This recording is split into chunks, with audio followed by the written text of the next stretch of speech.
Hello, everyone, and welcome to the Pachimari Esports Brawl for All. This weekend, we've got a stacked weekend ahead of us. We've got a whole bunch of games today. We've got 4 games on broadcast today, and we've got another 4 tomorrow as well. As always, I'm Echo, and with me is Toasty. Hello there.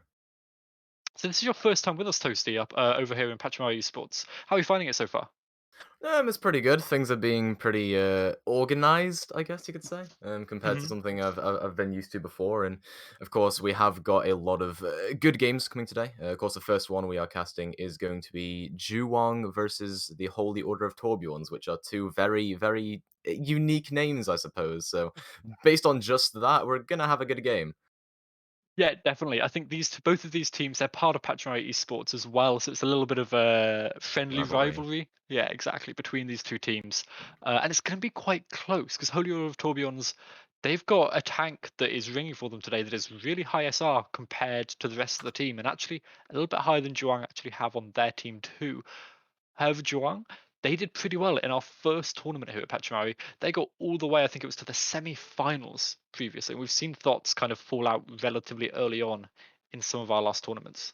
Yeah, of course. And in that same round as the game you just mentioned, which was Juwon versus Holy Order Torbjorns, we've got a bunch of other games happening as well. You've got Ordered Chaos versus Malachite. You've got Shunned versus Scuffed Crusaders. You've got a Plum Gilbert versus Altiora Nimbus. A couple of names I'm recognizing there. I don't know too much about the teams themselves, but those are, of course, happening simultaneously to the broadcasted games. So it's not just the ones you're seeing on the screen. Of course, it is going to be a lot more happening behind the scenes in terms of the overall bracket. And I mean, Echo, I'd like your predictions for today's game then. So for today's game, the first one that we're casting today, this is a this is a tricky one to me because I do think Holy Order of Tourbillons, when we've seen them recently, they have been working really well together, and they've definitely, as a team, been working well. You can tell they scrim quite a lot.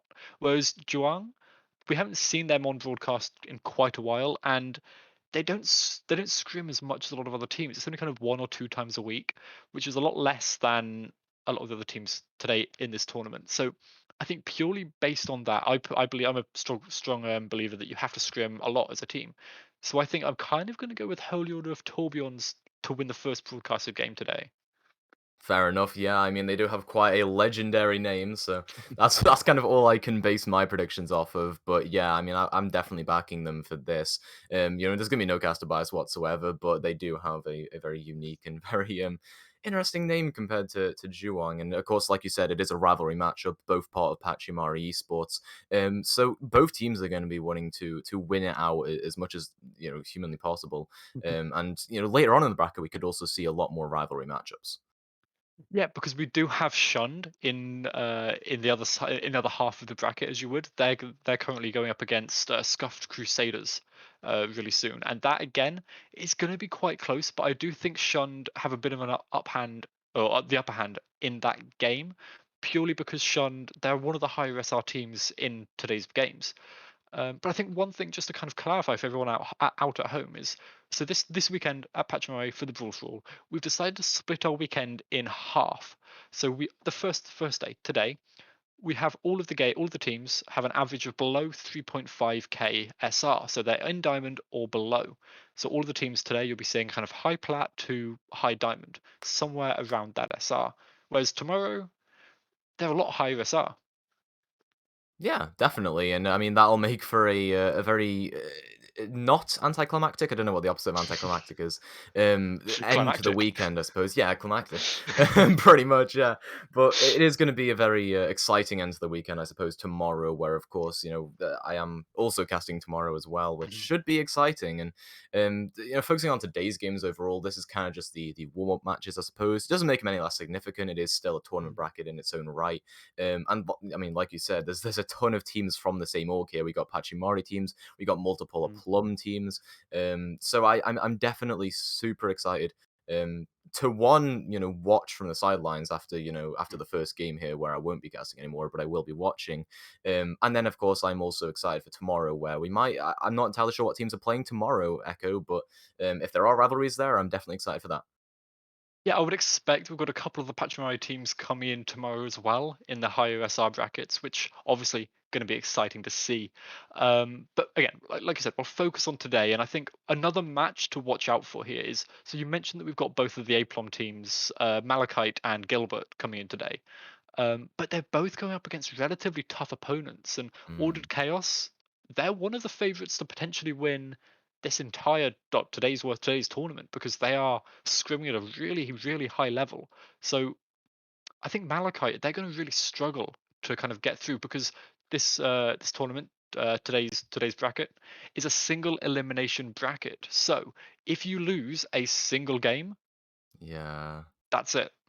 It's gonna be tragic. Like, you basically have to win every single game if you wanna win the entire thing, and, Hmm.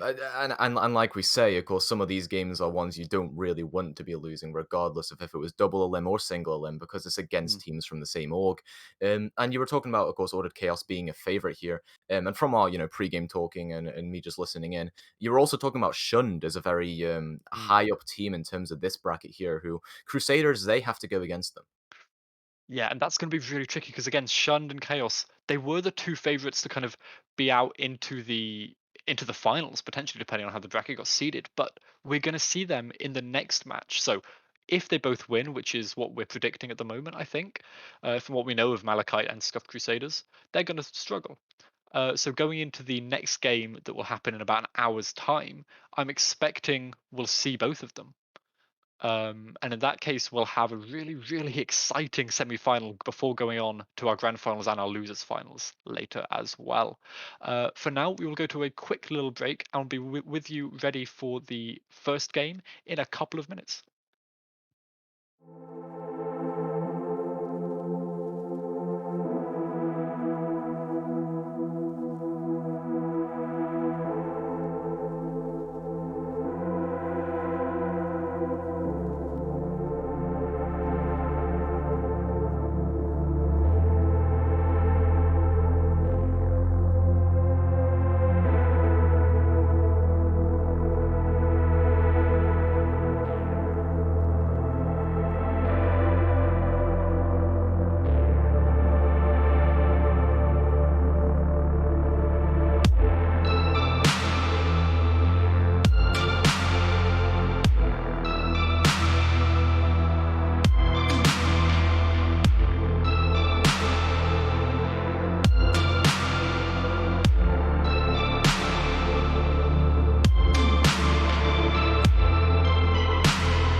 Hello and welcome back to the broadcast with myself and with Toasty yet again, and we're about to go in to our first game. Yeah, this is going to be a good one. I mean, both teams are pretty much ready now. We'll be starting off on Lijiang Tower. And this is a map that I think a lot of teams prefer just because there's a Mhm. lot of set stuff you have to play on it. And certainly it's a map that it's kind of divides the community. I like it, but a lot of people don't like it. So, you Mm. know. Yeah, it is one of those kind of polarizing maps because you can play a lot of different things. But what I've seen a lot of people do recently is actually playing a brawl kind of composition on every point, which is a little bit risky. Yeah, I mean, risky is an understatement. I mean, if you go against a Pharah, if you go against like a Mhm. Hyperdive, anything like that, you're gonna just get shredded apart. But I think the reason they play it is because Symmetra just gets you onto the point in basically all three maps immediately. So Symmetra is very powerful in terms of how much spam she can put out. Mhm. So I'm hoping to see a lot of that from these teams. Yeah, definitely. That's exactly the kind of thing I want to see. But here we go. We are heading into the first map, and we see Control Center here. Yeah, and this is probably one of the more spammy maps out of the set, I guess, because this is like enclosed spaces. You've got the white room that everyone contests, that kind of stuff. So a Hmm. lot of close quarters kind of brawling happening here. Yeah, you're exactly right. We'll probably see the Symmetra, and then with the Symmetra, we'll see the Brawl. We'll see the Reinhardt, potentially Diva, Zarya, or Sigma as the off tank. We can kind of see a little bit of anything, and I'm excited to see which team picks what with that because that can really make a big difference to how that first fight in White Room goes. Yeah, certainly, and now we'll see what gets picked here. It's looking like Reinhardt's on both sides, as we would expect, Hmm. but some variation in what is actually being picked in the other roles. Yeah, so the one thing that I'm seeing come out from Zhuang here is they've got the Mei and the Hanzo, and although that is spammy, and the Mei is really useful for cutting off all of the Holy Order of Tourbillons from the rest of their team, they're not going to get to the point as quick because Too Bad at this is on that Symmetra, and that's going to really help them come out here out of spawn. Yeah, of course. So we'll see the TP come out from the side of Holy Order Tourbillons, and they will swap over to the Reaper instead of that Symmetra. So gonna be a lot of spam coming out here as Asuka starts to push up. Maywall comes through onto them though, so everyone on the side of Thoughts has to back up as Hayden Olner goes down. Borty getting the swing off onto that one, and now it looks like Zhuang want to start playing more hyper-aggressive. Shields down, both of them in fact there, for the Holy Order Tourbillons, and they will start backing up. Asuka goes down, Schneep to follow it, and just a quick starting off team fight there. Yeah, that was just a beautiful team fight. They showed us exactly how you should be using that Mei wall. Happa got a brilliant wall, cut off 3 of the teams, split them directly in half, and as soon as that happens, the Junkrat fell, that's a lot of the damage, and then Reinhardt, we see another Mei wall come out here already. Yeah, no doubt about it, and Bordy gonna have to back up a little bit. The Sigma just provides a lot of peel for the front line, and of course Borty not wanting to play too hyper-aggressive even with that bubble, and a slam comes through actually from Esker. It catches too, so that's pretty good, but the nano comes through in response. Borty's gonna be swinging into the enemy Reinhardt, with a flank coming through from 2 DPS on the Holy Order of Tourbillons there. They will take out 2, and with Pangolin out of the fight, Borty's gonna be struggling to even get a foothold. The Flux comes through as well, catches 3 squishies. That's all you need. Yeah, that is all you need, but I don't think they actually needed it. I don't think Roadrunner needed to use their Gravitic Flux there because it was a little bit late in the fight. The fight was already won and the point had flipped before they even pressed Q. But the flank coming out from the Reaper and from the Junkrat, those off angles, they've built up a lot of charge, but look at that early pick. And that's why you're playing the Hanzo here, is gonna just put out so many of those early picks into the team fights, and the Dragon Strike as well. Wiz catching 5 in this team fight and looking for a 6th one as well. Onto that Reaper, did get stolen up, but what a Dragon Strike there. Yeah, 28 seconds after Thoughts had managed to capture the point, it already gets flipped back. That was so quick, and that was all off the back of Wiz. They didn't even wait for the Grab Dragon combo that they probably will be going for next, because they already had it. But the Maywall already comes out from Hada. They managed to just about get out, but here comes the fight. Yeah, the trade's now coming through. The Reaper and the Hanzo are down. A slam onto the Zarya means that there's going to be no aggression coming through for a while here. But the mail comes through actually from Zhuang, and they're just going to push aggressively onto that. Fly like Ale, cleaning up nicely onto that, and they're at 60% and ticking. Yeah, and they're actually chasing Shredder X on that Lucid. That took them a long time. That's actually going to cause them a lot of pain here, because that's going to be about 75% left or gone on the point by the time they respawn. So we're heading into the last proper fight territory here, and they don't have a lot of ultimates here to win. They're going to have to use this tire. Yeah, let's see what Thoughts do though. Asuka goes down immediately, and the nano onto the Reinhardt is just so good. It's going to just dominate the backline. Borty catching 3 there, and 87% now. It's looking like they're just going to have to swap to stall heroes on the side of the Holy Order Tourbillons. There is a back cap there, but it's a bit too early. Too bad at this. Is going to have to back up. As now Asuka swaps up to the ball. Going to be there in time, probably, unless this Lucio gets a boop off. Manages to get it, but just a bit too early there. Now Asuka slams in, has that adaptive shield, and this fight will rage on with the Reaper ultimate coming through as well. The slam onto it though to prevent it from happening, but then now the tire catches Happer. This is where the Holy Order of Tourbillons need to start coming back into this. They're going to play hyper aggressive. They're on this ball Diva now, and they can start shredding apart this Brawl as they do take point control. They do, but they lose a lot of their ultimates from their stall picks and from just trying to get the picks there on the point. The replot came out, the tire came out, and they've got basically nothing for this next fight, and they have to win probably 4 fights in a row here to be able to win, and that's going to be difficult because Wiz has another Dragon Strike, and we've seen what they can do with that. But also, Pangolin on this Ana, look out for their anti-nades. The anti-nades are on point every single time.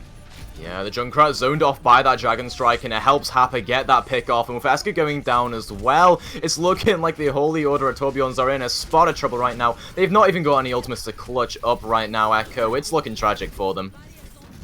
Yeah, and that's exactly what's going to happen is when you expend all your ultimates either on swaps or just to be able to capture the point in the first place, you don't have anything to win the next fight and you're just going to lose it. We see a shadow come out from Borty as well. This is just going to be a long, long stall, I think. Yeah, definitely. Hayden comes back here, tries to get a pick off with that Junkrat mine, and it's going to have to be too bad at this. It touches Nex as well as Roadrunner, but they're just trickling in. They're just going to die slowly but surely with a nanoed Reinhardt as well to put the nail in the coffin there. And Juwon take that first map on Lijiang. Yeah, they did. It took them a while to do it. I think that was a lot longer of a first round than we thought would actually happen, but it was a good showing from both teams. I think they both had some really good moments. Yeah, definitely, and I think a lot of that came down as well to a lot of early Maywalls from Happer, as well as Wiz with a good few first picks as well. I mean, that Hanzo's really working out for them. Yeah, this Hanzo, I wasn't too sure about it before because it's the kind of pick that if it works, Wiz, obviously, they're always on this Hanzo, they did so well on it, but if it doesn't work, it can put you at a really big disadvantage, and we're actually going to see Hayden pick up that Hanzo as well on the opposing side of Thoughts to see if they can do something with it. Yeah, this is interesting. I like the adaptation here from Thoughts to see what they do with this now as the TPs from the both sides, in fact, come through. The boop comes through, though, onto the side of Juwon and Pangolin down immediately. Hayden already making good on this Hanzo pick. Finds Happer as well. I mean, that is the adaptation that you really need here. Why was Hayden not playing the Hanzo before? Well, I know. Like, I don't think I saw Hayden's name once on the kill feed previously. Maybe with that Reaper ultimate once, and that was, but it wasn't even them on the Reaper. So I don't think we saw Hayden on the kill feed. But now they're on the Hanzo, they are doing brilliantly. That's what we want to see. But we've almost already got the Symmetra ultimate come out from Too Bad at this, and this is now they're set up on point. This is going to be really, really difficult for Juwon to push on, except with that Maywall. Oh, that's just a gigantic Maywall from Happer yet again. Just a stellar performance on this hero so far. And, you know, May players usually don't get much praise, but really doing well for the side of Juwon here. And now the wall comes through. They're going to try and stall this out here. Thoughts they're trying to get this foothold on point, waiting for their Reinhardt to get back. He was actually able to pin into the backline potentially here, but the nanoed Reinhardt onto Borty yet again, just swinging in and causing chaos. Too bad that this goes down as well as Schneep. But Happer and Velvet traded out as a 4v4 on point right now, and Shred gets the boop off onto Wiz. The DPS presence is no longer here for Juwon, and it is a 1 versus 2. It's 40 versus 2 players, and probably not going to be winning that one out as a Reinhardt. That is so disappointing. That was so close for them, but it just didn't end up working out. But the aggression come out from Juwon. As soon as that nano boost went onto Borty, they just pushed. Their Lucio sped boost them in, and it worked so well. It's really disappointing that they didn't manage to get it, and they've only got one ultimate in this fight, which is the Earth Shatter, as opposed to a lot of the ultimates come out here. Yeah, Borty won't be able to make good on that Earth Shatter whatsoever. The Grav Dragon just too powerful of an ultimate combo. Yeah, it is. That fight was over before we could even finish talking. We're just seeing so many boops come out here from Shredex. We love to see the Lucio boops. But that was 2 ultimates at the end of the day that they expended, and not much ult charge given over to Thoughts. So actually, It's not the end of the world, but it is coming to the last fight, so they need to build up the rest of their ultimates really quick here.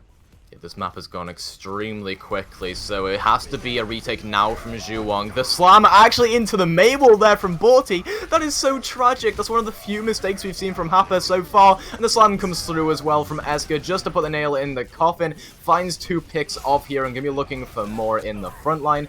It's looking good right now for Thoughts when, last map it wasn't, looking that great for them.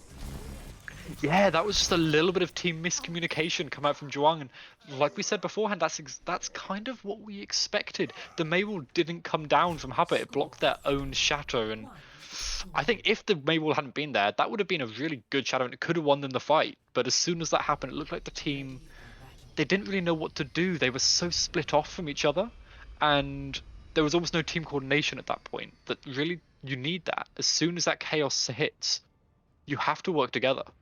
Yeah, certainly, and this is promising to be the close series we expect it to be, I suppose, but Holy Order Torbjorns, I mean, they took a round 100-0, and they're playing the exact same composition here. Yeah, they are. They're going to be going for the Sim TP onto point. Like we expected, some teams will just always play Brawl, especially at the lower SRs, but we do have the Pharah coming out on the other side, and like you said before, this is what is really tricky for a Brawl, because the Brawl, they can't do anything against the Pharah. Yeah, and the lack of a hit scan as well is so detrimental here for the Holy Order of Torbjorns. And with Shredex going down immediately, there's going to be no way to really traverse or maneuver around this far. And now Wiz can just spam in the damage freely. The dive comes through from Borty. Actually gets bursted down immediately there. Hayden with the headshot, but Wiz still just tearing things up with the rockets coming in to this point. And it doesn't matter if you have point control, it's just going to get wrestled from you. The Diva steps onto point for just a moment here for Zhuang. As now the Tracer actually peeled for it again. Hayden getting a pick off onto the enemy DPS and looking for another one onto Wiz. Hayden, you are a monster. Yeah, Hayden here just being so dominant on the Hanzo. Taking out a Tracer like that it's a pure aggression, and we love to see that kind of thing coming out, but they did get taken out as well, and the Monkey's diving in with an Nano Boost. Yeah, and that's just going to shred the enemy team apart. I mean, Schneep, 1 HP, gets taken out by the Primal there, and, it looks like Zhuang were playing for the long game here to wait for those ultimates to come online, and they used 2 of them to retake here, so their game plan kind of went well for them. Yeah, they lose about 30% of ult charge, but it's not the end of the world because, not ult charge, sorry, point capture. It's not the end of the world because that's not really what you're aiming for, but to bad at this, they have the Symmetra wall, and they've still stuck on the Symmetra, so we might be seeing a little TP here, just to get them to point quick, but look at that already! Hayden has just been absolutely brilliant in this series so far. The TP comes onto point as well with a sim wall in the middle of it, just slicing it in half. A barrage as well comes through from Wiz, though. It will catch 2 as 2 very important players there. Esker and Schneep both out of the team fight. Borty gets taken down there as well, but potentially there could be a res from Velvet. Shred goes down, and Wiz again finds the first 3 picks in this team fight. Roadrunner and Hayden are down. The point control does get rested back. Yeah, point control is not really going to go away from them at this point because they can start to rotate their ultimates. They've got the Diva Bomb now, and they're going to have the Pulse Bomb and the Nano Boost. This is exactly what this kind of dive composition does, is they use their ultimates and they rotate them, making sure they always have a couple of ults ready for the fight. But we do have that Grav Dragon, we've seen what it can do before, and we'll probably see that again come out from Thoughts in this situation because that's quite an easy win condition for them because there's not much that can save them. Yeah, the dive comes in now from Borty. It's going to start tearing things up, but the slam comes through. It catches Velvet, but they're not going to be able to follow up on that. They're dealing with a the Nanoed Winston in their backline. The Graviton Surge comes through here from Thoughts, though, and they will Dragon Strike into that. It catches too. The bomb here might find something, but not quite in the position to do so. Happa still finds Roadrunner just a bit out of position because of that bomb, and this could actually be the turning point of the team fight now. If Wiz can get off a good barrage, it could be amazing, and it'll be the best play they've ever made in their life. Let's see if they can get it. They do not. Hayden there is good with the Hanzo, manages to dink him up, and despite going down here, it's looking like potentially winnable here for Thoughts. Yeah, it is, but it's going to be really tricky, especially with Borty here going to that Primal Rage. The Shadow comes out from Esker, but it doesn't actually work, and Thoughts, so they're getting a lot more of the picks, but Borty, they can last a long time on this point. But it's already at 99. At this point, what we really want to see Thoughts do is clean up. We want to see Zhuang stop giving ult charge over, because they're not going to win at this point. They don't have the ultimates, and they don't have anything they can immediately win with. So all they're doing is feeding ult charge over to Thoughts. Yeah, definitely. And thoughts of basically throughout that entire team fight, they had control, and with the final disengage coming through from Zhuang, they only have to win one team fight. And considering how slow they've been playing, they probably will be able to get it, I would assume. Yeah, honestly, with Zhuang, they can probably throw away 2 fights here to build up all of their ultimates and to try and get rid of as many of Thought's ultimates as they could, and then they'll just win 1 fight with all their ultimates. That is tragic, though. The bomb catches Velvet and D-Max fly like as well. I mean, one ultimate invested is probably best case scenario here for Thoughts, to be fair. Yeah, actually, that was a really good use of the Diva Bomb because they threw that in without anything else. They could if they wanted to, but they decided not to use the amplification matrix or something like that. They wanted to see if it would get a pick, and it did. So they thought, okay, well, hold back. There's no need to use any more ultimates because they know that if they keep their ultimates, they could potentially win that big final fight come up here against Juang. Yeah, for sure. Now, Buddy, rotating through the white room. Probably not the best place for a Winston to be, but not really being contested in that choke whatsoever. And in fact, it's Shred who's going to get dove onto here. Almost goes down as Borty just slowly getting bursted down. Hayden takes him out, and Wiz as well gets taken down here. This is final fight territory, and there's just nothing happening here for Zhuang whatsoever. They need to come up with a clutch play, but no one can do it. Pangolin takes out Esker, so that is somewhat good, I suppose, here. And it's a pick that could be the turning point in this team fight. Velvet, with this Valkyrie form, manages to get a touch on the point and is keeping Borty alive through everything right now. As, I mean, the beat has to come through from Shred to keep Schneep alive, and with this backline holding strong here for Thoughts, it's looking like a bit of a stalemate in the team fight. The pulse bomb comes through, almost takes down Schneep, but the immortality field is there. That cooldown just in the nick of time, but Schneep still goes down. Wiz takes himself down with the rockets, and it's looking just like absolute chaos on the point right now. But with Velvet going down, it still looks potentially winnable for Thoughts here. And I mean, both teams have to win this right here to win the entire map, and Borty's actually making the clutch plays, has taken down 2 so far, and looking for a third one as well onto Hayden, who is just a bit too slippery, and both Winstons go down. Fly-like and Esker again, getting those 2 picks off. The D-Mech onto Fly-like is really good though, and Wiz has to try and clutch up with the barrage, manages to find one. That Schneep out of the team fight, that Moira can't provide any healing whatsoever, and it looks like finally control is here for Zhuang, as stalls will probably continue to come through. Yeah, stalls are going to come through, but this is Wiz on the Pharah showing that if you can pocket the Pharah, if you can keep the Pharah alive, the Pharah will eventually carry. Yeah, no doubt about it. Roadrunner Esker out of this team fight, and Wiz again just dumping in the damage, takes down Hayden for the final blood of the map. And Zhuang, they take that first map, but not in easy fashion whatsoever. That was not easy at all. That was so back and forward. It was really close the entire time. And honestly, I think we've got a really exciting series ahead of us. Yeah, I mean, given what we've seen so far, I don't think there's a single player here who hasn't made, like, a clutch play or something like that in a stall situation so far. I mean, you know, we've had a lot of, you know, late point contests, that kind of stuff, throughout those 3 rounds that we just saw, but, I mean, a couple of names that are sticking out to me are Hayden and Velvet. I mean, Velvet, you know, we haven't been saying that they're clutch or anything like that or making massive plays, but they're being consistent. They're rarely ever dying first. And on the other side of things, you know, you got Holy or Torbjorns, they've got Hayden here, who's just been a nut on the Hanzo. Yeah, honestly, Hayden, I think, been so crucial there for them to do as much as they can. But I think, honestly, it really comes down to Wiz and Juang, because Wiz on the Pharah, flying around in the sky, Juang definitely took that map in quite a dominant fashion. And yeah, that was all down to Wiz on that last map. We said it at the start of the game, right? If the Pharah comes up against the Brawl, the Pharah's probably going to win out because the Brawl doesn't have much that they can do.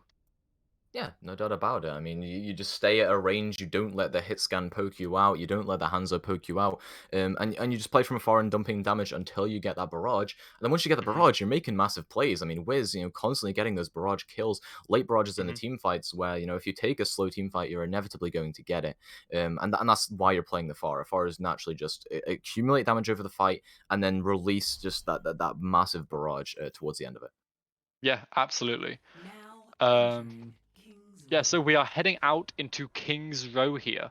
Now, this quite a typical map, especially with Pachimari. We've seen this a lot. It's the kind of thing where in our first couple of tournaments, you weren't with us at the time, but we always expected to see King's Row. It's just Yeah. that kind of thing that is quite typical among EU teams. Yeah, I mean, it's not even just local to Pachimari. I can tell you that much. I mean, every scrim, every tournament I've casted or been in, Kings Row, it seems to be just the optimal choice because everyone practices it. It's called Scrims Row for a reason because you basically play in every single scrim. Because if you don't, you're not going to be practiced on it, and then it's basically a guaranteed loss. So it's kind of that culture of you have to play it. You've got that social pressure to play, even if you're not good at Brawl. Yeah, you're absolutely right, and that's why we're out here on Kings Row. We see some weird stuff sometimes, but it is usually just the more basic Brawl. And although we do have the Hanzos hovering out on both sides, I kind of like that come out from both of these teams.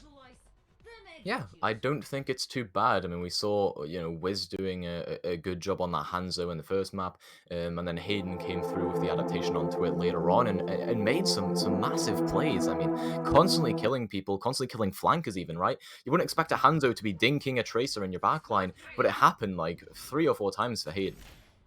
Yeah, that does just happen sometimes, and when it does, it looks amazing. It's really exciting and really fun to watch. But it looks like that's what will come out here on Kings Row. It's not the typical team composition we'll see. We usually see a McCree, but it works the same kind of way. You give the Hanzo a little bit more of an off angle, and they'll try and make the most of it. And that's what I really want to see Hayden and Wiz doing here on their Hanzos. Yeah, Hayden has taken the statue. High ground is going to be dumping it in the damage as the Reinhardt's just brawl it out, but Borty has the better shield and takes down Eskers first. But there is a trade-off here. Hayden takes out their counterpart in Wiz, but again, I don't think it matters too much when Schneep is dead. Yeah, as soon as Sneep goes down, as soon as the Reinhardt goes down as well, that's gonna be it. You can't really do much without your Reinhardt, and especially not without your Baptiste in these comps, because the Lucio, they don't have any healing. They can't sustain their team throughout the fight. So as we go into the second one, we need to really look out for the Hanzo. There we go. Yeah, I mean, you called it right as it happened. Hayden takes out Happa there. The Nana has to come through onto Borty to try and take down Esker, but Hayden is still there with the picks. Takes down Wiz for the second time this map. I mean, what an absolutely insane player to find 2 of those picks and 1 in the prior fight as well. It looks like Thoughts will probably just snowball this one forward considering the pick advantage that they have. But too bad at this. Playing a bit too far aggressively there. Has to use the Ice Block. And now the Graviton Surge comes through. It's a solo grab onto Borty, but they Dragon Strike it anyway, and Hayden still coming up with the picks constantly, was pretty much the only one for a good majority of that team fight, getting the damage in. And we just give Hayden player of the match already? Is it Basically. too early for that? Basically.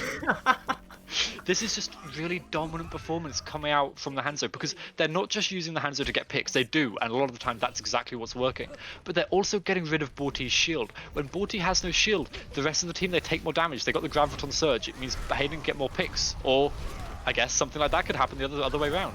Yeah, Happa has been great on the Maze so far, and I mean, you wouldn't expect Maze to be getting picks like that in the team fight, but they end up doing it there. Borty now stuck on an off angle, kind of in the midst of the enemy team, has to be super careful. The Dragon Strike is there, though, from Wiz to peel for it, and, Wiz having taken down Hayden means that everyone can just play hyper-aggressive here for Zhuwang. There's no Hanzo to prevent them from doing that, and Esker dies mid-shatter. That's tragic. Yeah, that was a little bit over-aggressive. I think Esker, they're just expecting that obviously they are a little bit high-ranked, that they can just make these kind of shatters and be supported by their team, and that can be really tricky sometimes. But we see them holding on Arch, and I want to see them hold really close here. We can see the Reinhardt up there already. Holding this close angle means you can get the Maywall, and you can use your ultimates aggressively, like this Amplification Matrix. Yeah, the Graviton Surge comes through. It is beated up there by Velvet, who did have that in time. And now the counter-attack coming through. A May ult and a Graviton Surge. It catches both of the tank line here of Thoughts, and they will be sent back to that spawn room. Good counter-attack there from Zhuwang. Yeah, that was perfectly done. The beat was saved just a little bit to make sure the dragon didn't come out early, because if you can't beat to save a dragon. I'm sure the Velvet knows that, and that's exactly what they did. They beated late into the Grav to make sure their team would stay alive, and the rest of the team as well. Their counter ultimates worked perfectly. And we see Too Bad at this switch off onto the Reaper, and I actually kind of like this. The amount of damage coming out from Thoughts now is going to be really difficult to deal with, especially with Hayden doing so well on this Hanzo. Yeah, and now we get the Dragon Strikes coming out from both teams there. It's going to create absolute chaos, but the slam comes through there. Esker sent down to the ground. The Immortality Field there is just amazing from Schneep to keep Esker alive in this. They're just holding that shield hard, though, because there's so much damage coming in. Borty swinging into the backline, and once again, Zhuwang in that defensive position just get the better ultimate usage. Yeah, and it is all about those ultimates here, but look at that already. Hayden coming out with another pick, and this time onto the Ana without the main healer. It's going to be so tricky for Zhuang to do anything at this archway. They're probably going to have to back off to the next corner, maybe the one behind. Yeah, they are speeding back now. Velvet has to try and get them out of there alive, but the aggression still exists for Thoughts here. They're going to play aggressive into this, and they're not scared to take that space because they know if Zhuang can't take it, then, you know, they can occupy it, and they're doing just that. Esker still poking around, almost has that shatter online, and could use it potentially to end off this team fight if they really wanted to, but really patient kind of discipline here from the Holy Order of Torbjorns. Now, Esker gets the Fire Strike through the Amplification Matrix there, and it catches Pangolin yet again, the first to fall in this team fight. The Slam attempted to come through there, but once again, Esker cancelled in the middle of it. That's twice now. Yeah, that's 2 times that Esker's expected to be able to get this Earth Shatter off, and it's not been able to work. The combos come out from Zhuang. They are working. It's maybe not the combos, it's the fact that they're working so well together. They didn't have to use too many ultimates there to win that fight. And look at this stagger onto Too Bad at this. The Reaper there, that's going to really pain a lot of Thoughts here, because the Reaper's going to take a little bit to get back to point, and this gives the rest of Zhuang quite a good opportunity to stabilize, prepare, and plan how they want to use their next 3 ultimates. Probably the Grav Dragon. Yeah, you see the grab come through in the Dragon, like you said as well, and there's pretty much no way to save your team from that other than a well-placed Immortality Field, and unfortunately, that Immortality Field was not well-placed. Yeah, you said it exactly right. The Immortality Field, it can definitely work. It can definitely keep them alive if it's used correctly, which... You know, it was slightly out in the open, the shield wasn't there to protect it, keep it alive, so the rest of the team falls relatively quickly, and we're coming into the last proper fight here, and they really need to make sure. So Thoughts, they have the Grav Dragon as well, they need to use that, and they need to use it well. The Graviton Surge actually comes through to mitigate the aggression from Borti's Nano Boost there. It doesn't manage to take Borti down, in fact, but it mitigates that aggression. That being said, there's a 5k slam there. Borti, the Chad Reinhardt, going to be playing hyper-aggressive now, hopefully to try and contest Esker in that front line, but it was a really good beat from Shredex there. The only one who didn't go down from that shatter and ended up being the one to clutch it up for them. Too bad at this, attempting to make a clutch play there, but Wiz still exists on the Hanzo and is just tearing things up right now. Hayden, though, still, you know, making an impact, taking down Velvet, and Wiz is down, so it looks like Thoughts might be able to just drive this one home. The slam comes through, but it gets Maywald up. It still manages to catch Fly-like there, though, and that's good. Happa gets taken down, and Esker will be able to just swing freely in the front line now. Another nano boost onto Borti. Pangolin has that online yet again, and the beat from Velvet to just allow for the counter-aggression. There's so much healing and so much sustain coming through onto the side of Zhuang here. Oh, Shredex going down. There's no aggression to be had here whatsoever for Thoughts. Wiz takes down Too Bad at this, and this is looking like a wrap here. I did not think that this would be winnable for Zhuang here at all, and even though they get grabbed off the point, Roadrunner can't touch, and that's going to be it. They're going to be held just before the end of second point, and honestly, a really subtle carry coming out from Pangolin on that Ana, getting multiple nano boosts, one every fight. The anti-nade onto Too Bad at this as they came in for the Reaper ultimate, stopped them from healing through all the damage that was coming out. There was no way for the Reaper to survive and get the kills, because they were in a position to get 2 or 3 kills there on that Reaper, but the anti, they couldn't get healed from their from the damage that they were doing, which really put them at a massive disadvantage. And this is a really good example of allowing Borti to play as aggressive as they want because they've got Pangolin on that Ana, keeping them alive. Yeah, and critically as well, I just can't stress enough the impact of Pangolin there. I mean, you were saying it, but, you know, the fact that they can nano Borti, keep them alive through a Graviton Surge, they then, you know, lose a bit of the preceding team fight. They come back, they have another nano online, basically straight immediately after, you know, Borti got grabbed up and damaged because of it. And then they just win the fight off of that. I mean, Pangolin, it's not just the healing or the anti-nades are dumping in, it's the positioning, it's not dying early, it's you know, that kind of stuff, the really subtle things as a support player you really love to be seeing, and I mean, it really just enables Borti here, like you said. Yeah, it doesn't. We've seen the fights that Pangolin does die early, they lose. As if Pangolin survives, if they have the good positioning, then it looks like Zhuang will just win that fight, confirmed. But if Pangolin does fall, which they have a couple of times, it just doesn't work out as well. So it's all about keeping Pangolin alive, making sure that the shields and the bubbles and the peel is there from Lucio on Velvet, and everything that they need is there. Now on this defense, we've got a lot of spam damage coming out. We've got Hayden on the Junkrat, I miss the Hanzo. Yeah, I think the Hanzo's better here. I mean, as a Junkrat, you'll be playing to break the enemy Rhine shield and put a lot of spam in, but you're not contesting high grounds that Wiz would be taking. You're not able to really get value on high places. That being said, goes for the mine and tries to get a bunch of damage in there, and it kind of cuts off the rotation. But Bordy is still playing super aggressively into Esker here, and Shredex yet again falling first. This is just tragic. Wiz again getting a first pick off, and now Bordy can just drive it home, push forward, and that's all she wrote. It is, exactly, but just take a look at Pangolin again. That's Yeah. a nano boost online already, before any ultimates, even the Junkrat ultimate, which is a really fast charge ultimate usually. Hayden can't get that line before this nano boost comes out, and everyone from the side of Zhuang, they can start to push up really early and try and get as much control over Arch as they can, because Arch is really tricky to hold. We saw that before. If they can get through it immediately, that's going to be really useful. But take a look at Hayden. Hayden is actually flanking on the high ground, and they're going to be looking for something here. Yeah, they're going to try and get some spam onto the backline, I would assume, but Schneep going down, everyone has to disengage on the Holy Order of Torbjorns, and Hayden kind of stranded. Yeah, they actually had to end up backing out, and the rest of the team's backed off to the corner behind. They're going to have to use their minds to try and escape, and Borty, I think they know that they're there. Yeah, they have recognized it, but can't just push too aggressively on it because the entire team of Holy Order of Torbjorns is there. And they're ready to just, like, push onto anyone that pushes past that corner. That being said, the payload now pushes through, and the aggression comes through. Bordy gonna get the pin off onto Esker there, and the nano boost as well. That nano boost that came up so quickly is being used in a really disciplined way to just get a teamfight win critically when you need it. And now it's basically gonna have to be a stall push. Yeah, this is the last fight. If they can even touch 40, they've got Shred there on the Lucio to be able to get the touch, and the McCree of Too Bad at this as well. But that's going to be it, and honestly, that's not enough. I think they might just straight up lose this.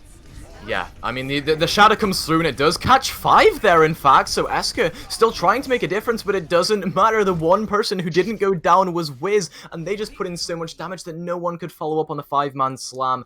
I mean, Zhuang, they are playing stellarly here, and they win that series just so dominantly. Yeah, obviously we are playing in a best-of-3 fashion here, and that was it. That was the 2-0 win coming from Zhuang here. Just absolutely dominant from the entire team. Wiz here as well on this Hanzo, showing such a good show.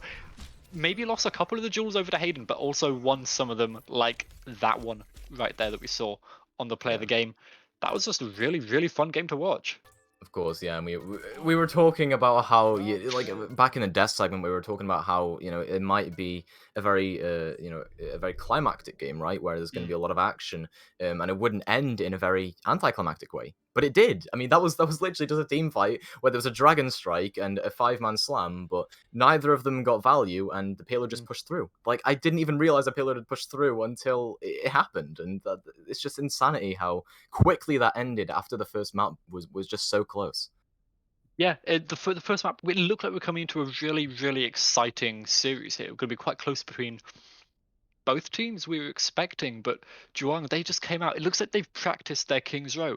The way they took Yeah. map control on that map, especially all the way through second point, was absolutely beautifully done.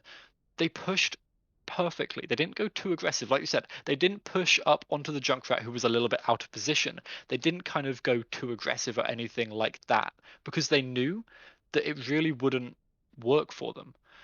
But they did take enough map control because they won 2 fights on that second point and they Yeah. took the entire thing. That is really well played, and that is all down because usually you'd get 3 good fights if you're on the defense there. Usually, You'd get yeah. one at Arch, one at corner, and then one at the final second point. And that just didn't happen. Yeah, and it's because of how slow the defense was playing there as well. I mean, you look at it; they play so slow, and they drag things out. They keep backing up while the payload pushes forward, and then of course we saw that fight where the nano boost just comes through onto Borty, gets like multiple picks off, and then it becomes that stall fight where the Dragon Strike was used by Wiz. It zones everyone off. It deals so much damage, and it prevents the follow up from coming through onto that big 5-man slam we saw from Esker. And really, in that game, it doesn't even feel like the Holy Order of Torbjorns. It just felt like the Holy Order of Hayden Olner. That's what it felt like. Yeah, actually, I think honestly, with that play from on the Hanzo, that's probably what we should rename them to because Yeah. It was beautiful. Um, Obviously, it just worked out better for Zhuang that time around, and we will see them advance out into the next part of our bracket, going into the semi-finals. So then they're only one more win away to make it to the grand finals that we'll be on later today. For now, we'll be heading into a quick break, and we'll be back from with an interview from one of the players of Zhuang who won this game as soon as possible. Of course.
Hello, everyone, and welcome back to the broadcast. We've just seen Pachimari Esports' Juwang do an absolutely dominant performance on King's Row there. And we now have with us Wiz, who was obviously on that Hanzo there for a lot of the time on Juwang. Say hi. Hi, everyone. So you obviously just come out on a 2-0 win. Feels pretty good, right? Yeah, no, it actually feels awesome. Like historically, we've always like lost the first map, but then kind of managed to reverse our disadvantage to get back. But it feels good to finally get a first map win. Is it just control that just doesn't work well for you? Yeah, we don't really know what it is. We actually try to scrim specifically for control so that we can get better with it, but it always like Mhm. just turns out that we lose control and then the rest of the maps are fine. But yeah, today was pretty good. Yeah, it was a close game, but it was a lot of fun to watch, especially on the control map on Lijiang Tower. That was quite close. You had us worried for a couple of minutes there on Lijiang Garden. Yeah, yeah. We actually, I don't know how we actually managed to do it. We're gonna have a look at it in mod reviews, but we managed to stall for like I don't know 2 minutes or something. Insanity. Yeah, Yeah, that I mean that stall was insanity on Lijiang, and you know on Kings Row we had a lot of very big team fights as well. Wiz, one thing I want to ask you specifically about as well, is in terms of just your team as a whole. I mean, you all played amazingly, but I genuinely, why is Pangolin so cracked? Like, what is Pangolin doing right? Like keeping Borty alive, keeping you alive, then you pop off, Borty pops off. Like, what is going on? I don't know, man. We just Borty did a good job scouting him. Of course. Yeah, because yeah, Pungo's absolutely cracked. We love to have him on support, and yeah, every time that someone is low, he's always there to keep them up alive. And then in the critical moments, he's got the nano boost ready. Yeah, it's just a pleasure to play with him. The rest of the team, of course, as well. Yeah, of course. And I mean, Echo, go ahead. You got anything to ask? So So you're obviously the flex DPS player for your team, right? So you play the Hanzo, you play the Pharah. Is there any other heroes that you kind of didn't get to show off today that you might bring in later on in the tournament? We'll see if there's gonna be a little bit of Genji if we manage to Ooh, get to play dive. you're a bit of a Genji player as well then. Yeah, I've got a couple hours on him. A couple. But yeah, we'll see. Yeah, well, honestly, thank you so much for coming on for the interview real quick. Really nice to have a chat to you. And I'm really excited to see how the rest of your team does in the rest of the bracket, because obviously we've got a whole bunch more games going on today. So it'll be interesting to see if you can go up against whoever wins the game below yours. But Yeah, thank you for coming on. looking Is there forward anything to it. you want to say to anyone at home? Quick little shout out. Shout out to Front. He is our player of the month from last month. He didn't manage to make it to the tournament this time, but shout out to him. Yeah, that's it. Awesome. All Well, right. thank you for having me coming on. Hi, so we will go to a quick little break here again. We'll be back in a couple of minutes to prepare everyone at home for the next match that will be coming in probably about 10 minutes' time.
Hello, everyone, and welcome back to the Pachimari Brawl for All 2. We obviously just saw Juang do quite a dominant performance on King's Row, along with a relatively close game on Control. Did you manage to catch any of it, Goon? I did actually. That control game was brilliant. It ended in a 2-1 to Hmm. Juang. I was honestly, I, I was on the edge of my seat for most of that, especially that long overtime on Gardens. My God. Right, the long overtime on Gardens, especially with Wiz on the Farah, just making the most, I guess, of the spam damage coming out. Mm? That Farah, like put in a lot of work. They really did Hmm. try to, get that win for themselves. Yeah, and obviously it worked out well, and we saw them come out on the 2-0. They're heading off into the round 2 match very, very soon. Another game that we didn't actually manage to catch on broadcast, but it was another 2-0. We've seen a bit of that already, which is, get some of the teams out, get the some of the stronger teams out into the later matches. So we've got the semi-finals of round 2 coming out soon. We saw Aplom Gilbert come out in a 2-0 on top of Altura and Nimbus. Yeah, I'm surprised to see that, to be honest. I really did highly rate Nimbus there. I predicted them to win that quite Yeah, confidently. and I guess sometimes it's just not going to work out Yeah, the way we think the way we think it is, right? definitely not. But yeah, so we will be saying goodbye to the Holy Order of Torbjorns and to Nimbus. Thank you guys for participating. It's been great to have you, and we hope you'll come back in the future when we've got a more forgiving format for our tournament. Yeah, that Um, single elimination is so punishing. All you have to do is slip up, for 2 maps and you're out. mhm. So, Yeah, yeah. as soon as that happens, as soon as you lose, even the one map, because we can just see like if Juang had lost that first control map, for example, that really like the entire thing would have gone so differently for them. Yeah, exactly. Like that was a very competitive match. If they slipped up on, their weakest map, which was control, we could Hmm. have quite easily have seen a different reality here, where the Holy Order of Torbjorns takes that win. Hmm. Yeah, and honestly, it's a bit of a shame because it was, you were on the edge of your seat, as you put it, right? And if it had gone down just slightly differently in that last fight on Gardens, we could have seen a completely different match. It would have gone on for a lot longer, and we could have gone to potentially third, maybe even fourth maps going on the future. Because I do feel like the mentality coming into these games, whether you win or whether you lose, it can make a huge difference to how well you do. Yeah, getting that momentum going early on with with that control center can really that moral boost you get. It makes you feel like you do more damage with each shot you hit. Like getting that momentum going and being able to win out a series can really mean a lot to you. Yeah, and going on into obviously the next match that will be between those two teams, we'll see whether or not we broadcast it. We will find that out as soon as possible. But both of them, they've both come out on 2-0s, so they should both be feeling quite confident moving on into this semi-finals match. But on the other half of the bracket, something we haven't managed to see on broadcast yet, we've just had word that Pachimari Esports' Shunned have come out on a 2-1 on top of Stuffed Crusaders. Mm? I do know a fair bit about Shund. Hmm. I've a pretty decent team. I've played for them in the past. Not as a full-time player, but as a ringer as such. And I I do enjoy this team, and I'm glad to see them go further on into this bracket. Yeah, so we'll have to see who they go up against though, because obviously Ordered Chaos, if they manage to win out in their bracket in their match against Aplon Malachite, then that's going to be a really, really close game, and that's the kind of the level of gameplay that we wanted to see out of our finals, and we're going to see that in the semi-finals potentially next. Do you know anything about Ordered Chaos or Aplon Malachite? I'm afraid I don't know a whole lot, to be Mm. honest. The only thing I know is that malachite is a type of rock, but that's about the only information I can give you. I'm afraid. But I do think if we go back to Shunned, because obviously Shunned, they're one of our teams here, and that's the kind of thing that we want to see. We want to see those storylines come out from Pachimari doing something in our own broadcasts. Like, obviously, if we get all the Pachimari teams losing out early on in the bracket, that doesn't look great for the team, for the org in general, and for the teams, right? If we just have all of our teams just lose out immediately. That'd be Maybe a bit not the best. unfortunate, yeah. Yeah, I trust exactly. in our players, though. I trust in our players Mhm. to get far enough into the. I want to see a Pachimari team make it to the grand finals and Mhm. maybe, just maybe, win out that series and be able to, claim the prize of a role on the main Discord server. So, Mhm. this competition, I'm excited to see where it goes. Yeah, definitely, absolutely. And I think that's the kind of thing that in the future we will be seeing really exciting games between all of these people. But I will put it out there already. I do have a little bit of a bet, so there might be a little bit of a caster bias going on with Viper, who is on Shunned. Ooh. Hmm. And if we see Viper not throw, then I will have to say some stuff about them on broadcast. And potentially, if they do incredibly well, then there may be some stuff out on my Twitter in the future, but we will have to see exactly what goes on there. For now, we'll head off into a quick break as we just let Order Chaos and Malachite finish off their match, and we'll be back with you in a couple of minutes. See ya.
Hello and welcome back.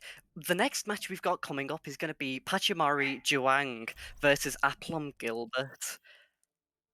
Both of these teams won 2-0s in their previous matches, so I'm fascinated to see what's going to happen here. It is interesting. Both these teams have shown off that they can play pretty well, especially Aplom, who 2-0'd the team they played against just now. Yeah, very much. I mean, Juang also did that exact same thing. It did look a bit sketchy on, Control Center, Lijiang, which is the map we're going to be going into, as we see the Reinhardt pin off the map. Hopefully that's not, a tale of what's to come. But, we'll see. We'll see what happens. Anything can happen on these kind of tournaments. I definitely agree on you on that one. Just because it's warm-up doesn't mean it's actually not going to happen during the game. We've seen Exactly. plenty of Rhines pin off the map. Exactly. I do it on the daily. I'm a proud member of the main tank family. And I'm really looking forward to, the battle of the main tanks here, especially on this control center map. It's really about that, that brawl style, which is probably what we're going to see here. So I'm really interested to see what the two main tanks are going to see. Do you notice any differences in their compositions? I mean, the very obvious reason, right? Or the very obvious difference is one team has a Sigma being Aplom Gilbert, while Juang has a Rein Zarya. So they're probably going to try to get control of this initial server room, get Hanzo established there, and just spam in shots from there. Mm. We'll see if that happens though, as Aplom have the Symmetra and they're going to TP straight away out of the point. They're going to get that Sim turret set up already, so it's going to be very difficult for them to, push out of that choke. The Reinhardt's going to fall instantly, immediately to the Bolty on the main tank. I'm actually surprised to see that happen so quickly. And by the looks of it, they're just going to take point easily because it's a 5v6 and Juang just don't have that shield to be able to walk into point, and yeah, they're just going to back out. Yeah, it does seem like it. It's very hard to attack into a Junket and a Sigma who are just so good at denying area and just push out so much damage. Well, by the looks of it, they're going to go for round 2 and they're going to push up onto point. The Junkrat's going to be spamming in, but oh my god, Aplom Gilbert's main tank is going to fall as long as the Baptiste. The Sigma's going to follow suit by the looks of it very soon as he runs out with his shield and tries to throw a rock onto point best he can before he dies. The Lucio's going to get staggered up whilst he's on point as the Reinhardt swings on the Lucio and caps out the point. Yeah, and we actually see the swap off from Sigma here going on to Zarya, which is very wise. It's extremely hard to attack as a Sigma, and now they may just be able to match them on the Brawl. I'm going to want to see, the symbol actually comes out early. We're going to see some aggression coming out from Aplom Gilbert here as the right clicks come raining in. Unfortunately, the wall is a bit of a bad angle and the dragon comes in from the side and takes out the Symmetra. Not before she picks out the TP though, but unfortunately the TP's not even going to get used because the Baptiste and the Reinhardt soon fall after. Jung's going to be in the backline, but unfortunately he gets picked up by the Wiz on the Hanzo. As he mentioned just before, we've seen him on the Hanzo. He is a great Hanzo. He can hit those shots no matter what. He can definitely hit those shots, and that's why they're playing this comp. You might think Hanzo is really bad, but if you give Hanzo the space, you give Hanzo the time, he's just gonna click heads. Just like exactly then, that's a lot of their spam damage gone. They're going to rely on this Sim Beam to, get to level 3 and maybe do some shield damage here, but by the looks of it, they're just going to back up. Does seem like it for now, but they still have control of the point. They're 55% and ticking, and they have a lot of really good ults they can use now. But unfortunately, it might not matter as the Maywall gets used and the Reinhardt gets swiftly taken down by the, Baptiste amplification matrix. That double damage is too much for him to bear. Yeah, and Wiz still clicking these heads as Hanzo, or, well, not clicking as much as holding, letting go, and seeing the hit marker, I guess. Like, he knows how to aim, I'll give him that. We might be coming into last fight territory here. Are there any grabs any ults that you might think are, quite important here? I mean, Wiz is definitely gonna drag in this fight, I can guarantee that. Here comes the TP, we're going to see, yep, just like we saw last time, he's going to drag on onto that TP. It does get a lot of spam damage down. The shot is going to go right into the enemy Rein's main tank shield. As the beat comes out, the Brand is going to counter here. The Tire got taken up by the Hanzo in the backline by the looks of it. Junker is going to fall, so there's a lot of spam damage on both DPS and Aplom Gilbert are going to fall, and by the looks of it, this overtime is going to go into the way of PE Juang, as the Lucio is going to soon fall along with the Zarya and Baptiste. Does seem like it. No staggers are gonna come in today, unfortunately, but we still have potentially 2 more rounds on this map to go. Yes, and exactly like you said before, we saw that Sigma get so much value in that first fight as you managed to set up your team into that server room. But unfortunately, once they won that, their first fight and they had that control of point and they had the control of choke, there was no way that Sigma was going to get any value there. And unfortunately, they just lagged behind in ult for the rest of that map. Yeah, you can't take these really fast fights with a Junkrat and a Sigma. You have to take these longer, extended fights where you spam them out. But it seems like they're drafting a pretty similar comp this time with the Pharah, wanting the longer fight with the double poke DPS. We're actually not even going to see Brawl at all. We're going to see a Ball Sigma comp. This is, quite a pokey, and then, it's got 2 sections, a 4-stack and the 2-stack with the dive. So I'm going to want to see how Juang deals with this sort of strategy as they TP to point. Well, Juwang already on point, so they have the initial, hold of it. That's always going to happen when you have that Symmetra.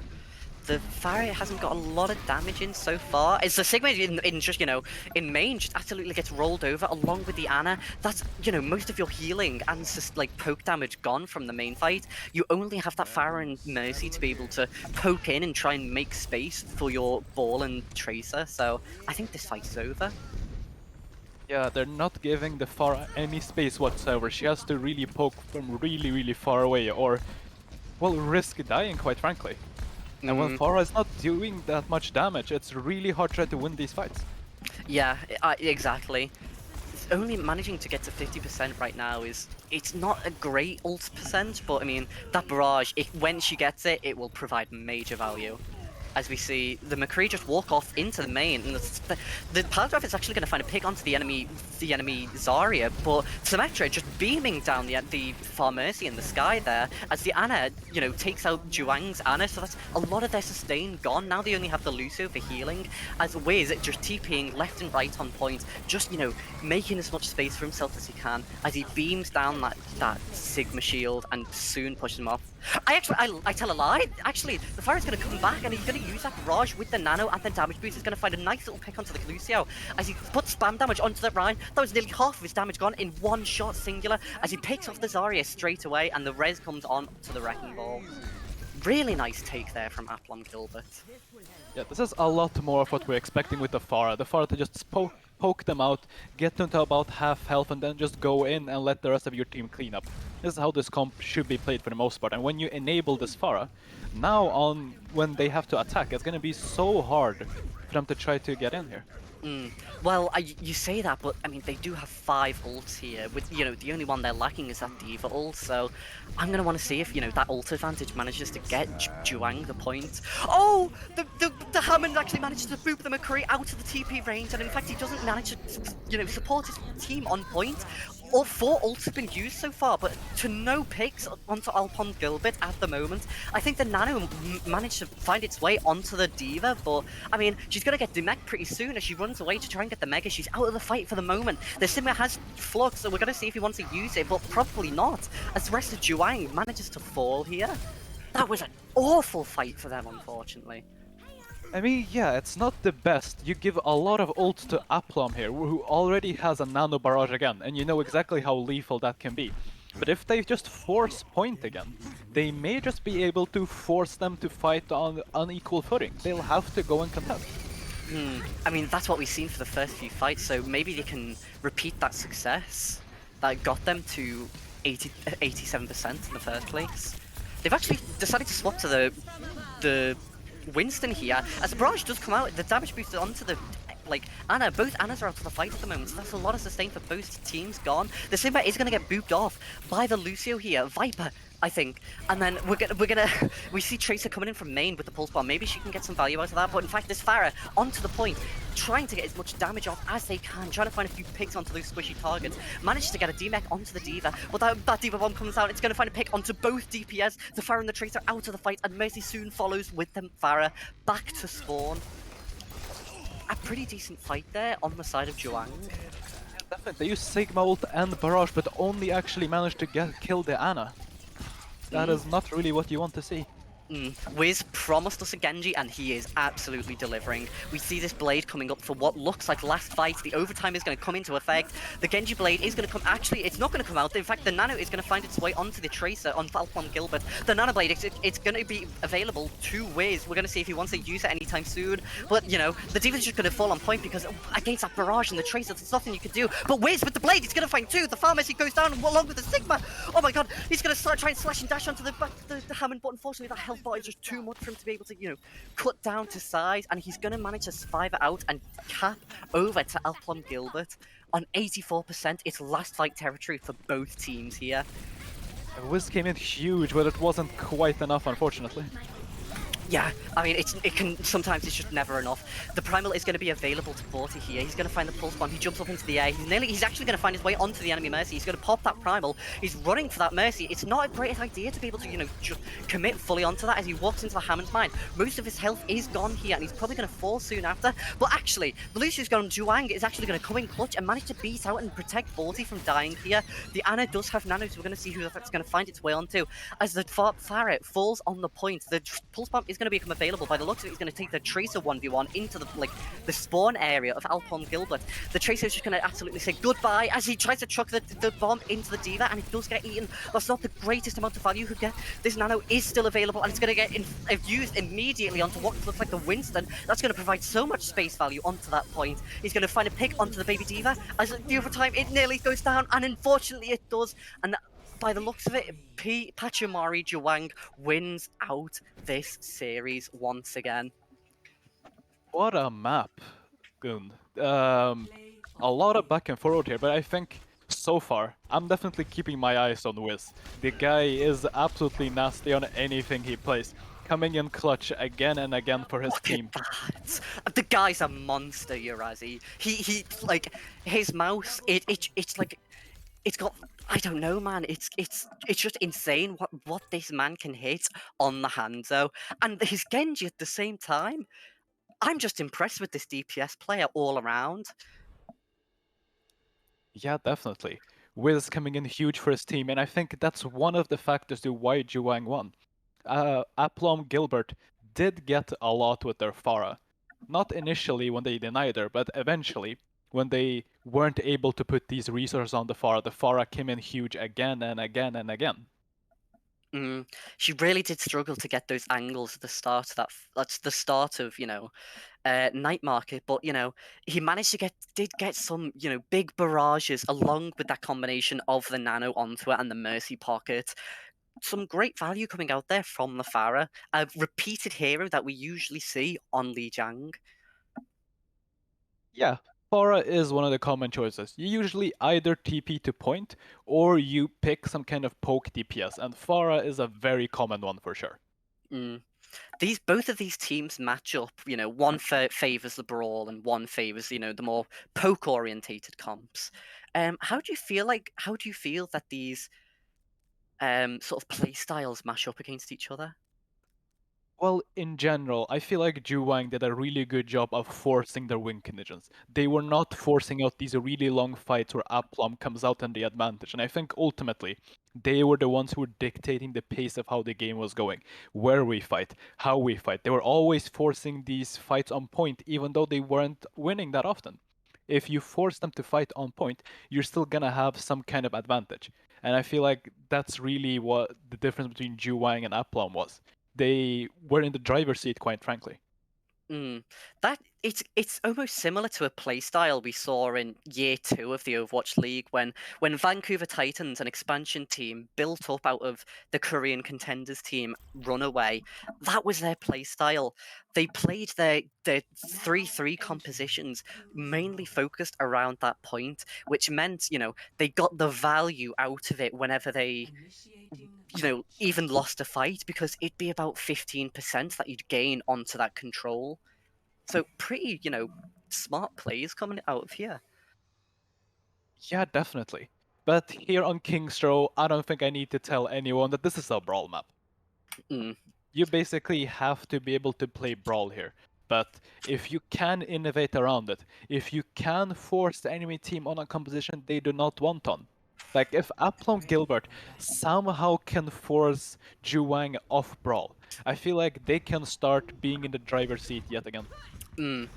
I have seen on rare occasion different sort of style comps coming out. I have seen the double bubble on point A get utilized quite effectively in some certain situations, but like you said, that Brawl composition really is just the king of King's Row.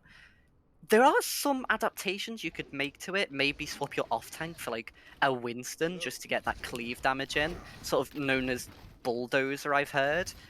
Do you think we'll see any of those kind of compositions coming out here? Well, I don't really have to guess, do I? We're just gonna roll out right now.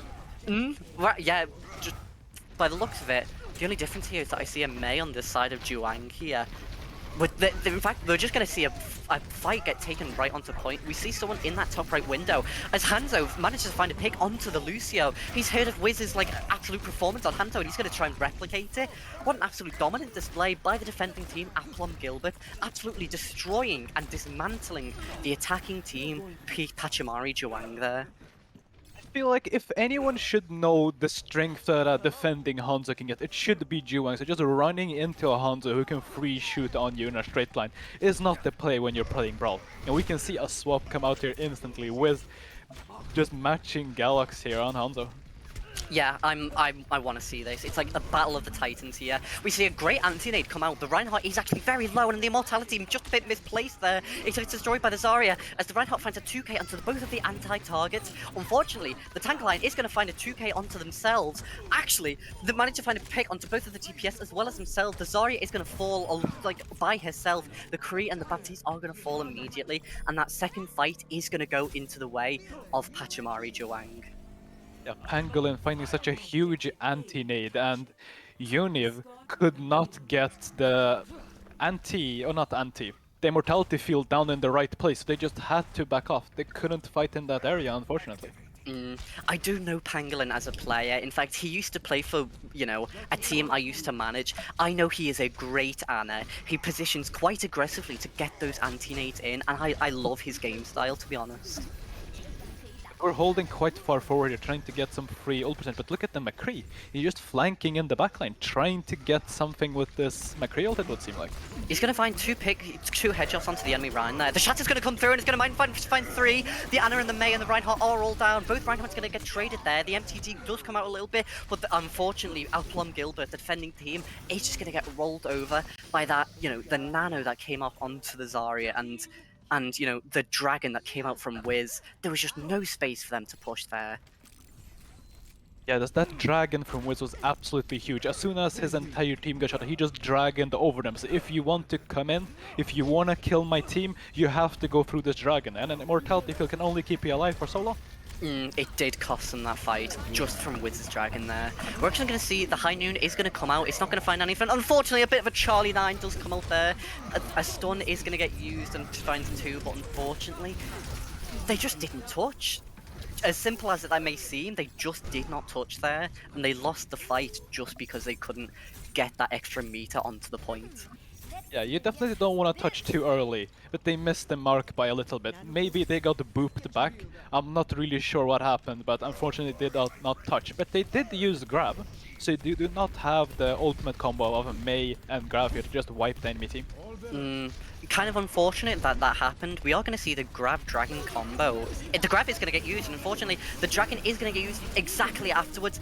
Aplom Gilbert is going to find a massive dragon, but unfortunately the beat comes out as well as the nade, which just means they have that sustain to just ignore the dragon and the grab. Zarya's going to get slept up and anti, just uses a personal bubble to cleanse it. The beat is going to come out onto the side of Aplom Gilbert here, as the Baptiste does have his ult available if he wants to use it. I'm not sure if the fight is won or lost yet. The Mind Shield is very low, and unfortunately so is he, and he manages to fall immediately as the window does come out, and that damage is just going to absolutely roll over the Reinhardt. The Mei wall is going to come out as they saute out of this battle.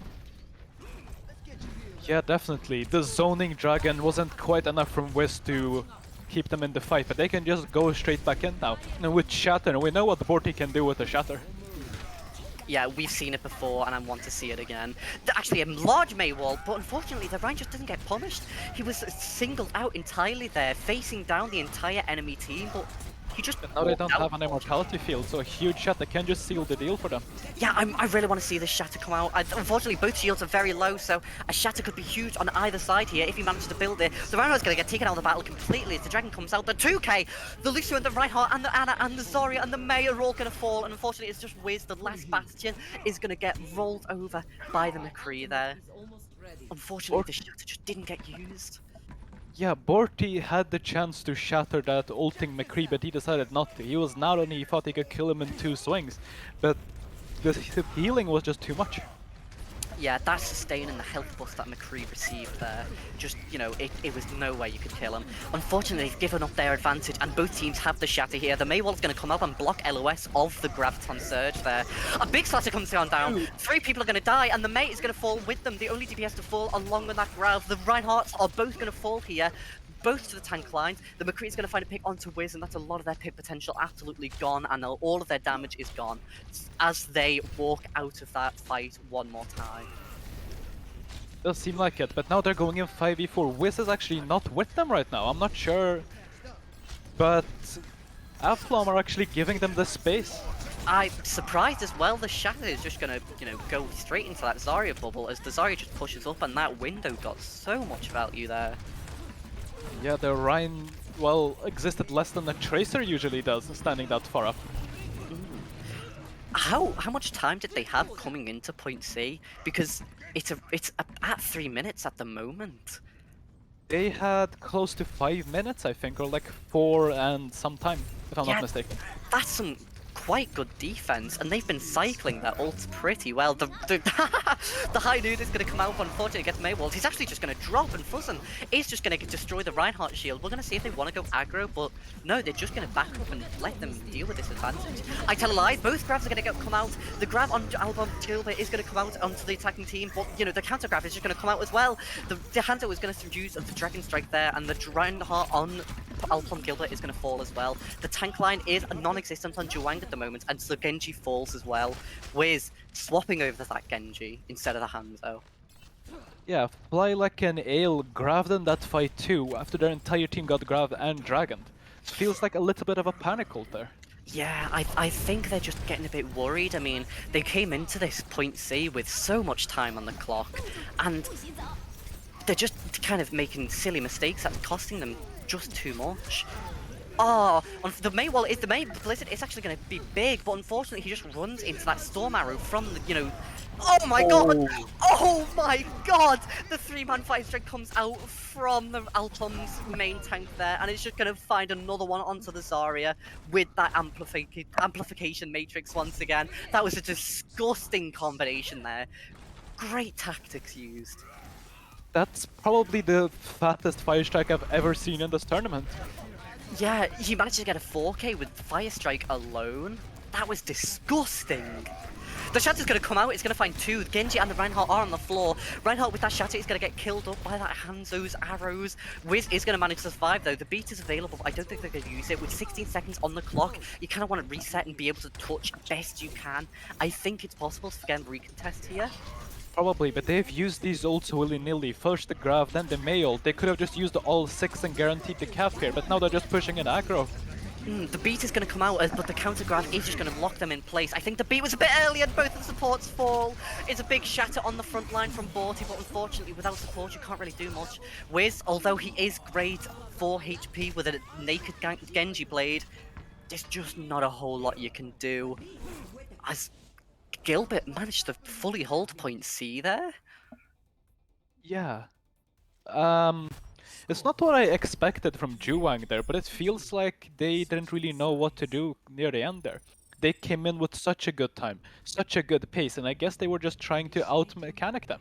They said, we're the better team, we don't necessarily need to outplay them, we don't necessarily need to over-ult every fight, we're just gonna use one ult, and we're going to win every fight. And you can see that's biting them back now. Yeah, I completely agree. That was some great ult rotations from the defending team there, Alplom Gilbert. I want to see if they can repeat this same success on the attack. We'll definitely have to see about that, but so far so good, I'd say. You start out with this defending Hanzo. You force Wiz onto the Hanzo too, so like I said before, when you force Juwang off the comp they want to play, they do struggle a little bit. And when you can't just let someone like Wiz just pop off every single fight, it's gonna be rough. Yeah, I completely agree. I mean, we did see that counterplay on the enemy. The blue team's Hanzo there really did just get major value most fights. Kind of a repeat of what we saw from Wiz on the previous map, Lijiang. Yeah, Wiz is still putting on a clinical performance, and now he's just matching it on defense, saying, "You wanna play Hanzo against me? Come at me, bro. I'm the defending Hanzo now. You're coming into my turf." Yeah, I want to see this matchup once again. He's gonna take positions on the bus. We'll see if he gets any picks. So far they're just rotating around the statue, getting some well-deserved space, but Lamp is already out, but they still drop a player. Right, okay. That was very interesting there. The Mei Wall is going to come up and block their retreat there as the Lucio also gets picked. Wait. Oh, that was the defending team's Lucio. This is actually a pick for them to go into the next fight. A bit of an overextension there. Maywall is gonna slow them down a little bit, and Lucio gets back to their fight exceptionally quickly, usually. Yeah, I'm going to want to see this. Unfortunately, the Reinhardt is going to go onto really low. The Immortality Field is going to come out early and just about save their Reinhardt.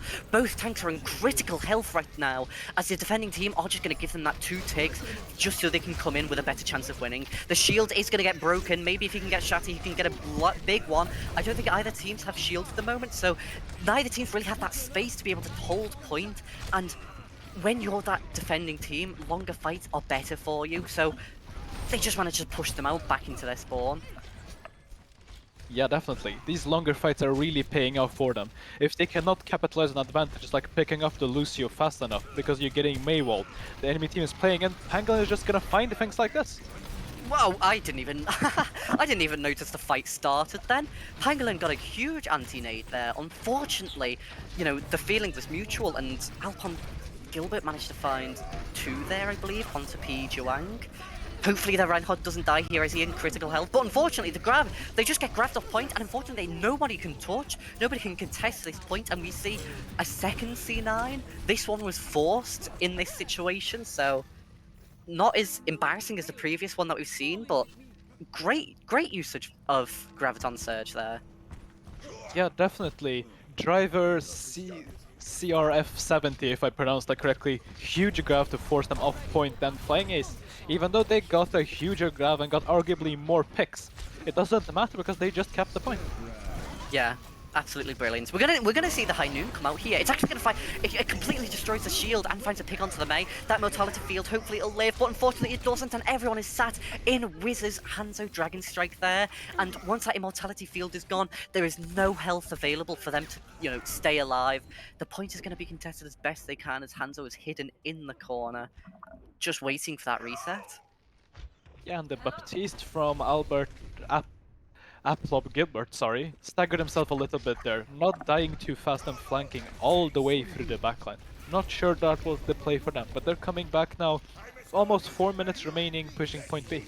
A huge ult advantage on the side of Alpom Gilbert. We're going to see the Hanzo Dragon Strike come out early, but unfortunately it's reciprocated by the Mei Blizzard. It's going to find 2 picks onto the DPS and onto the Baptiste. That's all of their sustain gone. With only that Lucio, although he has beat, I don't think he wants to commit it to this fight.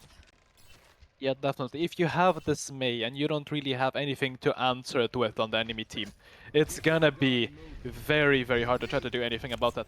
Hapa there just straight up winning the fight by himself, throwing the Mei ult there, finding everyone on the enemy team. A great use of circles there. A great use of Mei ult there. he might do maths in his fight time. Oh, a huge shatter comes out. He's going to find 3. The Baptiste is going to find really early death, as well as the tank line soon follows him back into spawn. The McCree is really low. We're going to see if that becomes a stagger later on. But it looks like he's going to make it out. What a great shatter coming out from Borsi on Team Juang there. Yeah, huge shatter, but not quite enough on Wait, no, never mind. It is enough for them to win the fight there. Big shatter from Borti. Yeah, brilliant. That defense is absolutely stellar on this point B. But I'm going to want to see if this the Dragon comes out early. The Reinhardt is very overextended. The Shatter is going to come out. It's going to get completely blocked by 40 there. A bit of a main tank differential. The Lucio beat is going to come out. In fact, both tanks are dead. It's similar to last fight with 1 DPS down and both the tank line completely out of the picture. Unfortunately, the beat does get used there. I'm not sure if that was worth it, though. I mean, you do say main tank differential, but look at what they have on their team Juwang. They have this Mei wall, and that's just setting up so many fights for them. And when they have Pangolin and Ana, just this Antonita into the backline, and Borty can just go ham. Very true. When I say main tank differential, I know it's not the whole big picture. Playing main tank is so complex, especially in these kind of Brawl compositions where it's so crazy, that it's just a simplification. To be honest, great display. We're going to see the grab come out early. It's 3-man stun from the McCree there. The Immortality Field is going to fall along with the Reinhardt. We're going to see if the Dragon does get any value. It's going to find a pick onto the Lucio, but unfortunately, half of the team of Alpom Gilbert is gone.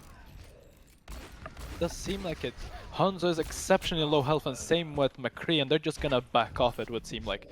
Too low health to continue this fight, even though they started out at equal footing. Yeah.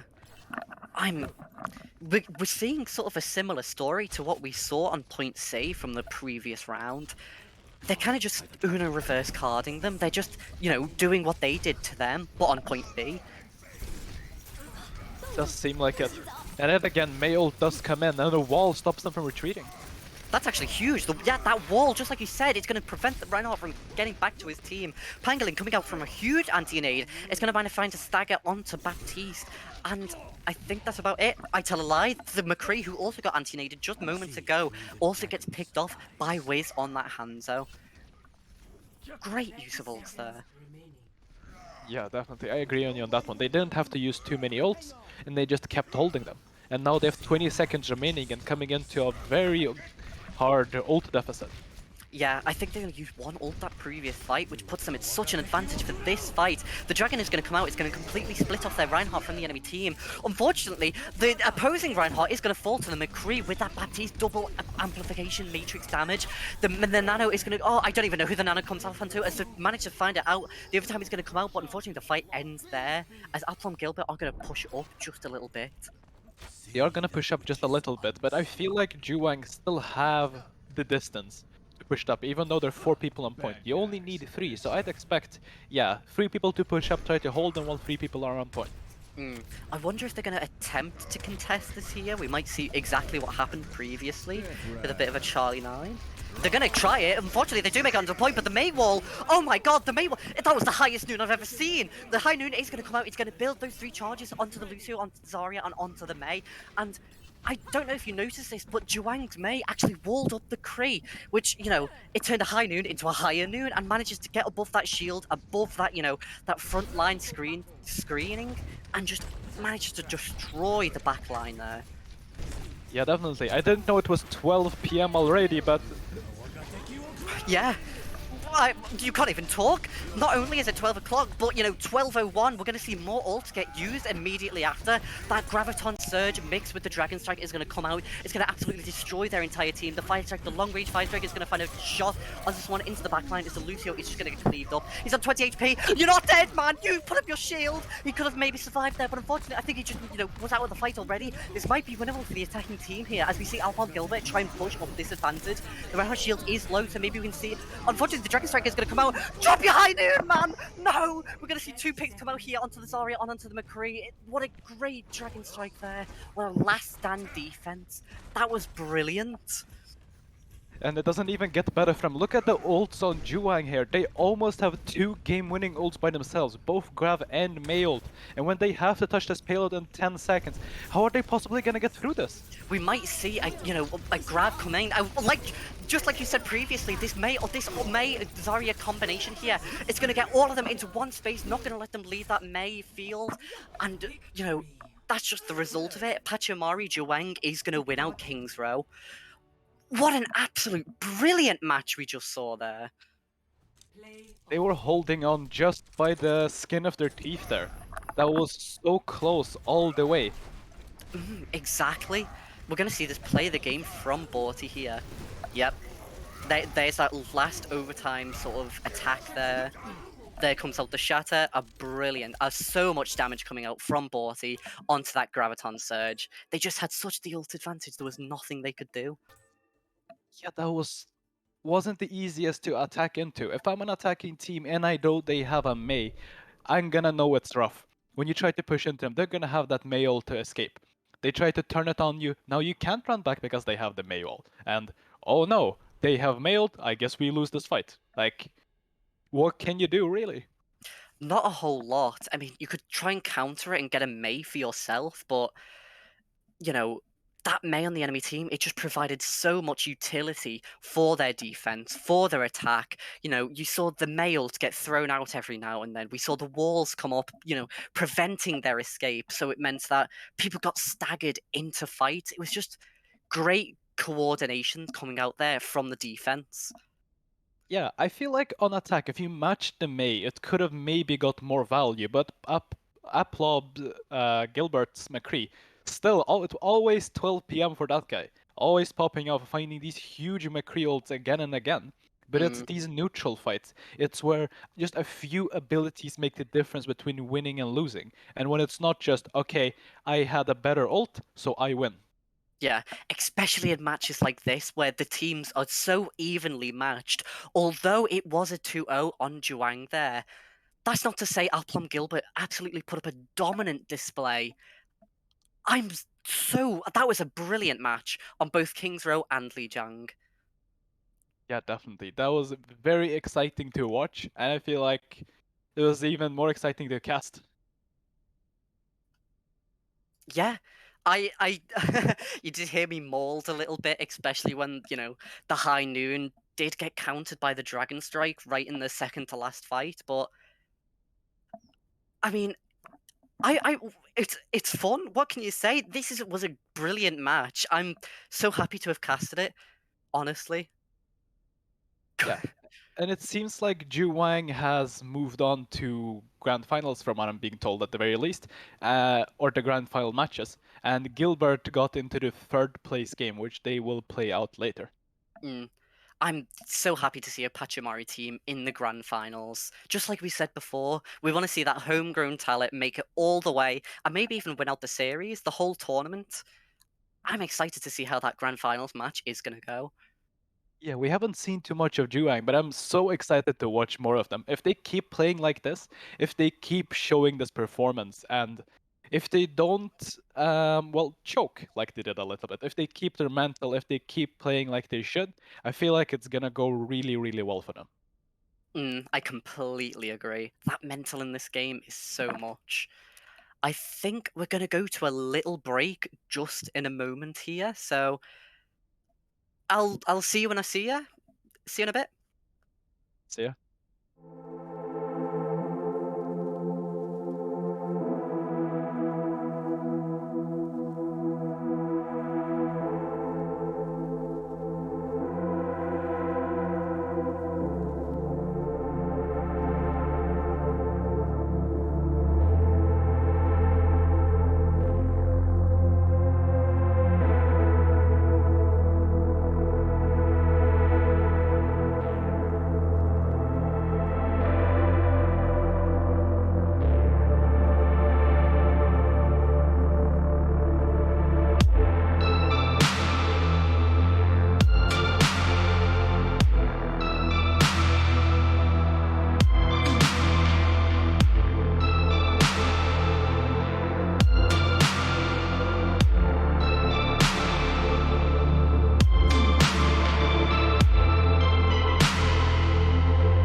Hello once again. We've just come out of that extraordinary match from Juwang versus Aplom Gilbert. And we've got a bit of a reoccurring guest at the moment with Wiz, one of the DPS players, a projectile DPS player from Juwang. He put up some great performances in both of the matches that we've seen him play, and really just a hard-hitting DPS player all around. So say hi, Wiz. Hi. Okay. So first question I want to ask you here is Galexo, the enemy Hanzo from Aplom Gilbert, the team you just versed on King's Row. How did you feel he compared to you? Because from the cast perspective, we thought he did, quite a good job. Yeah, actually, he played really well. I was actually kind of struggling to get some shots in, especially also because the Rhine was very good at shielding his team. And when we just started to push, Galexo kept just finding like amazing shots on me. So yeah, he absolutely played really well. And yeah, definitely a good foe. Mm. I think we will actually see him return in the third place match, which might be coming up soon. We'll see about that. What I do really want to pick your brain about is how much confidence do you have going into the grand finals? Oh, we're gonna roll them. Oh yes, it's what we love to see. Oh hell yeah. Fair enough. Do you have anything, Urazi, that you'd like to? Yeah, so from chat, we actually have a few questions for you, Wiz. First one being, why are you so good, Wiz? Oh well, that's a great question. I mean, I play the game a lot, but Is I it wouldn't. those multivitamins you ate? Yeah, yeah. Take your good night's sleep, some vitamins, and just hydrate. Stay hydrated. It's Stay what we want hydrated. to hear. We have some more questions here. Wiz, are you single? And ready to mingle. And ready to mingle. You heard it here first, chat. Just hit the guy up.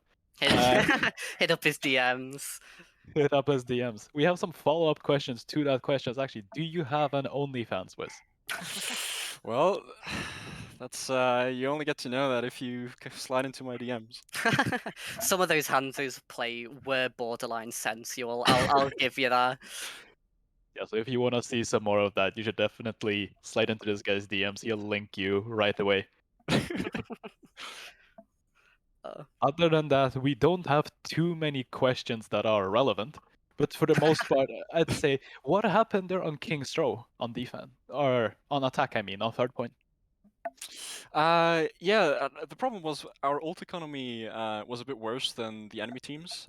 They had really good ult economy and always managed to pick us off with a multitude of ultimates before we could actually try and push. And also because we don't play with BAP, we have Pangolin on Ana because he's cracked on Ana. True. It's always really hard for us when enemy teams have a combo like Zarya Hanzo, so we kept getting picked off like that. And then the BAP windows also hurt us quite a lot, so we struggled a bit there just because of ult economy reasons, but that's nothing that we can't fix for the future. Great gameplay coming out from both teams. I'm impressed by both Pachimari Juang, which you're the DPS player of, and Aplom Gilbert, a out of org team. So a great match that we saw today. Thank you for joining us on the desk, Wiz. Good luck in your future matches, and we'll see you chat in just a little while. Yeah, thanks for having me. Bye.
manages to get a shatter off, but they get taken out when they get it. There's a boot coming off from the Lucio, and Oh no, they Well, do not. They do had not the have barrage run. for a very short period of time, gets shot Oh, in yeah, the head it's by real. Mazzy G and Blue Dog. Well, now the Tommy B comes back with his ultimate here. Pulse Bomb gets used by Hater, doesn't really find anything. And, Yeah.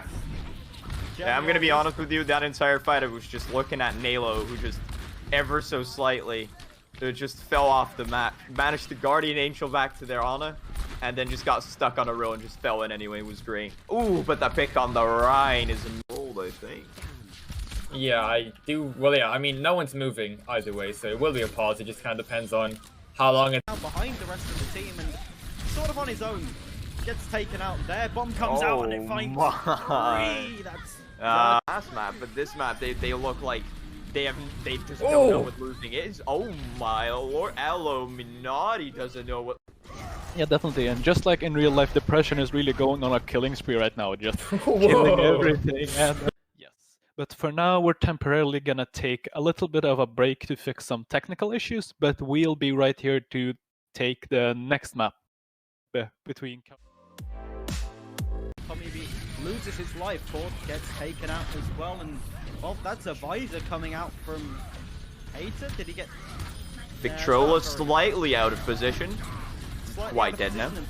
Yeah. they're Lucio. Oh, Okay, cool. That's There we probably go. Brigitte. That was probably Brigitte.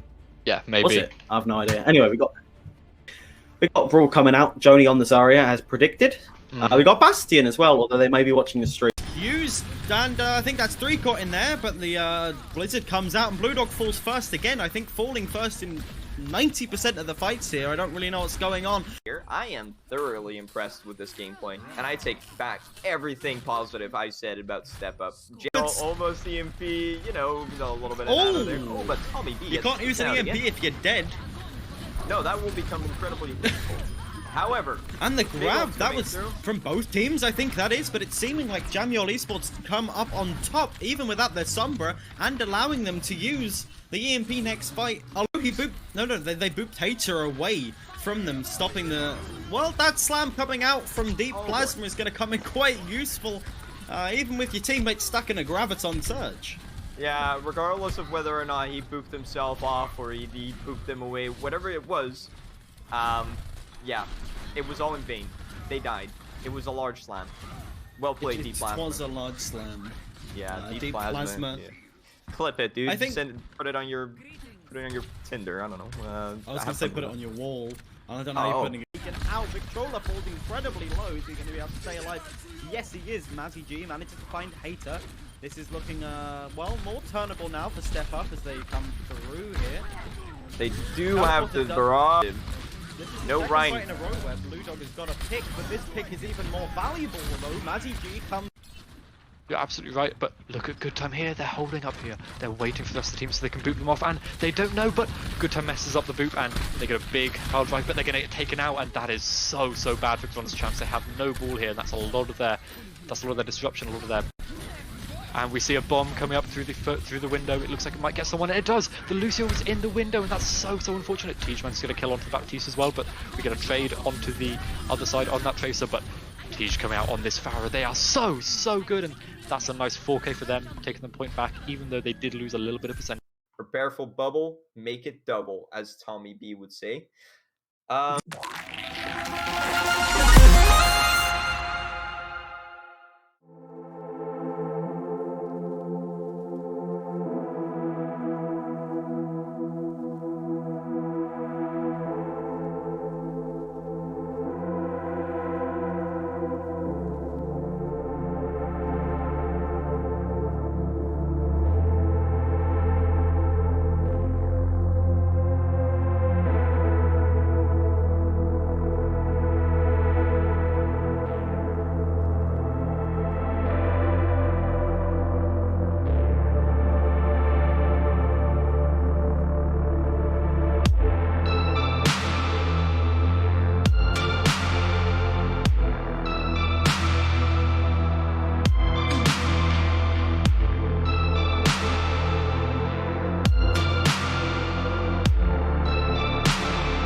book full of numbers, staring names.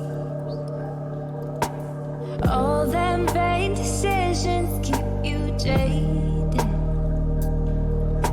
You could have found the one, but you won't change. So aren't you glad to meet me? I think you should, I'd be glad to meet me. If I were you, aren't you glad to meet me? I think you should. I make a real good song out of you, time and ticking slow. Yes, you're overdue, aren't you glad to meet me? I think you should. I mean, I really think you should, yeah.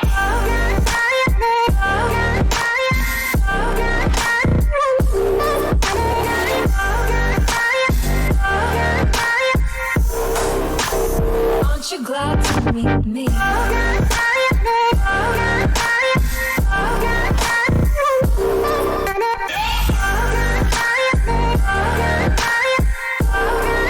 mean, I really think you should.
Hello and welcome back. We are going to actually take a look at King's Row from the matchup between Gilbert and Juang. The team one on the left, the blue team, is going to be Team Gilbert, and the red team on the right is going to be Team Juang. Go on. Yeah. For most part, there was a lot of plays we saw here, didn't we, Goon? Like there was so many back and forward and so many like small things that added on top of each other to make this map very special. Very much so. And we have 3 main points that we kind of want to go over, including this first point on King's Row. I'm very interested to go back and have a look and see how it actually played out. Yeah. So we're like starting out with Juang being on the Mei here, but they were just running straight into Galax on Hanzo there, and well, Wiz did something very similar when we were playing on Lijiang Tower, and they just running in here, quite frankly. And Galaxo just finding these picks into the backline, and just too much damage coming in for them initially here. Very much. Hanzo provides, because he can one-shot from a distance, he provides pick potential. And that basically means that when the attacking team rotates, there's a chance that one of their squishy targets, like a support or DPS, is going to die to that sniper character. Yeah, but on the second attack, there's a huge anti-nade coming in from Pangolin here, and I'm not sure if missed it there, but the anti-nade first comes in there, and then after that, the lamp does get thrown out. But they're just backing entirely out of it. Yeah, you really have to trust your Baptiste in these kind of situations. I'm really happy with the off angle Pangolin took at the very start of that fight. That's what it enabled him to get that anti-nade onto both the McCree and the Reinhardt, which are both the first characters to fall for the defense. Yeah, definitely. And, well, Young Nivd here just took this off angle on Baptiste, wanting the team to hold here around the Immortality field, but they just backed off, unfortunately. And when you don't have this LOS from the Baptiste, you're not gonna get the same healing. You're not gonna be able to sustain, and you're just gonna get rolled over. Very true. The kind of body language of the Reinhardt can really determine how fights turn out. We saw the Reinhardt back up there because we saw he was scared because he had that anti-nade and the enemy team was right there in front of him. If he just had that a bit more confidence to trust in his Baptiste, we might have been able to see him survive there with that immortality field. Yeah, definitely. And we saw a little bit of a failed flank there, unfortunately, on the McCree ult. They did initiate into this fight with such a huge shatter here. Pinning, how many people is that? 3, 4 people? It got huge. Very much so. It got both the Anna and the Rhine, 2 of the big players in this team comp, because you no longer have a shield to hide from Gilbert's Hanzo, and you don't have the Anna to heal up the damage for that 2.5 seconds. Although it doesn't seem like a lot, in terms of Overwatch, in a fast-paced comp like this, it can last an eternity. Yeah, definitely. But it isn't even Gilbert who win this fight. It's this huge dragon that comes in here from Wiz, just absolutely just shutting them down. And when that immortality field drops, just so many picks going over to him, and so much damage already being done. So even with that huge shatter, standing in a choke point like this against Wiz might not be the wisest choice. Yeah, exactly. That immortality did keep them up for just a little while, but unfortunately, it just didn't quite get the protection it needed to keep them alive. Sort of a reverse kind of style of the way how point A was lost to them. Here we get to see the C9 that happened before too. It took them a little bit too long to touch the payload, unfortunately. They did walk up, they did try to touch it. I want to see if Lucio actually booped them here, just like you said on the cast. Doesn't seem like it, but they were just quite literally body blocking them, not allowing them to walk through, like just using their sheer mass of the tanks to just block them. Yeah, absolutely. Just that menacing, the way Ryan was stood on top of the payload. I understand why they wouldn't have wanted to push in that situation, especially when they knew he had Shatter. That is a scary sort of position to be in. And so far, it could just seem that we're just giving praise to Juwang, but it went downhill very fast after this, didn't it, Gun? Yes, very much so. I can't quite see the time bank at this point. Can you read that out for me? 5 minutes, 16 seconds. And they didn't cap out point C, even with that time bank. So I want to find out how that happened, to be honest, because on this fight coming up, it got pretty close. It got very close indeed. They did throw out ults like it was a little bit like nothing. Like we see here, their entire team got grabbed. They used the Lucio beat a little bit too early, in my opinion, to counter with this Mei wall up. You don't necessarily need to throw it out, especially since Hanzo did not Dragon yet. That is something I noticed several times on the cast. But it's just a absolutely gigantic shatter coming in from Borden this time. And now that there isn't a dragon just from Wiz denying everything, it's enough to win the fight. Yeah, entirely. 2 ults invested there, it traded for the beat. I'd say it's it's an okay trade in my opinion, but I mean, they managed to just keep their ult economy going for this defense, so I can't complain on that. Yeah, definitely. And we see a lot of this, them throwing out one ult after another, and we see Ryan just absolutely being melted here. Instead of keeping their ults, which they had a lot of, they could have just tried to hold on to all of them. They're only really missing the Lucio beat and the Hanzo Dragon. When they have all of that, they can just push and finish the last, 30 meters of the map? Exactly. I think in the next fight here, we're gonna see either a Graf or the Mail, because they didn't fuse them together, they just threw out one. Yeah. Trickling ults is what really hurt them here. Yeah, like just throwing out your Graf. You know you're gonna die. You do not have beat, you do not have lamp. Your entire team is Graf there and counter Graving. Not sure that's the best choice. I'd say at that point you have the time bank to just lose the fight quickly and go next. And that's 2 big ults that they don't have for the next fight, but they just continue to invest. Yeah, they used Nano and they used Grab this fight. And if I'm not mistaken, next fight after this, they just throw in the Mailed into the enemy team. Oh, actually, I was quite impressed with this defense here, because if you see here, that was a really big mailed that got used there. It split off the Reinhardt, but it might have gone just a tiny bit too fast there. But there's a lot of micro play going on here. We see the Baptiste ult is going to come up in just a short second. It's a 5v5, and the enemy team are very low on health right now. Definitely. And the only real thing that could win them right now is a very high damage burst, isn't it? Exactly. I wonder where they're going to get this from. Perhaps 200 HP would be just enough. I think this 200 damage just block of sun, as it looks like on my screen.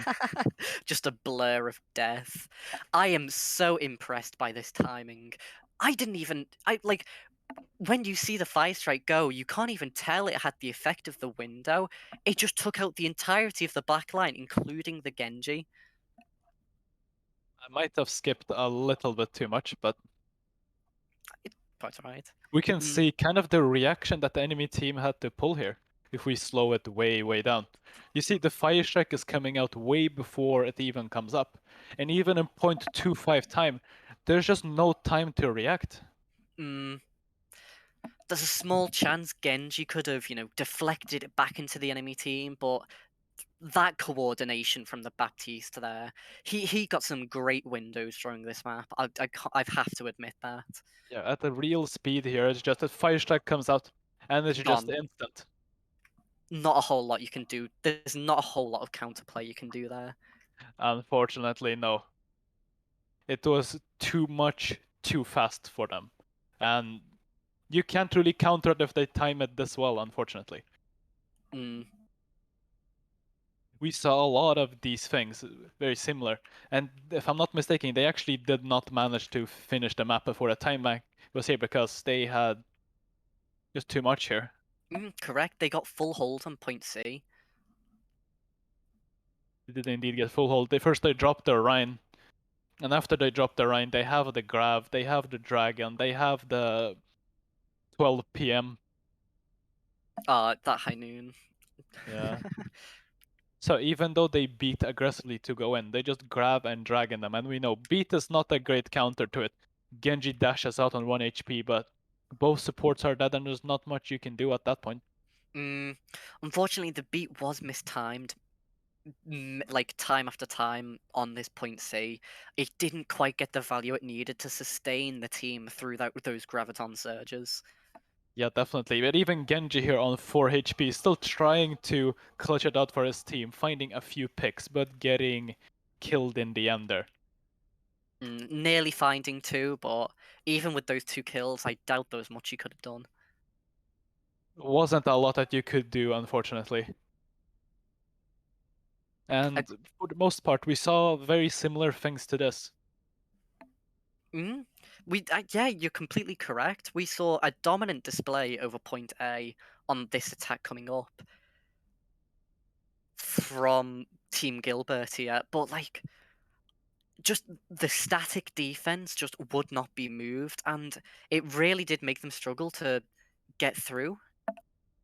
Yeah, definitely. And they just started out with the Hanzo here, and it is very similar for the most part. But it seems like we actually have the max map ready, and we do not have, as long as you don't have anything to add, Goon, I feel like we're pretty much done with this map. I mean, that's one attack done. That was some great plays from both teams in that position.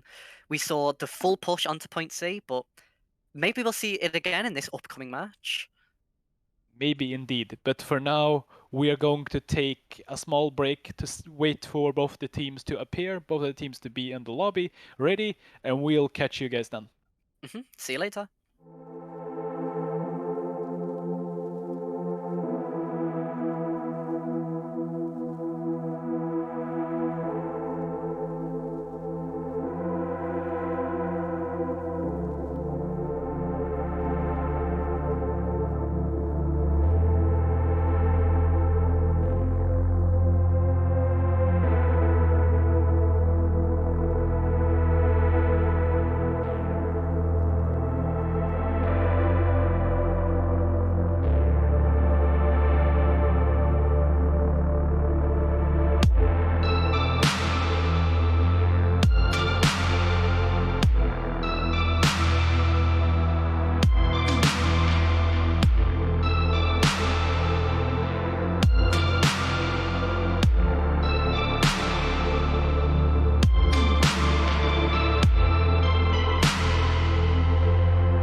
Welcome everybody to the Pachimari Esports League. Today we are going to be coming at you with our third place game. It is going to be the Plum teams clashing against each other. We've got Malachite versus Gilbert, and I'm of course joined by Lunar.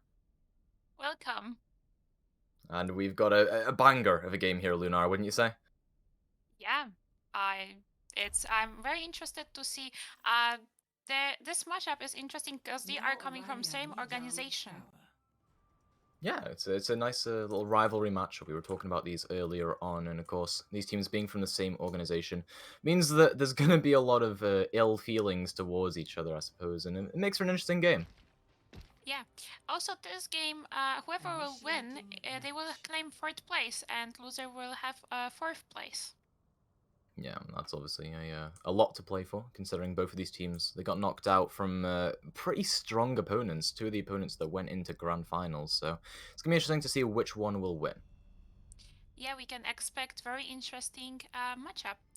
It looks like we are going on Lijiang, and this is Lijiang Tower, so we can expect some diving composition. Yeah, I mean, Lijiang Garden definitely has a lot of capability for dive. We saw earlier on as well in previous games that dive is something that's often played here. And the interesting thing about this as well is that you can play Symmetra if you really wanted to here. Yeah, but it looks like we will have actually Bastion. This one, in my opinion, is very hard with Bastion and positioning, so I look forward to see how will they go and what their placement will be. On the opposite team, we have a Torbjorn also, so another interesting pick. Yeah, this is interesting. You've got this Bull Diva Hyper Dive alongside the Bastion and the Torbjorn to hold down that backline pretty well. Let's see what happens here. Of course, we are going to have, I believe, a boop off onto Heal Me Baby. I'm assuming they were going to go for a Torpham 1v1, but now the fight probably breaks down. I'm not sure what's going on here. Yeah, that was very fast first pick from Mante. Very good whip, and so far team are not really going into the fight, so another pick. Are they waiting for a Torb 1v1? I think they're going for a Torb 1v1. Yeah, okay. So we've got Galexo versus Heal Me Baby here with the Torbjorn 1v1. Let's see what happens between the two. They go in right now. Galexo early on using that overclock to try and get damage in as Heal Me Baby gets killed off there. And now the fight will break down. We see the ball get a roll into the backline there onto Zombie, who manages to get the flash up, but actually it seems like upon Malachite here will be coming out on top as Kolome gets a couple picks off there.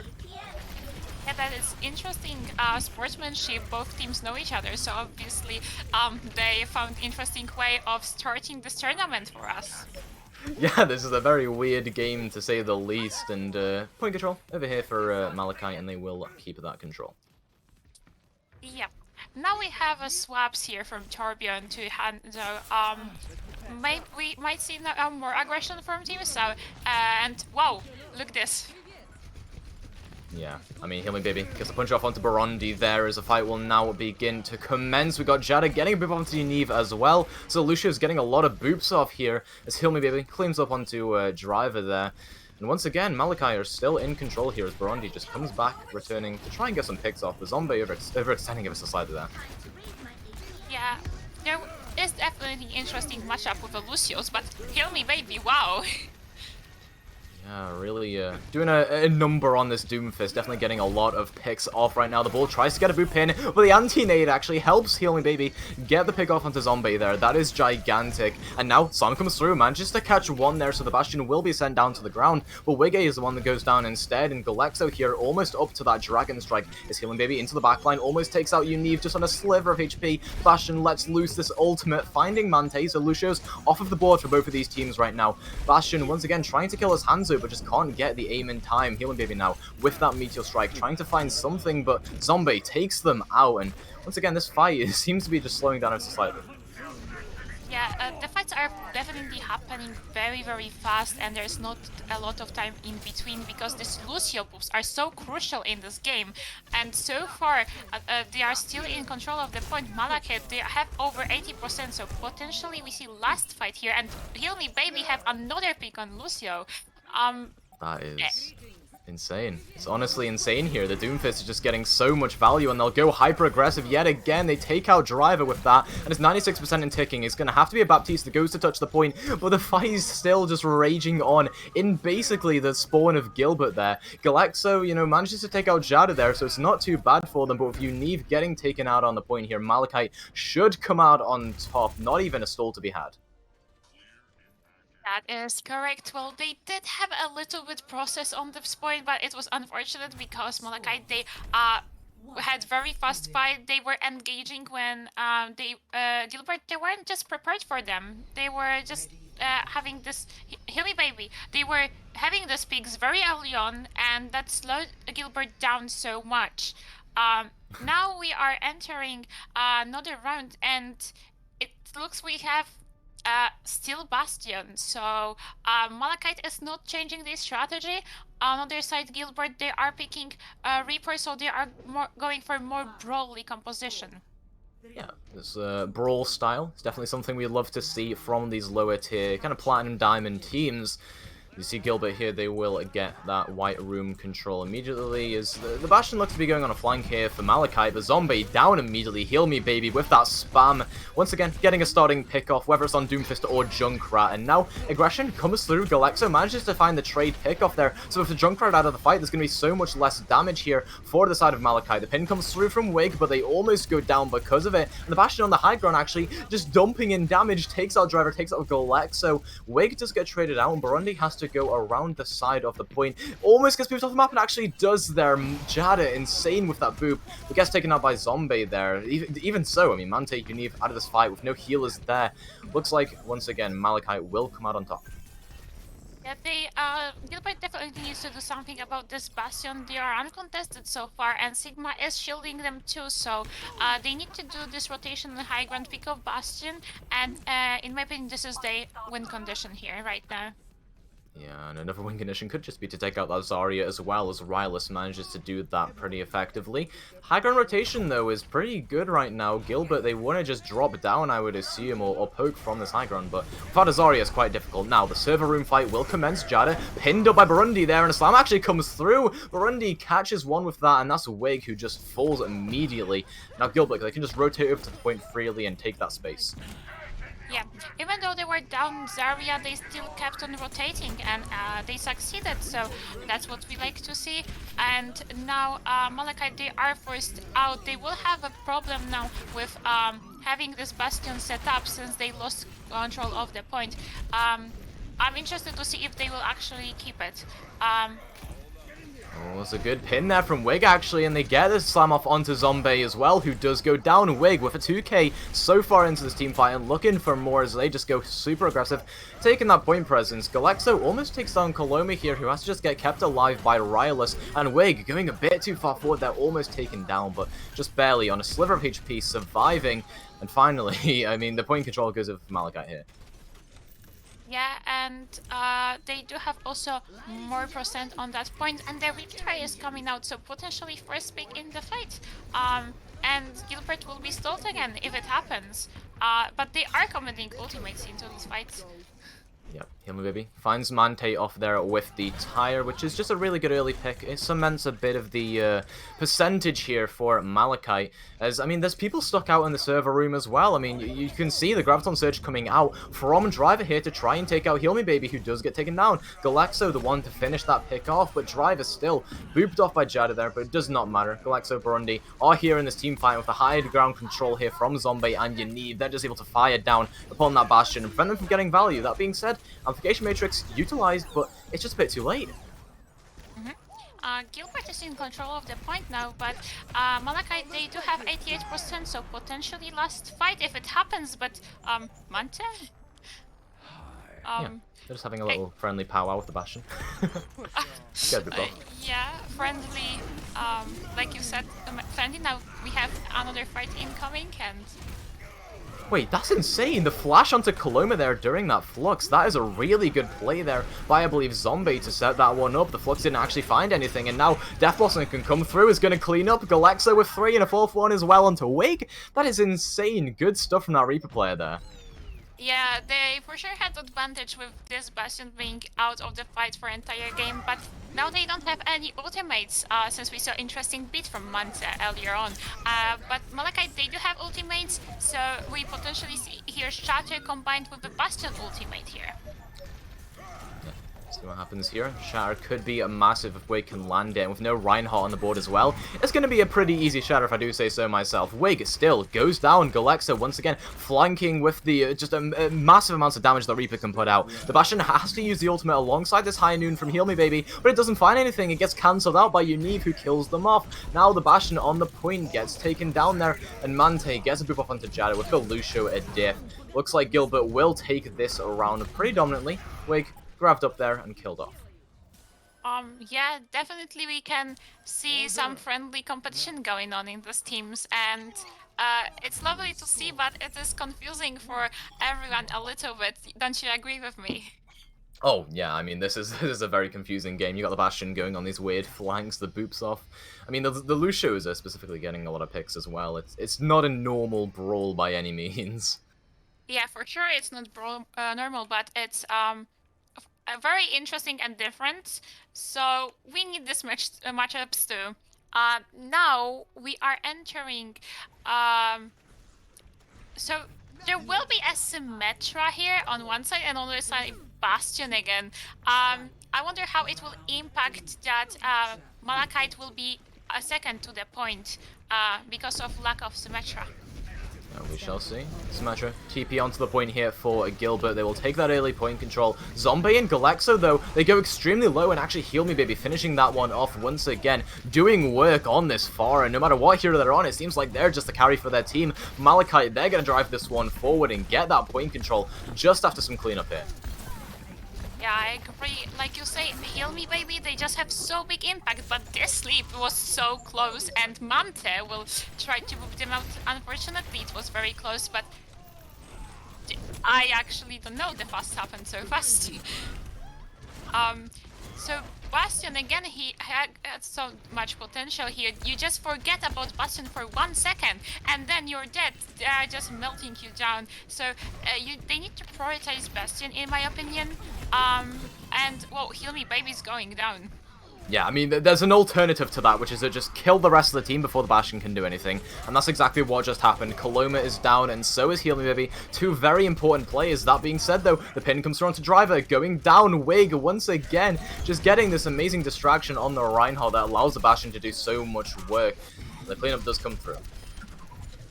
Yeah, they are, wow, Baptiste, they are having so much picks now. It's just cleanup, though, isn't it? Yeah, it is a cleanup, but now we can see that everyone have potential in this game, and even though we often see Heal Me Baby, probably not, but Manta is also a very good player, and the Shatter comes through. Yeah, the Shadow finds the Bastion during the ultimate. That is such a valuable Shadow there for Burundi, who also takes down Coloma with that one. So, once again, two players down here, and Gilbert need to try and follow up on this advantage. That being said, Wig still exists in the team fight and is still somehow alive. This Mercy just keeping them up, and the Nano comes through onto the Soldier with the Visor. It's going to deal so much damage, but that being said, Heal Me Baby gets two down there, and Unive and Zombie are out of the fight with Galexa going down as well. There's no more DPS presence to be had here for Gilbert, as a cancel onto the res as well. That's gigantic. It's just an absolute scrap between these two teams right now, but for Sigma being caught out in the open, they're going to get taken down by Wig there, despite the Bastion being taken out by Burundi there. And still, 90% in ticking, and it's looking like Gilbert, they're kind of, you know, they're kind of getting destroyed right now. The slam comes through as well with the bomb. It's going to almost catch Burundi there, who does get kept alive. The High Noon from Zombie now to try and win this fight out, but Jada gets taken out as well on that trade. So it's a 1-for-1 trade, 5 versus 5 on the point right now, but Wig, Bastion once again getting so much damage and kills it. And it's just this Bastion that everyone forgets about that just gets all this damage in. Yeah, that is correct. There is overtime still ongoing, but it looks like Malachite will take first map as a victory.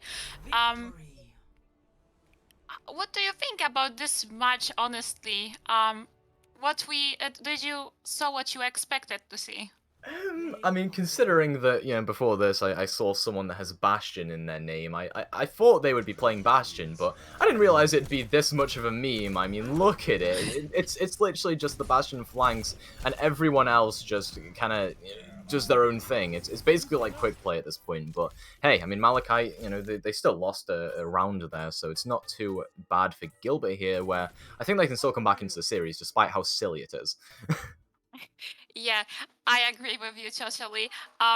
And Mante again with having this environmental kills, it's for sure very crucial for Gilbert. And honestly, from what I saw, everyone have potential in these teams, and we talk about what is happening mostly, but we may miss something. So don't worry, we notice you. We know you're amazing. And I honestly, the matchups happened much faster than I have expected to be. The fights were very fast engaged, and what I think Gilbert should change is to remember about this Bastion a little bit more, to focus them a little bit more, and don't forget about Heal Me Baby too. When they had Pocket on that Pharah, they were basically unstoppable. So the pills from support for that DPS are so amazing. But Mante and Unive, they live up to the Malachite supports too. They had some good pills for their team. So I'm interested to see more of them.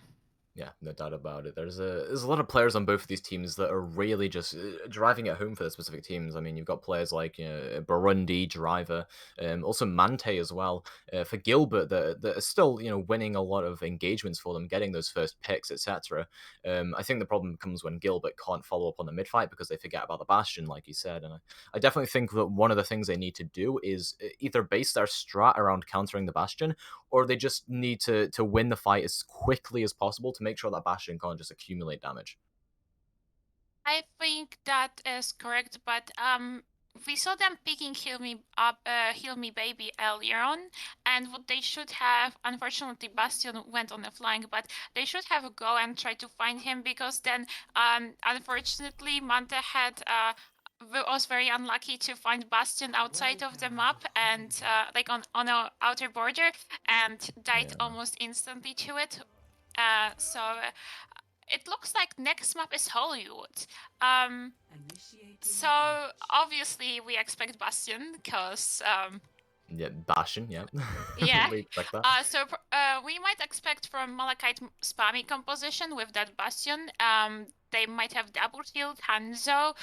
On the other side, we might see Brawl, we might see Dive, depend if it's from side attack or from defense.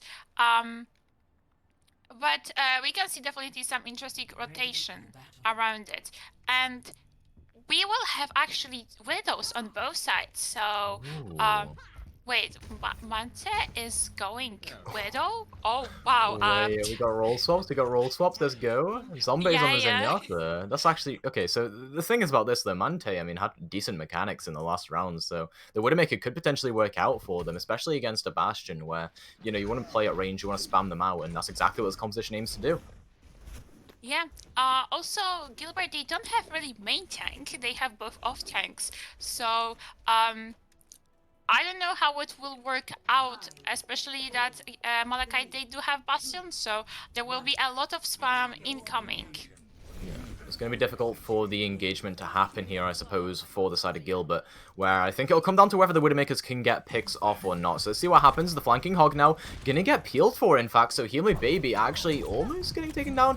Stays alive just barely low, but they scored too much to handle. Galexo's still in the front line, though, and is almost dying there, so got to be really careful about that. But I mean, alas, it looks like Malachite, they overextended ever so slightly there. The Immortality Field exists here for Gilbert, and that's all you really need from it. And the aggression should just come through.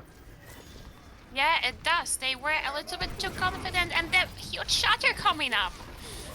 Yeah, that's a huge shatter. It takes out Burundi, it kind of slows the tempo of the push, and now Driver on the Zarya is just stuck behind, so it's going to be quite difficult to win out here if you are Gilbert, but the Mercy's just going for a bit of a DPS Mercy moment, I suppose. Unive and Galexo getting the picks off in that team fight, and finally, I think Gilbert will start pushing this forward.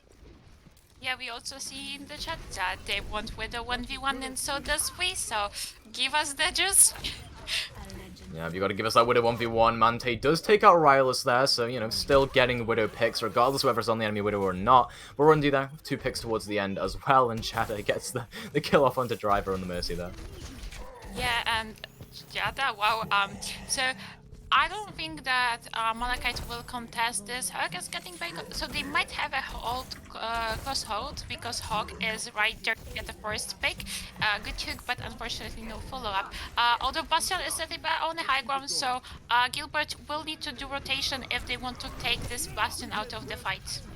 Yeah, the Bastion on the high ground is going to be really difficult to deal with, especially when you're just on a vantage point where you can't really access them. That being said, will be the payload control still, you know, being the main thing here as Bastion takes a high ground perch, starts spamming in the damage, but just can't do anything. The Zarya's in the way. That being said, Zombie goes down, bit of out of position there, and Bastion does get traded out for it. And with Jada having no res online because they used it slightly earlier, it means it's probably winnable here for Gilbert as Burundi takes out Wig with that whole hog. But Hilmy Baby is still in the spawn room of Gilbert, getting picks off with that whole hog onto Mante, so there's going to be no Widowmaker here to contest Coloma.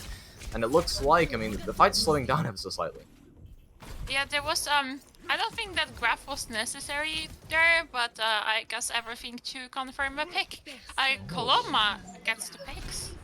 Yeah, Coloma's found 2 so far. Mante's going to have to try and contest them now, almost getting the shot off. Now the Widow duel really, truly will commence. As the high ground will be contested here by Driver. Not entirely sure what's happening over there, but the Bastion still holds strong on it, and the payload is being pushed. I mean, Burundi is just walking through, now contesting the enemy hog on that payload. That is true, and we see here a little bit slower fight since both teams are very, very split, and they want to do rotations on that Bastion who is contesting the side ground, dropping and doing another rotations because he don't want to face anyone in close hold. We have on one side 2 ultimates, both support ultimates, so they do have more sustain right now to whenever a Malachite will get back into the fight, but they do have more ultimates. They so they might potentially win it by using more ultimates. Yeah, now the Nano Bastion ultimate comes through here. It's going to take out the Immortality Field, and it actually finds 2 as well. A third one. Bastion looking for way more as well. Burundi almost taken down there, and that's a 4K for the Bastion one trick. What a brilliant play there to recontest, but they did still see 9. That is very unfortunate. They did have 4 picks, so that was a one fight, and now they need to hold very close since Gilbert, they have this closer spawn right now. So it's very dangerous for Malachite to hold close. They are getting confident though, so yeah, I mean, Coloma has found the pick onto Galax there. Once again, it just seems like this Widowmaker player is doing so much. What on earth? How have they got another pick off and a third one? Coloma, you are cracked. Just getting constant picks off and not being contested whatsoever. That's a 4th one onto Galax, so that's just... What is going on? I have no idea. This Widow have some very good grapple shot. The Winston even couldn't contest. Coloma is still uncontested. Winston might want to have this help to dive on Widow just because they have so good shots. They are already below half HP and they just jumped on that high ground. Dude, this is the true definition of tomfoolery right now. Heal Me Baby is in the spawn room using Whole Hog, got 2 picks off with it, and they're just fighting everywhere at once. I mean, Driver's trying to contest Coloma, but obviously just emoting. Yeah, we have many fights ongoing, mostly 1v1 duels all around the map. We have Widow Rhine duels, we have Bastion trying to fight Genji here, but Gilbert, they are pushing cart right now, while Malachite, they are behind them fighting Genji. Yeah, another Widow duel coming through. Coloma, Galaxo trying to contest each other, and finally, Galax will get the better of that Widowmaker duel. That being said, the Bastion ultimate still exists here. It's going to get contested by the Hog, though. And the Transcendence comes through right now from Gilbert to try and keep themselves alive, as now it'll be a flux there, actually, from a Wig. To try and kill some people off, manages to help out in killing Mante and Galaxo there, and Unive coming up with 2 towards the end here. So finally, I think Gilbert will be stabilizing, especially with that Bastion going it down. And the Mercy is kind of stuck in the back. Yeah, and unfortunate Mante gets Unlucky. shot down by a hook who is still behind them. But Gilbert, they are having the space because Malachite, they are not quite back yet. They have also ultimate to stay there on this card and maintain the space. Roadhog ultimate is a very big ultimate that will allow you to get this space and this damage that is incoming from it. It's just so big. Yeah, now the anti-nade comes through onto Burundi on that hog. Has to back out just a little bit to keep themselves alive. Kill Me Baby as well, still stuck in the back line, still, getting those picks off onto Zombie as Unive takes a duel with Wig in the front line. Galexo does go down here, and I'm not entirely sure what's happening at that spawn room, to be fair. But Heal Me Baby is still behind. They are finally not on the high ground anymore. Yeah. Finally, Heal Me Baby gets taken down there, and Burundi has to use a whole hog to do it, but now I think that'll start cracking things open here. I reckon they can start pushing forward Gilbert. They're walking into a bastion, in fact, so it's going to be hard to crack this open, especially considering the only really range you have is Zombie and Galexo, who do go down. Coloma, again, winning out that Widow duel. That's insane. Yeah, they are a very insane Widow, and they are still behind with a Winston. I guess some friendly competition still ongoing, and wow, they are going down. Yeah, Coloma loses out on the Widow duel for the second time this map to Coloma, to Galexo, sorry. And again, the Hogs in the backline. Hill and Baby gets taken down there, and the payload's starting to push through to the front line. But there is still Widowmaker's dueling out with these Infrasites here. So there's going to be a bit of a mind game, I guess, happening as Bastion goes into the backline. Going to be trying to flank right there as Coloma just peeks out for a second and catches Galexo. Now the Bastion ultimate is going to go into the backline. It's looking to catch the McCree, and he manages to do so. There's 2 picks off there for Bastion, and Wig cleans up the Great Flux onto Burundi as well. It's looking like they will finally stabilize on the defense here, and I mean, Malachite, they stop it before it can get to the final checkpoint. Yeah, I mean, for sure it's not typical matchup.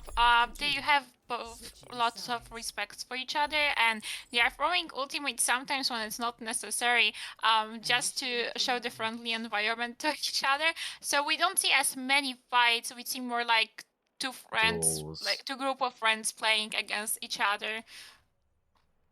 Yeah, definitely, and it seems like it's more of a like in rivalry matchups like this, you'd expect them to be competitive, but I think due to the SR difference, they're just kind of memeing about, and they're having these little 1v1s, which, I mean, to be fair, in terms of the Widow 1v1s, Coloma's been winning out a ton, like getting constant picks off. Yeah, that is true. Their positioning is very good. They have this off angles, and it's very hard to dive them because whenever somebody is diving them and they have this grapple, they can escape. And now we see for the first time from Gilbert Bastion that will be mirrored, and now we can potentially see Bastion 1v1. I'm interested to see because they looks like they will go contest close again, just like Malachite did last round. It didn't end for them very well, but this time Zombie is alone, in the opposite to Malachite when they were all holding close. Yeah, and now we'll see what happens here. The Bastion once again, but instead it'll be more of a legitimate Bastion TP strategy that comes through, and yeah, that flank isn't going to work out for you, Zombie. Yeah, unfortunately. But this Bastion with the Symmetra, I think, is a pretty, creative strategy. They're going to try and get him onto the high ground. They manage to do so. The Reinhardt does go up there as well. The Doomfist tries to contest it, but just gets hooked up by that Roadhog, who was just nonchalantly walking through main. That was a really good hook off there onto Driver, and now the pin comes through there from Wig. It's going to get contested by Mante, who is now on this Reinhardt, so once again, a roll swap for that player. And Zombie and Mante going down towards the end here, and the point count comes through. Yep. Gilbert, there's only Zarya alive. I don't know if they can contest long enough for the rest of the team to come back. They are falling down right now, so Malachite will take this point first. So now we can see Mante having 3rd role, which is a tank. We saw them on each role in the game already. So they are very flexible person. No doubt about it. A lot of roles being played here. Another Bastion going to be going to the high ground, trying to contest Heal Me Baby, who will probably get that pick off there. In fact, it's Rylus that steals it from under their nose. And now, high ground control here, gain for Mante, who will drop down to the low ground. Driver wants to try and get a pick off onto that Bastion, but it's the high ground just being contested by Bastion and Zombie. On the other side of things, it's Pistol coming back from spawn, actually going over to that Widowmaker there, and Galexo gets taken down once again. Coloma on this Widowmaker getting constant shots off, just doming people's heads, and Mante pinned into the backline there by Wig, who manages to get that pick off. Yeah, I'm not really sure about this Doomfist pick against Bastion because we might need to like have McCree or something to stand this Bastion. Doomfist is not really countering it. Yeah, no doubt about it. And again, teamfight win there for Malachite. They will just start pressing this advantage forward. Galaxo still getting a pick off onto Heal Me Baby there, who did go really aggressive with this. Bastion ultimate should be able to potentially clinch things up.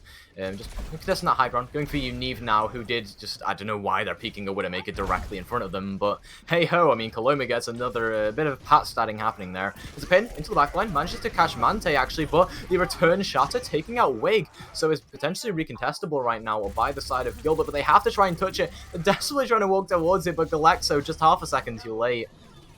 Yeah, and the huge nade from Ana too, so they end their life pretty fast. Don't be staggering this time. Malachite, they are pushing very aggressively and a huge rest on the Mercy here. Yeah, and they'll again just push this advantage forward. Bastion just taking such wide angles to try and get those picks off when, you know, the fight's already basically been won. It's just Staggers at that point. And again, like I say, Staggers, Coloma gets taken down this time though, so it is the defensive side that will benefit from that. Yeah, we have a Doomfist ultimate, we have a window, so we might see them, one of them at least, being used this fight. There's nothing really to, and nobody really to combo with, maybe with Widow to have this window, and but it can be used very selfishly here. Let's see what happens. Mante is out of this fight right now, and there is an attempt to go into the backline here for Driver on this Doomfist. Almost getting a pick off onto Wig there, just on a sliver of HP, and once again, this Bastion will tear things up with the ultimate. Taking out Zombie, and with the whole hog in the front line as well, there's just so many distractions here for Gilbert to deal with. Heal Me Baby, getting a pick off onto Unive, as well as Galexo, single-handedly just doming that support line of Gilbert. And now it's last fight territory. It's going to be the nano onto Heal Me Baby to clinch things up right now, just going into that spawn, camping it out, and it's going to have to be Burundi on the Zarya, going to the high ground, trying to contest this Bastion, so someone else is going to have to touch on Gilbert, but it's not going to happen, and Malachite will win this series 2-0. Yeah, that was definitely not boring matches, so Very fun, yeah. yeah, it's been very fun to watch. We saw many people have showing us how they are flexible on different roles and swapping between them. So that's definitely what we like to see. Yeah, that's certainly something we haven't seen in this tournament so far, is people swapping roles mid-game and even mid-map at this point. I mean, what an insane map that was, but certainly there were a lot of good players there for Malachite that really clinched out that win, despite the fact that it was mostly just tomfoolery and chaos. One of the names I'd like to point out there is Coloma, just constantly getting picks off, constantly getting those headshots onto the enemy Widowmaker, whether it be Zombie, whether it be Unive, Mante. Yeah, there's just a lot of Widow diffing happening. Yeah, not only that, but Manta, they were having such a nice environmental case in the first map, and then later on they showed us their flexibility in a game. Very good players on both of the teams, and everyone showed us a little bit of their potential, and we would love to see more of it.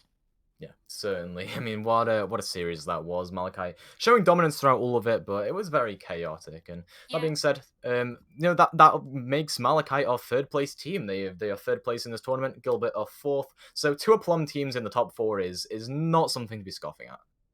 Yeah, congratulations to Malachite for having third place so far, and Gilbert for having 4th. Good job, good effort for both of the teams. Yeah, indeed. And that being said, we will be now going to a break before, I believe it's Echo and Urazi actually bringing you your grand finals. So, well, you know, they'll see you there, I guess. So, thank you for watching. Yeah, thank you for watching.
Hello, everyone, and welcome back to the last game of today's Pachimari Brawl for All Season 2. Obviously, we're in the lower bracket, so this is the lower SR teams. This is the grand finals of the lower SR teams, and it should be a really exciting match. But before we go into the details about that, I just want to talk a tiny bit about Urazi and I. And I do think we're both looking, well, how would you put it? Being a color caster and being the analyst, I think the word we are looking for here is absolutely fabulous. I think that fits, honestly. And obviously, you've seen you guys and I both throughout the day. We've obviously been dressed up like this the entire time as well. And this is all off of the back of a Twitter bet. So thank you to everyone that voted and liked and retweeted the bet that was going on during the last week. It took a lot of effort from both Urazi and I to be able to get our outfits. As Urazi, apparently Sweden's Amazon delivery is trash, and I've been busy in the UK anyway. But let's talk a little bit about the game ahead. We have two Pachimari teams coming up. Yeah, definitely. We have two Pachimari teams. We have PE or Pachimari Esports Shund and Pachimari Esports Juang. And both of these teams have shown up, and both of these teams have, I think, have what it takes to take this home. Yeah, obviously Shund, they've been through the upper bracket. We haven't managed to catch a game of theirs yet, but they won 2-1 in their first game and 2-1 in their second game. So obviously they've been quite close to a lot of the teams up there. Whereas Jaewon, I mean, we've seen them a lot today, right? Yeah, Juwong and the players on it. We have Wiz, we have Pangle, we have Borty, and it would be a crime to just mention some of these players and say they're really good. You really have to give credit to the entire team and how they play together. Yeah, because it isn't just all these individual plays. Obviously, with Wiz, with Borty, even with Pangolin, with the anti-nades, we get a lot of that individual play, right? But there's so much of the teamwork. There's the communication. You can see that as soon as they're ready to go in, Velvet will speed boost them in, and they will roll over the enemy team. So, yeah, I'm really excited to see how they kind of level up against a higher ranked team. Yeah, Shand have also previously shown that they have what it takes, and well, I would say Juwang, you can't really take any one player out and like highlight them or say this guy is really bad or this guy is really good. They're all performing really well together and backing each other up. But we do have someone very special who gets mentioned a lot here on the desk on Pachimari Shand, isn't there? Yeah, there is someone that does get mentioned quite a lot. I don't know if I want to give them that ego boost right now. I think we'll have to wait to see how they do before we do that. But obviously on Shund, we've seen a lot of these players before in previous Pachimari tournaments as well, because they've been part of Pachimari the entire time. We've seen some of their players on not always this team, but other teams like Step Up and some of the other teams that we do have here, because we do have a lot of teams here at Pachimari. But for now, we are heading in to Nepal. Yeah, gonna be a little bit of a manual start here, but now that we are in, it's gonna be very interesting to see what both of these teams have planned. Maybe they have even planned against playing each other, which some people did predict. Yeah, I think a lot of these teams, especially the ones that have known each other, they have a lot of scrims, right, that go on between each other. They have kind of these like inside scrims against each other because they can really manage how they play quite well. And obviously we saw Aplom previously, right? Obviously they know each other, so they play in a very specific way because they know each other. And this is another time where not only are these two teams both part of the same org, but they've probably known the players probably know each other for quite a while, so they know the upsides and the downsides of each of them. Yeah, definitely. For the most part, I expect, or this is more or less what I expect from both of the teams, but I do expect, yeah, Wiz to swap off there while Pangolin stays on the Ana, because Pangolin is insane on Ana.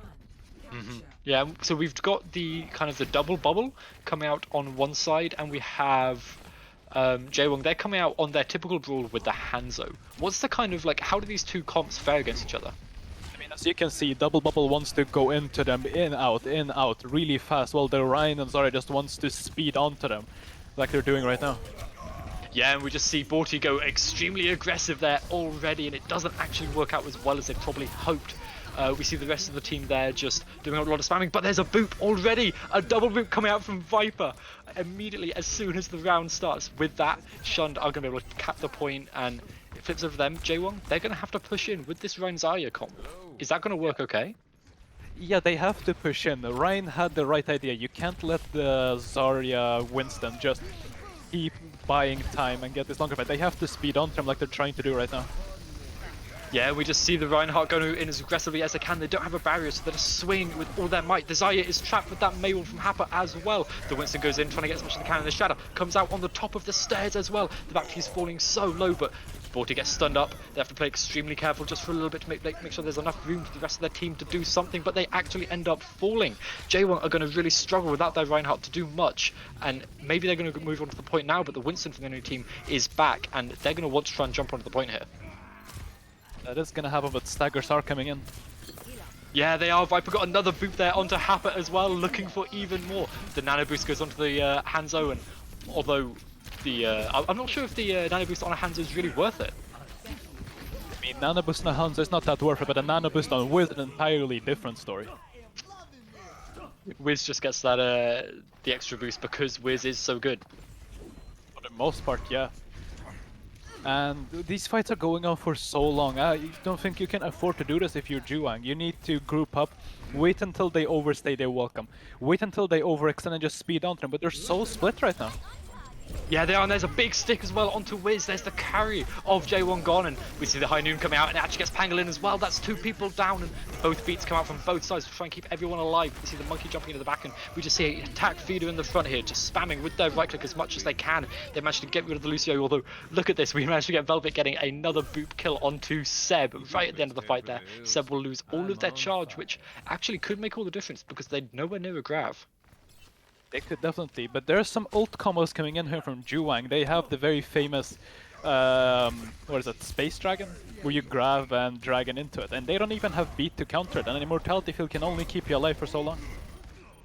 Yeah, so I don't know if they'll be able to get the Immortality Field into a good place even, but look at this, Deep Plasma already going up with the Primal Rage, trying to boot people off the point, but they get grabbed up and taken down really quickly. Happer falls down to Seb as well. Seb came back into the fight and taken two people out already, but look at this, we just see Blue Dog on this Tracer trying to do as much as they can. Viper versus Velvet, and look at this, Velvet manages to get the best of Viper as well. This point is going so back and forth, and just look at this, Shun, they're managing to get as much cap percentage as they can onto the point, and Deep Plasma's coming back already, and they get rid of Fly like Eel. That's just it. We're going to last fight territory here with 5% left on the point. And the Zarya is nowhere to be seen. It's gonna be 5v6. It is, and look at that, Wiz already gets taken out, and Velvet quite soon after as well. The High Noon comes up, and it doesn't actually get anyone with it. Happer here, they've got their Mayot coming up. There was a stick onto the Reinhardt as well, but Happer, they need to get their May Ultimate as quick as they can. And here we go, the Blizzard out onto point, but they've fallen. Viper gets another boop kill already. This is just everyone getting booped off the map by Viper, and I don't want to say it, but Viper's Lucio, it's looking innovative. It's definitely looking innovative, and that's definitely the right words to use to describe that. But through all of these fights, it was very back and forward, but what the difference was that when they were having these back and forth fights, when first one team was winning then the other team, the entire time Shund had the point capped. And just the percentages kept ticking. It was back and forward so much. So eventually they just didn't have any more time. So what do you think they could really do to kind of clear the Shund off of the point there? Is there anything they can do? I mean, there is a lot of things they can do, but for the most part what they need to do is focus on winning very cleanly and making sure when you win your fight you actually get something for it, right? Like if you win the fight, it doesn't matter if you don't cap the point. Yeah, no, you're exactly right, and we see a Symmetra TP onto point here for Shund. They want to get set up really early and force all of J1 to push onto them, which puts them at a massive disadvantage here. It does for now, and the Symmetra is going to be hard to push in with all those turrets. Yeah, and because of that, Vorty just gets taken down immediately, and the rest of J1, they're not going to be able to push in at all. We see Blue Dog on here on the Junkrat as well, just getting a lot of spam picks, and that's going to be a really, really early and easy first cap come out from Shund. Yeah, even though they got a really good wall off, I think you know this as well as I do, Echo. You can't just push into a Junkrat Symmetra and hope to tell the tale. Yeah, there's too much spam there, so if they can't push in, what can they really do? You have to try to flank them or somehow force them out. If you get a really good wall, you can definitely push into that. But you have to look for some kind of opening like they're doing right now, but it's too slow. Yeah, just Blue Dog just standing up here on the high ground, getting so much damage in. There's almost nothing anyone can do, and the tire is already coming out. It gets destroyed by Pangolin, and that was really quick, and 40 gets taken out too. Seb Russell just doing absolute work on everything that they're picking up right now. The Symmetra's really high beam as well. Deep Plasma here just swinging into the entirety of the enemy team, and that's going to be another fight gone the way of Shund, and the only person they've lost so far is Symmetra. Does seem like it. But I feel like if you swap to Symmetra, you can just bypass all of the spam that the enemy team Shund here have. If you can just make it to point, you can now fight at an equal advantage. Yeah, that is a really good point, and maybe that's something that we should have seen them do, but it doesn't look like they're going to do it. And we're coming into the potential last two fights, and they're rotating to the back of point, same as they did before.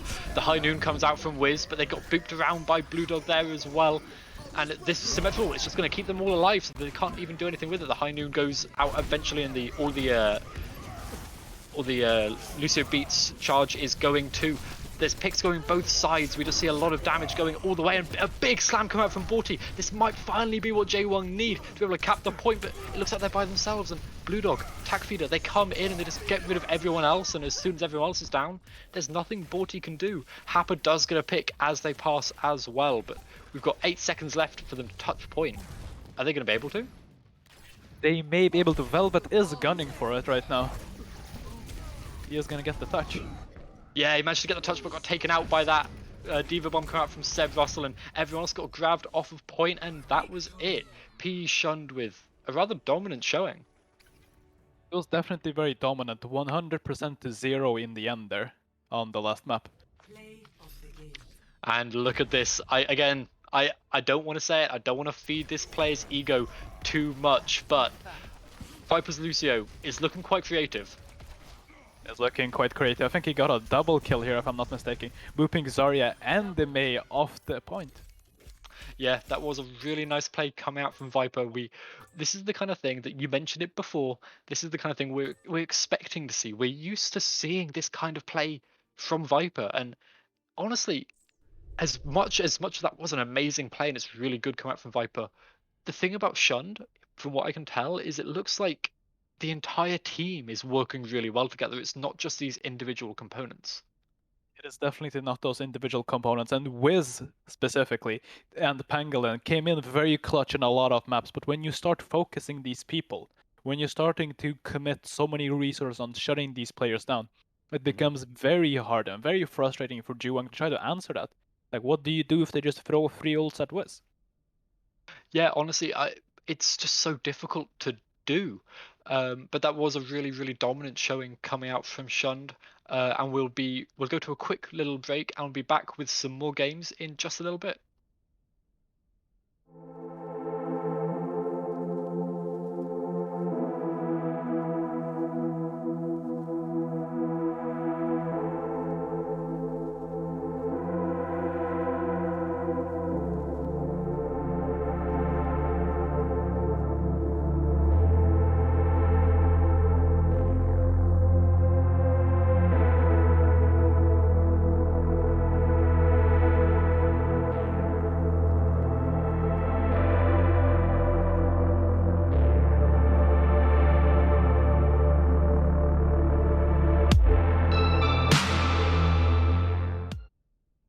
Hello and welcome back again. Obviously, we just came back from the first round, the first map of our grand finals today of the Brawl for All, and we saw Pachimari's Shund come out on top with quite a dominant fashion, like I said before. Yeah, definitely. It felt like everything Shun did. It wasn't particularly like a lot more impressive. It wasn't like main tank diff, where the DPS was just the giga carrying from Shun. It was like these small parts adding together. And when it's these higher tier teams, it's really these small plays that make all the difference. Yeah, you're exactly right, it is. And these little things, like even Viper getting 1 or 2 boops a couple of times, that can really just turn the entire fight. And what I've really noticed about Shund is they seem we've seen this before. They always seem so energetic in not just how they play, but how they act and what their characters do and everything like that. Yeah, definitely. There's a lot of things that they do right, but there are some things that they do wrong. Sometimes they go a little bit too aggressive. Sometimes they put resources not where they're supposed to be, but for the most part, it does seem like Shund came out ahead in the last map. Yeah, they did. And so we're coming on to potentially Iconvalda next. And what would you expect Jaewong to be able to do to really get back into the match? Well, Eichenwald is a map where you don't necessarily have to match well the team. So the attacking and defending team can play very different comps and still accomplish the same goal for most part. Defenders really like these longer fights where they can spam them out, while attackers want to get on point as fast as they can, at least on first point. So we're probably gonna see very different comps coming in from both teams, I'd expect. And so obviously we've seen Wiz on this Hanzo. Do you think the Hanzo will work on either the defense or the attack here? Well, in defense, it definitely works, right? Like, everyone has to push down one lane. It isn't terribly hard to line up the projectiles that are the size of school buses, quite frankly. But So you're Pharah is saying... also... Yeah. Oh, I was just going to say, you saying that Hanzo isn't a skillful hero to play? Hanzo is a skillful character to play, it's just the projectiles are, well, not the best thing in the world, I'd say. And you're definitely not saying that as a salty Widowmaker one trick. I do not say that as a salty Widowmaker play. I say that as Eurazy, also known as Eurasberry the Bunny Girl. And I do want to once again thank everyone for liking that tweet so we can get Urazi in this bunny girl outfit. It's honestly made this entire day so much better. But coming into the game right now, we have Wiz on the Genji, but we've got Blue Dog on their signature Pharah here on the defense. Yeah, definitely. Hanzo, Pharah, you really like to see on defense these long-range poke DPS, quite frankly. Yeah, Pharah actually going really deep, getting slept, actually. That was a big sleep coming from Pangolin. We see this time and time again of what they can do, and it's so good to play. We see Borty here going really low, just about being kept up by the rest of their supports, but look at this, the D.Va. They were so far ahead, and they just get taken out of mech, and now it's Baby D.Va on Seb Russell, and there's not much they can do. They eventually get taken out by Wiz, and Pharah, Blue Dog, they're just spamming as much damage as they can in, and they're looking to try and get their barrage as soon as possible. Yeah, I'm still very worried for Juwang here. They don't have anyone to deal with this Pharah. No, they don't, but somehow it's just not going to work because the Genji, they can't exactly get up there, right? No, definitely not. And even though you get these initial 2-3 picks that Wiz got there together with Happa, this Pharah is just not dying. Yeah, and we have the Valkyrie coming out from the Mercy. They want to keep everyone alive, but the barrage comes out behind and actually nothing happens with it. Wiz deflects it and Blue Dog gets taken out. That's going to be really difficult for Viper to res as well. The Nano Boost comes out onto the Monkey and the Monkey's diving in.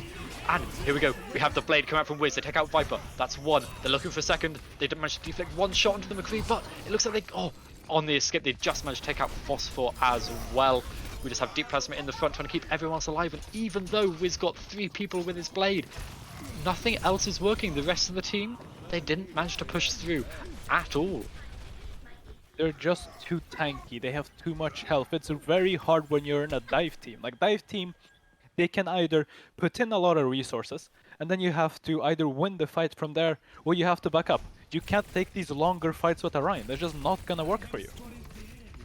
Why is that? Well, dive can put a lot of resources. Huge pulse bomb.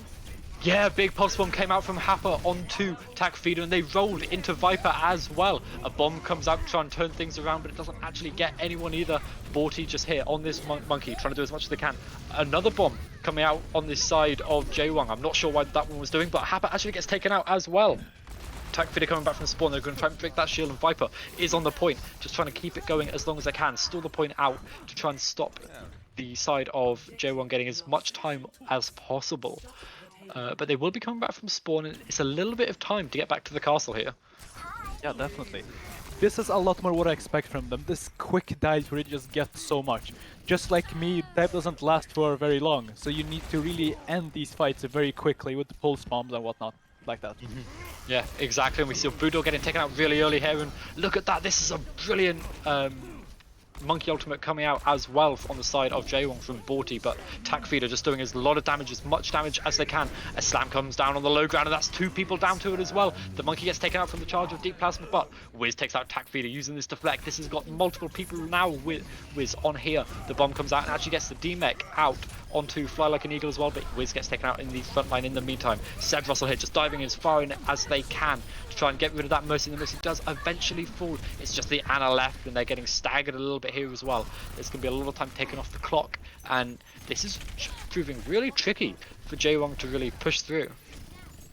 Yeah, definitely. But now Jaewon do have the Nano Blade, right? But there's so many things that can counter it on Shund. We have the beat, we have the EMP, the hack, the Ryan just pinning the Genji, quite frankly, even.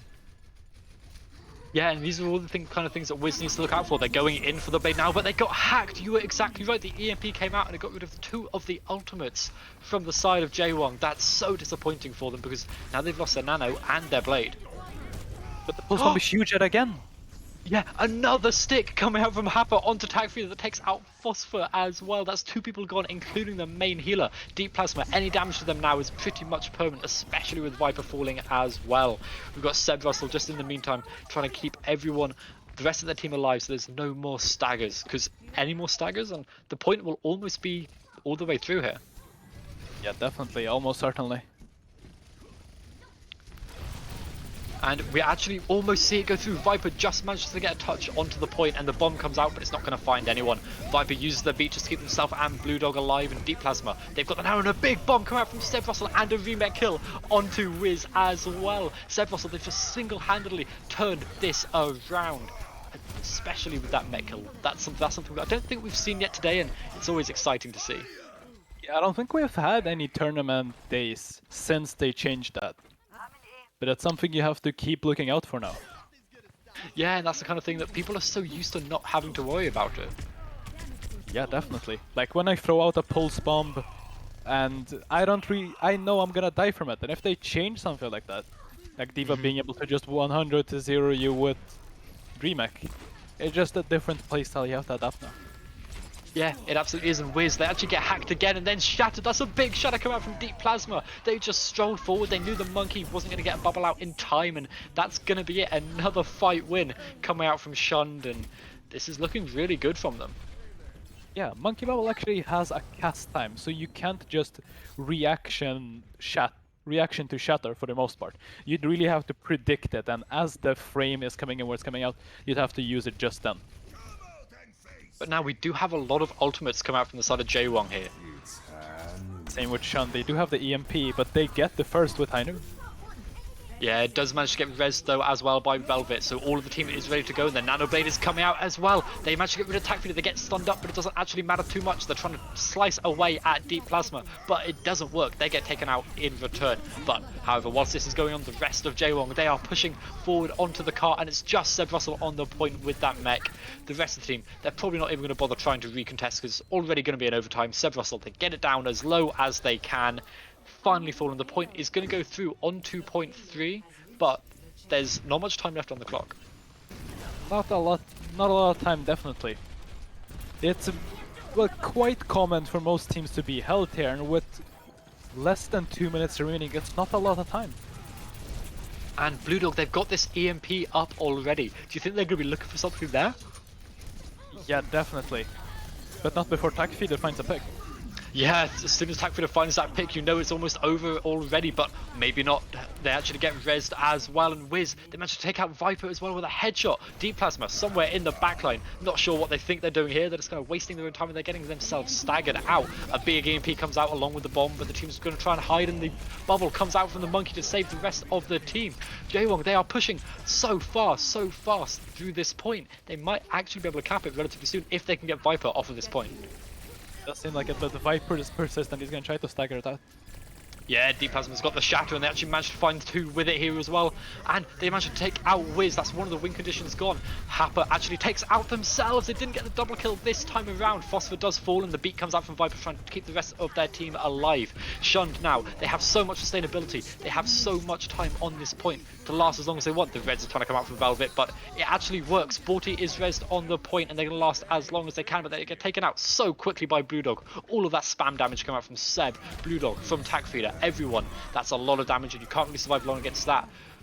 The ultimate coming out from Tac Feeder takes out Wiz this time. No deflect up there, and it's finally close to the end of third point. It gets held.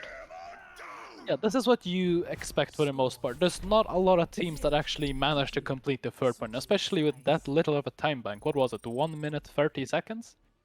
Or something Yeah, like it was. Yeah, exactly. It was 1 minute 30 seconds. Really difficult to push through with that. Yeah, definitely. And it's not just difficult for like teams in this tournament. A lot of teams struggle with this, and if you're being held anywhere, it's almost always on third points. If it's not on third points, almost always on first point. Yes, these second points with Numbani, with Iconvold, there's so many different points where second point it's kind of just there to stall out time. Yeah, for the most part, the college streets phase, and on both here on Iconvold, on Blizzard World, and on King's Row, because it's just these narrow and long points. There isn't a lot of choke points, it's just a lot of high grounds, and they're really open for the most part. So coming out onto the defense now with Shunned, we see them. Oh, sorry, with the with Jaewon out onto the defense, we see Wiz on the McCree, not on the Hanzo.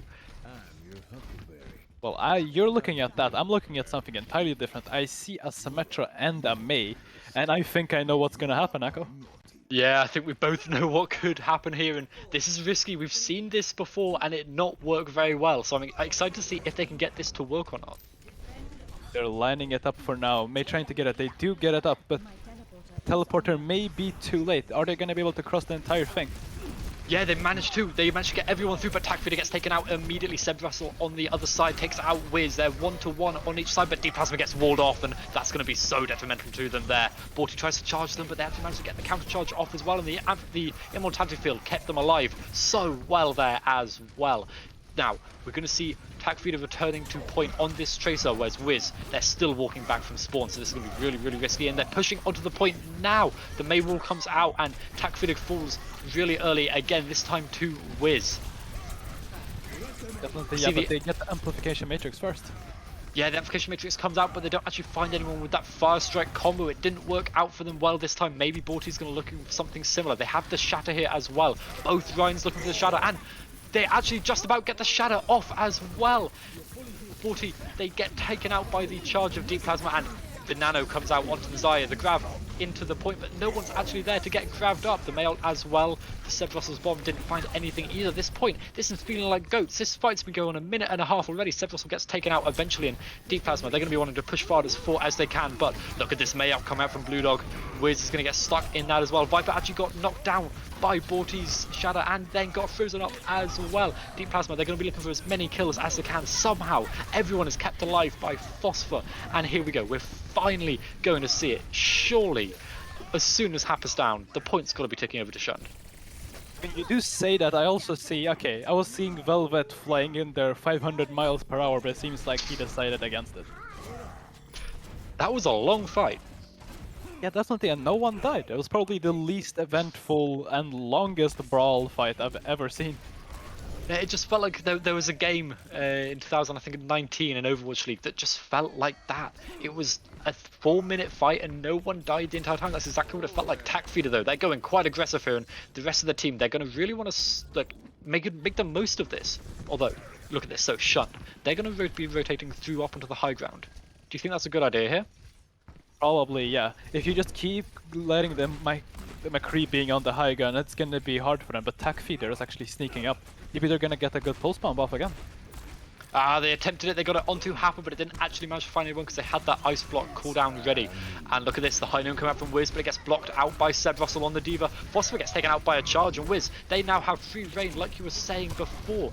Free reign to do whatever they want to anyone on the point because no one can contest them, and that just allows most of Jaewon here to hold the defense off on this second point.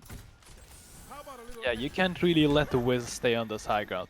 You can't let Juwang be there, quite frankly. You have to somehow force them off, and they don't just have the McCree who can utilize that for them. They have the Ana too, and being a support player, I'm sure you know how much of a problem an Ana on the high ground just sits there and can't be touched can cause. Yeah, we've seen this from Pangolin earlier. When they have the high ground, they can get those anti-nades off a lot easier. And it looks like we might be seeing a little bit of a rotation coming out, at least from Blue Dog on the hand zone, the rest of the team. But it looks like Jaewon want to push as far as they can. And look at the shatter! Borty just got so aggressive, and it seems to be working. The rest of their team is falling. Borty might get taken out here by Plasma, but Plasma will eventually fall as well. And that was such aggressive play coming out from Borty, and I loved it. Yeah, it was huge, and the only thing they had to use there was Shatter, I'm pretty sure, which is a huge trade. Yeah, to win that fight, to knock another 40 seconds off of the clock. A Shatter? That's pretty good. And we actually see Diva half health hiding in any backline. I'm not really sure what she's trying to accomplish, Aka. I think they just got stuck there and didn't want to get demeched, right? So they just wanted to last as long as they could without getting caught, and it worked. And we're going to see, again, they're not going to try and take control of this high ground. That's going to be a disadvantage for them again. Yeah, definitely. And now that they have the mailed and the grab coming in here.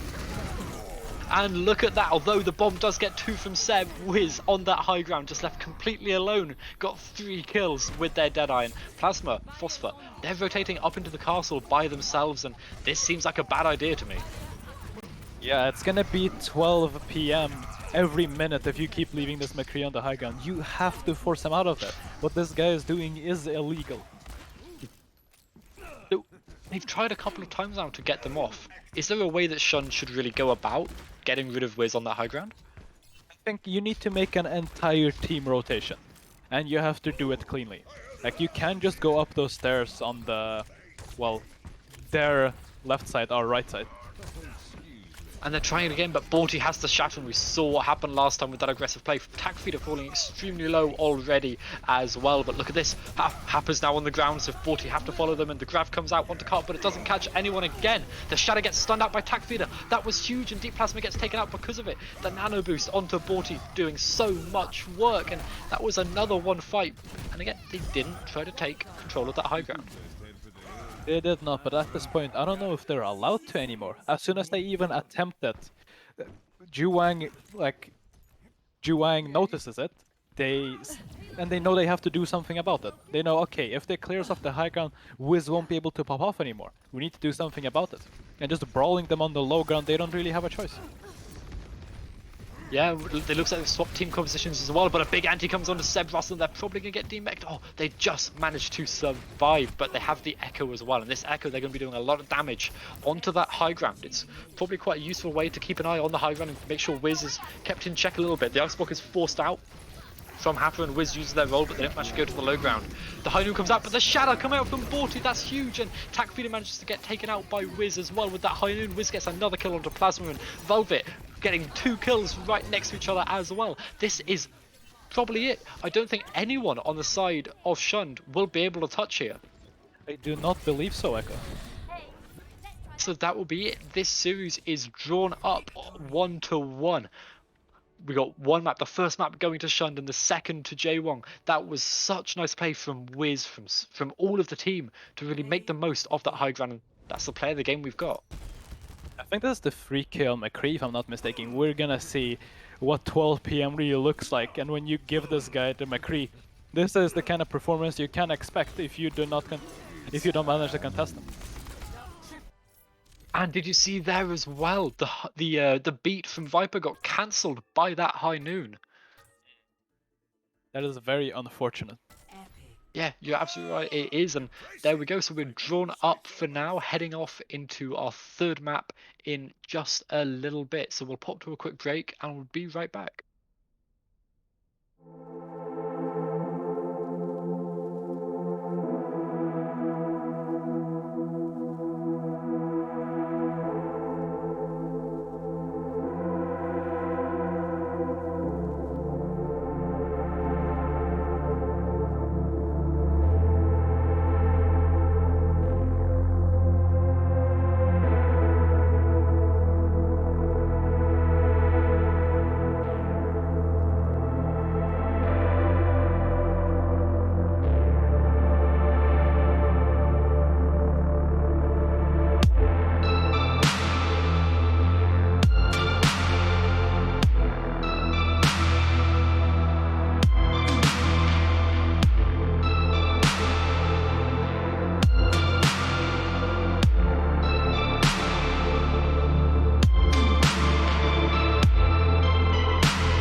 Hello, everyone, and welcome back to what's going to be the third map of this series between these two quite close teams.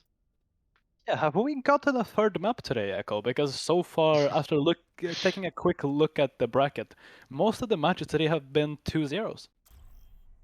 Yeah, so the only ones that haven't been 2-0s have been the ones that we haven't managed to broadcast, which is just, I think unlucky really, but it does look like we do have a really close game coming up here, so this should be really exciting for everyone at home for our grand finals that we are part of right now, and we're going to Rialto. Yeah, we're going to Rialto, and Rialto, similar to the map we were just on, Eichenwald, is a very DPS-centric map. And because it's such a DPS-centric map, I expect Wiz to do God's work again. So by DPS-centric map, what do you mean there? By DPS-centric map, what I mean is most of the fights that happen on this map are determined on which DPS pops off the hardest. It isn't like King's Row where the team that spaces themselves out better or the team that has the better Brawl wins. For the most part, it is just the DPS carrying fights. Especially on this map where there's these really long sightlines where people like Junkrat, people like McCree, I guess, or Hanzo Widow can just spam them out. We've got a relatively brawly composition coming out from both sides, but we've got different DPS. Which of these DPS lineups do you think is better for that kind of DPS-centric map? It is a DPS-centric map, but it's mostly going to be the defending team that gets to abuse this. So it's all about how well can both the teams defend, because the attackers don't have a much say in it. So it's all about how Blue Dog on this Junkrat manages to get as many picks as they can, and I guess what I'm looking for is Viper to get some boops, because it is Rialto at the end of the day. It is definitely Rialto. Didn't get any boops in the first, ledge. Yeah, we've seen some Lucios fall to their own aggression there, and we come up to this first corner, and look at this Wiz already taking out Blue Dog. We see Borty going quite aggressive, but the Mabel coming out from Happard blocks off deep plasma from the rest of their team as well. The Immortality Field saves them from immediate danger, and they manage to back off, but Happard, they've been caught out by their team. They don't have the ice block. Viper takes them out, and Borty, they're going to try and make the most of this, and they actually manage to as well. Wiz already has the Dragon Strike, and they use that to get as much damage onto the point as they can, and push through this first point with ease. It does seem like it. For the most part, it's the attacking team that's at the mercy of the defending team, but for now it seems like Juwang are rolling and it's the defending team at the mercy of them. Yeah, Wiz has already used the Dragon Strike. They've been doing so much damage and getting so many picks. This is just a really good play, but we do see a contest coming out from the side of Shund, and we'll see if they can do anything with it. I guess we're gonna have to find out. They just completely ignored the 12 PM warning. And actually, they managed to take out Happa, and a big shadow come out from Deep Plasma as well. That was absolutely huge and allowed them to really get back to the point and to stop the cap from happening, because it was only 50 centimeters away. Yeah, 50 centimeters, not a lot. And most of these fights are just won by the skin of their teeth, quite frankly. There isn't a lot that determines whether our fight is won or lost, and I guess they didn't rotate out of the high noon fast enough. Yeah, that must have been exactly what it is, but we've got quite a few ultimates now for the defense as well. What are we expecting here? Well, a lot of ult are probably going to be thrown. We see one right here. Yeah, we see the amplification matrix come out, and Takfida actually managed to take out Happer while shooting through it. That's really good juice, and the beat comes out from the sky, coming out from Velvet, to allow the team to push forward and try and make the most of what they can. But the bomb come out from Seb, and a big shadow come out from Plasma again, managed to take out Borty. There's so much going on here, and just Plasma at the end of the day doing what they can on this Reinhardt. Definitely. Plasma putting on a really good performance here on Ryan, shutting down the enemy team as they're coming in. And for the most part, this is what you expect from a defending team. The first fight that happened where the attacking team rolled the defenders doesn't happen too often on this map. No, I can imagine it wouldn't, but we do have a combo come out from Jaewon here. Yeah, we do. We do have we have a double combo even. We have the Grab, Dragon, and the Nailed. But the Dragon actually gets eaten by Seb. Wiz was just a little bit too close and it didn't work out. They do eventually get demech themselves anyway, and the tire comes out and it gets taken out by Wiz. These ults are just going back and forth and being taken out by everyone. Takfida by themselves here. Wiz is going to try and take them out along with Velvet, and it looks like finally J1 are looking to try and get it as far as they can. Big shadow come out from Borty, knocks down everyone behind that amplification matrix, and they can't make the most of it. They can't use it and they can't defend the point any longer. Definitely not Echo. And it seems like they're just gonna push on with this advantage that they have now. But why the defenders, why this map is usually defense favored is, if you lose a fight, what happens? You can just back up and now you have positional advantage again. But if you're the attackers, you have to keep fighting for this positional advantage, while the defenders can just give up some space, but have a better chance at winning the fight. And that looks exactly like what we're seeing here. Shun, they have this high ground, they have this advantage, as you put it. And what do you think they're going to how do you think they're going to utilize it? Well, Takfida has shown that they're very proficient on this McCree, so probably just going to set him up there and well, do a lot of damage. Yeah, but we see Deep Plasma dropping to the floor along with Seb here for the shadow, but it gets blocked by Borty. It didn't actually work out that time, and we see Happa up here going aggressive, and Seb also gets frozen up. Boodle gets taken out by Pangolin with that anti-nade, and the rest of the team is quite low as well. Viper's beat keeps everyone alive through that immortality field, through the Dragon Strike as well, but Borty, they just believe they can go so aggressive, and Wiz actually takes out Takfida in the backline. Wiz just spamming damage in as much as they can. They almost managed to stop the Demon from remeching, but it doesn't actually work out this time, and Seb, they're probably going to get staggered out here by Wiz on this Hanzo, and there we go, we see it happening there, and that's going to be capping second point. As always, second point, relatively quick, like you said, through those streets phase, and that's going to be it. Definitely, but on third point here, especially when they start to arrive at the indoors area, where I'm going to guess they're going to start being held, because in the open, Junkrat is not very good, but in enclosed spaces, goddamn, are you ever scared of the mines? So now that they've got these enclosed corners, are we going to see Blue Dog adjusting their playstyle a bit? More than likely. They're probably just gonna wait for them to come, but no, they're pulling the trigger early, trying to win the fight here and now instead of waiting. Yeah, the tire's going out, it's going along the rooftop so they can't get taken out, but a lot more ultimates going out as well, including that bomb, but the tire takes out two. Finally, it takes out Pangolin and Fly Like Eel. Eventually, Blue Dog managed to make the most of the tire, and there we go, that's a one fight coming out from Shun. Like you said, they can stabilize, they can reinvigorate themselves and get themselves into a better position, but look at the Christmas lights over on the side of J1. Those are some Christmas lights indeed, but they have to walk through these chokes where Junkrat is king. They have to walk towards them in a straight line. And look what happens. Yeah, it's like you're a prophet over here, just everyone just getting taken out by Blue Dog on this, with this pure spam coming out. Even with 6 ultimates, they're not managing to push through. Should they bother with this choke?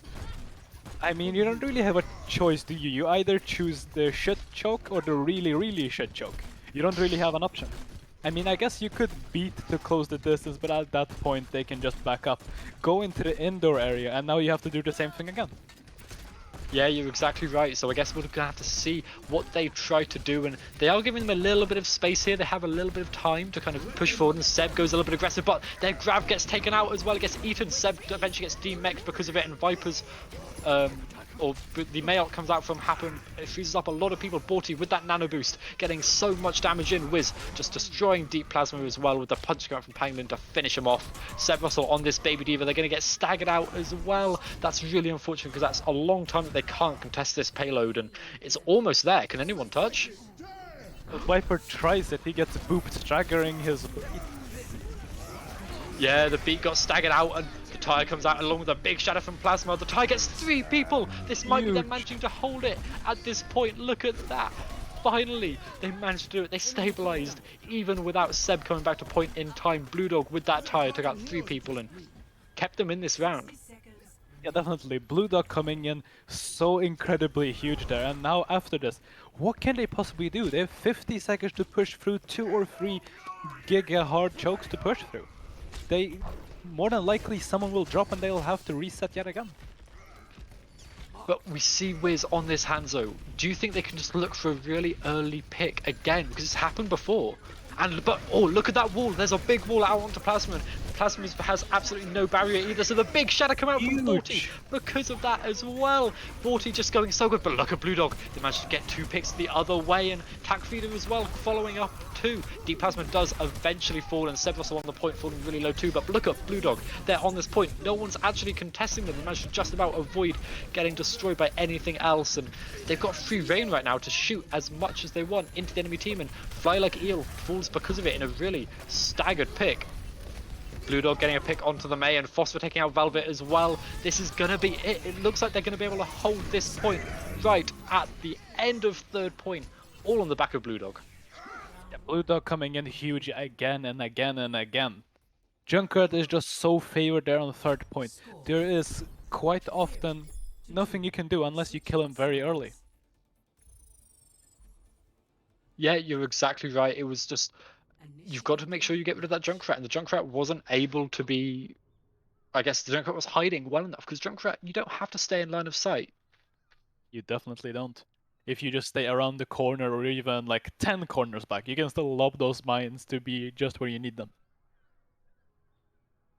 Yeah, and that's what we saw from Blue Dog, but will that work on the attack? Definitely not. That's why for the most part the defenders are favored, because you can pull this kind of shit on defense, but you can definitely not pull something like this on offense. And we actually see Blue Dog currently hovering over this Junkrat, and you said that it might not work, so how do you think they could make it work? Is there a way for them to close the distance?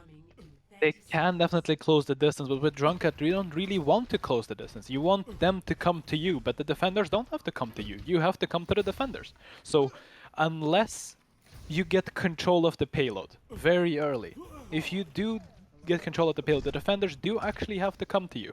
So that's probably what their game plan is going to be. Get control of the payload very early, let Blue Dog set down this area of, if you want to come in, you're going to die around the payload. Yeah, and it looks like that's what they're going to be trying to set up, especially with the rest of their team. They've got that Baptiste as well, who's so good at setting up on the payload, like you said, and that's exactly what they're aiming to do. We have Wiz currently just spamming down, opposing Blue Dog. These two really spammy characters just doing as much damage as they can, and they're fighting at the same corner. This is the same place the first fight took hold of last time, and that's what we're seeing again here. But it looks like we have Tac Feeder going for a little bit of a flank potentially, and they managed to go around the back, but they don't actually manage to find anything because of it, and now they're out by themselves. We have Borty just in the front line, just trying to keep an eye on everything, and a big wall come out onto 3 of the enemy team, but they don't actually manage to push forward. Jerome decided it's not worth it at the Happers wall. It didn't work how they wanted, and for now, this poke phase is just going to carry on going. Definitely another good Mei wall comes in. Yeah, the Mei wall comes in, the nano boost along the application matrix, and look at this, Deep Plasma got 2 picks with the Fire Strike. What is it with today and Fire Strikes? We're just seeing them get so many picks back and forward all the time, and finally we're going to see them push through off of that extended first fight again. Probably they're going to get a second point here, or first point. Yeah, I'd think they get the entirety of first point and then some, because as you know, second phase or well, Streets phase, quite frankly, is for the most part attacking favored. Yeah, so we'll just have to see if Shun can really take advantage of the attacking favored side of it. For sure. So is there anything that Shun can do? Because it doesn't look like Jaewong are taking advantage of their high ground that they can set up with, but the Dragon Strike does come out, and the tire come in from the high. No one's managed to spot it yet, and it takes out Wiz. That's a lot of the damage gone, but harder, they are by themselves out here right now as well. And the Male gets eaten by Seb Russell. The beats coming out from Viper just to keep everyone alive, allow them to push forward. This is so many ultimates, but it seems to be working. They finally managed to push through, but they used almost all of their ultimates there. Yeah, definitely. I'm not sure they needed to use the Diva Bomb there to secure that, but even then, if you set up Tac Feeder and Baptiste onto the high ground there, Amplification Matrix and let him high noon, that might just be this fight won.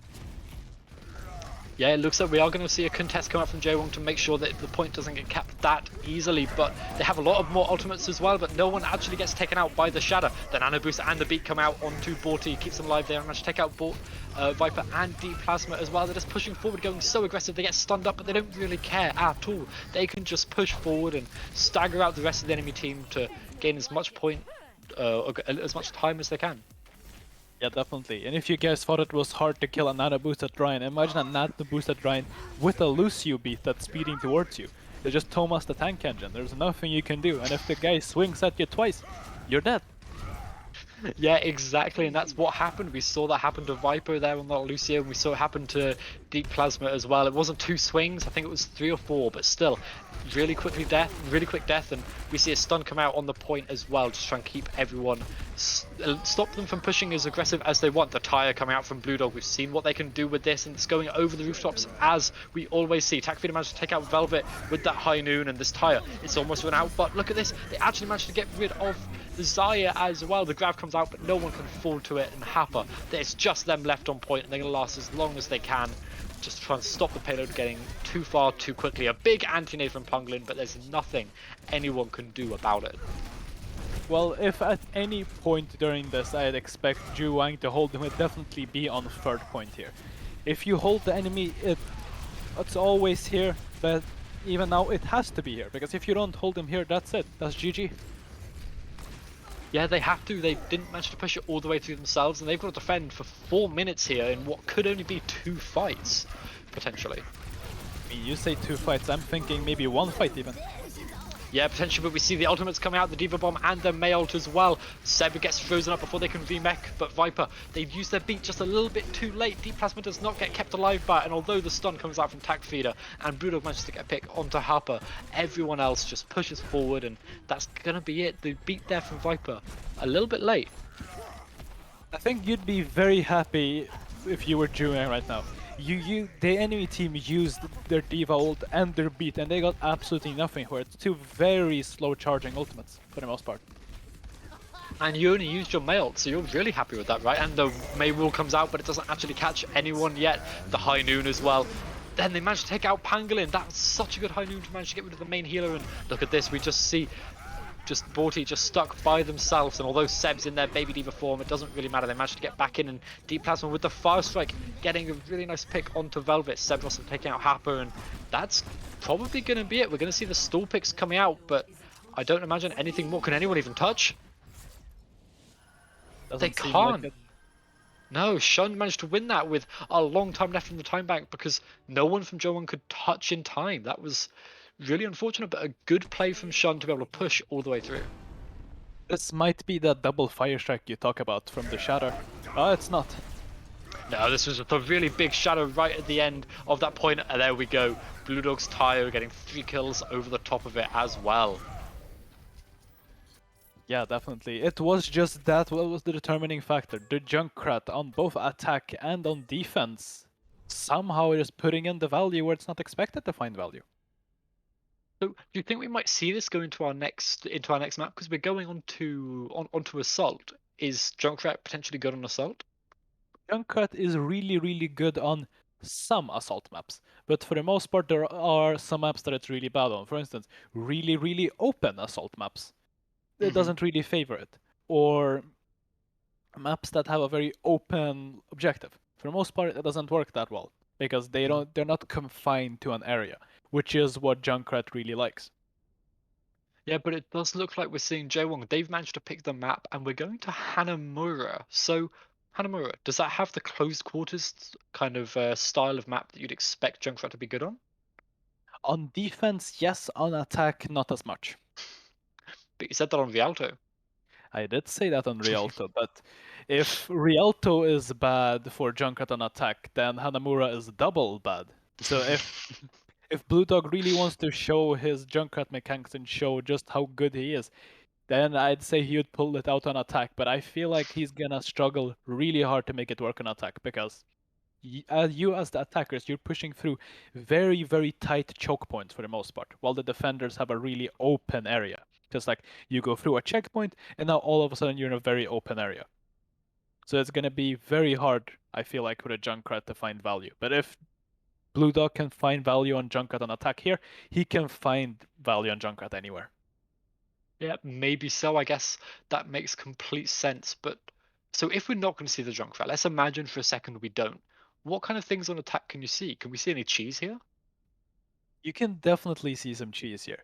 I think we've seen a lot of like teleporting stuff here. You go onto the point, then you just rush in and you try to finish the map with a 6-minute time back. It has happened before, and it may be something that Juwang have to resort to if they're on the attacking team versus Blue Dog's Junkrat. And Junkrat is just so exceptionally good here on defense, it might be their only choice. So with the Junkrat again, so if let's say J1 go with the Sim TP to try and get as much time as they can, the Junkrat, would you say the Junkrat counters that? The Junkrat soft counters it. It's more of just a question of how long does it take them to cap. If they cannot cap fast enough, the attacking team, if they cannot force an advantage fast enough, the Junkrat just wins over time.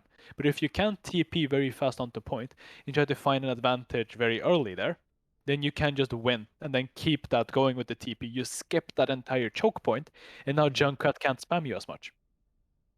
No, well, it would be interesting to see if J1 managed to force that advantage, as you said, and just take a moment briefly to talk about MVP. Is there anyone at the moment that you're kind of wanting to give this to on either side? Because obviously this could go either way. Well, there's a lot of players now that I've seen done a lot of really good stuff. Happa being really good at Mei and a lot of other characters. Like Happa finding these pulse bombs on Tracer. Happa finding these Mei walls on Mei. Wiz, I don't even need to say anything about Wiz. Wiz is self-explanatory. Borty, fly like a nail.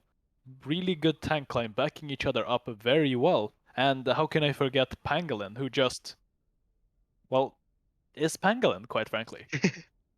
There's no other way to put it. Their anti-nades, their sleeps, they've been so good. The entire tournament long, we've seen them in every single map they've played, and I think every single map that I've seen from them, they've had a carry performance. Yeah, definitely. And the same thing applies to Shun too. They do have a lot of standout players, and a lot of them perform really well. Just now on the last map, it was a lot of the Blue Dog show, to be fair, but a lot of them really have what it takes to just solo carry their team.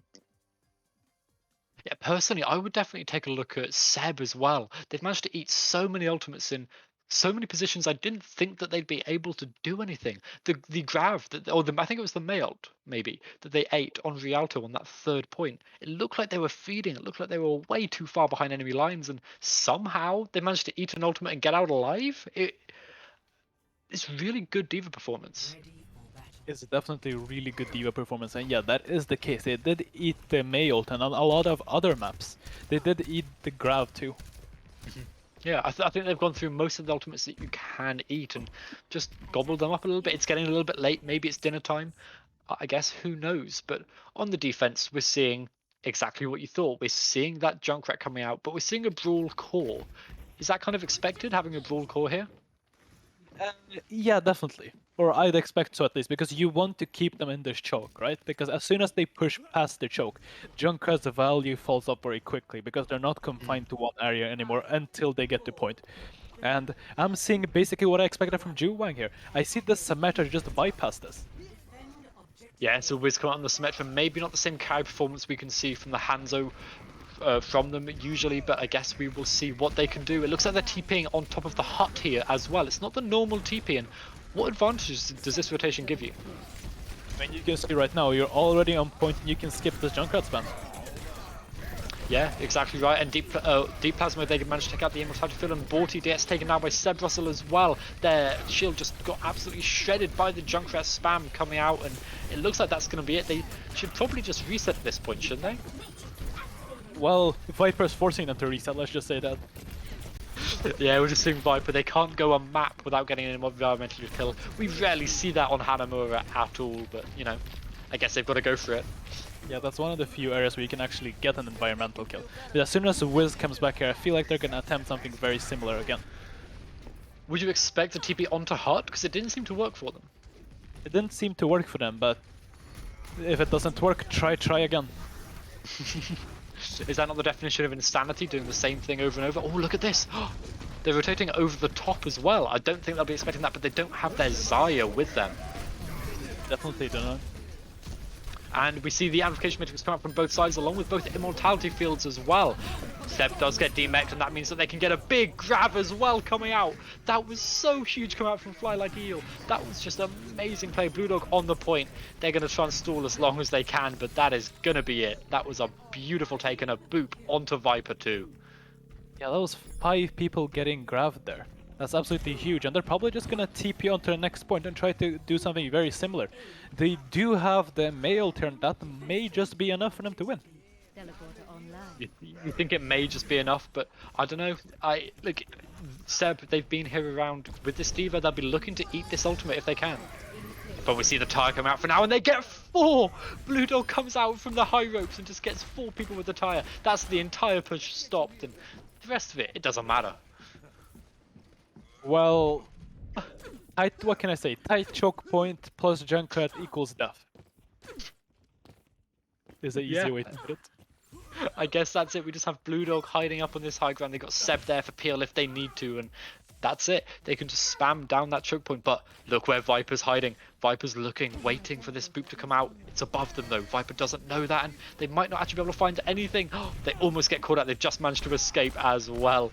But now we'll just have Tac Feeder on the high ground doing as much spam damage as they can, whilst Blue as well. Blue Dog just putting the Junkrat spam into the choke too. But it looks like they're trying to wait for another TP. Where's this TP going to go to? Probably onto the high ground, but the D.Va bomb is there. Yeah, the D.Va bomb's there, but Seb gets taken out by Borty as well. Viper 2, that's 2 people down on that side, and although Tac Feeder, they use their ultimate, they actually get taken out, join it as well. Here we go, like you said, Happa with that mail onto point. Phosphorus going to get frozen up, and that's going to be it. Deep Plasma falls too. The point gets over 1 tick. Viper's coming back to point and gets the beat off as well, but with the symmetric turrets and with all the damage coming out as well, I don't think they can really last much longer. The application matrix comes out on point. Seb, they get taken out of their mech, and Baby D.Va gets killed really, really quickly here as well.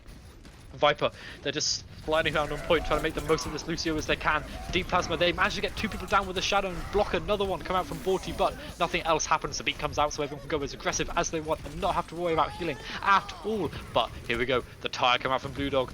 We've seen them do so well with this in the past, and they managed to take out 2. That's Pangolin and Happa on the Megon too. Blue Dog does get taken out eventually, but it looks like finally we'll see Shun stabilize just a little bit, all off the back of Blue Dog. It does seem like it. And Junkrat, like we said, if these fights last for too long, if the attacking team cannot close out these fights fast enough, this is just what's gonna happen. The Junkrat is eventually just gonna frag out.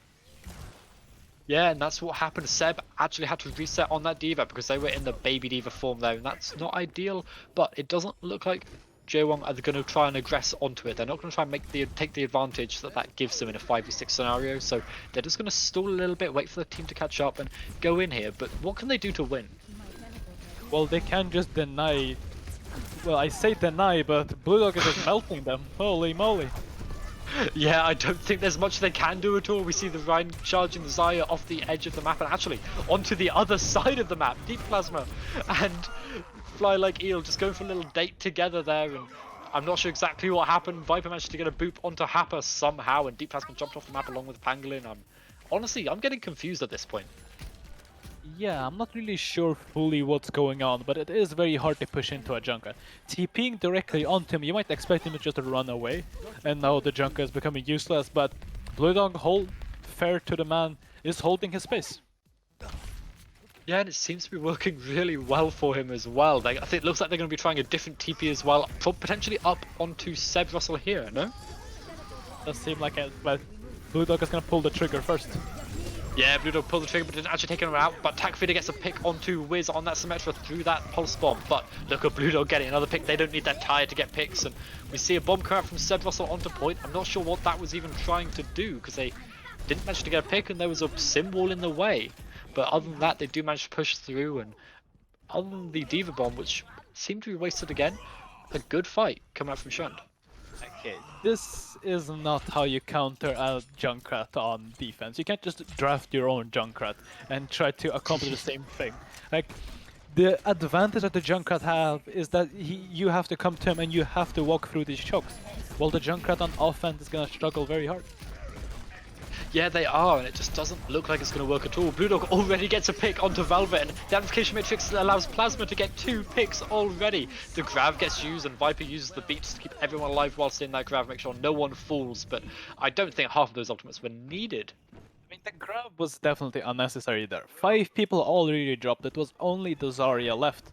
But the fact that they beat the Grav surprises me a lot too.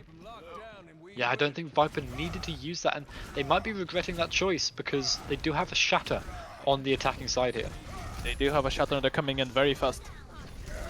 Yeah, Blue Dog goes extremely low here because of Wiz, but Wiz actually gets taken out and the Shadow comes out too. This is where Viper wished they would have it. Deep Plasma goes anti and extremely low, but Borty manages to get taken out as well. The Tire manages to get Velvet, and this looks like it's going to be it. It looks like we're going to see Joe1 getting held here on second point of Hanamura. They've only got 1.5 ticks, and that's going to be it. That is the win condition for Shund here. Yeah, definitely. The map didn't actually get fully capped, which we do see a lot of here.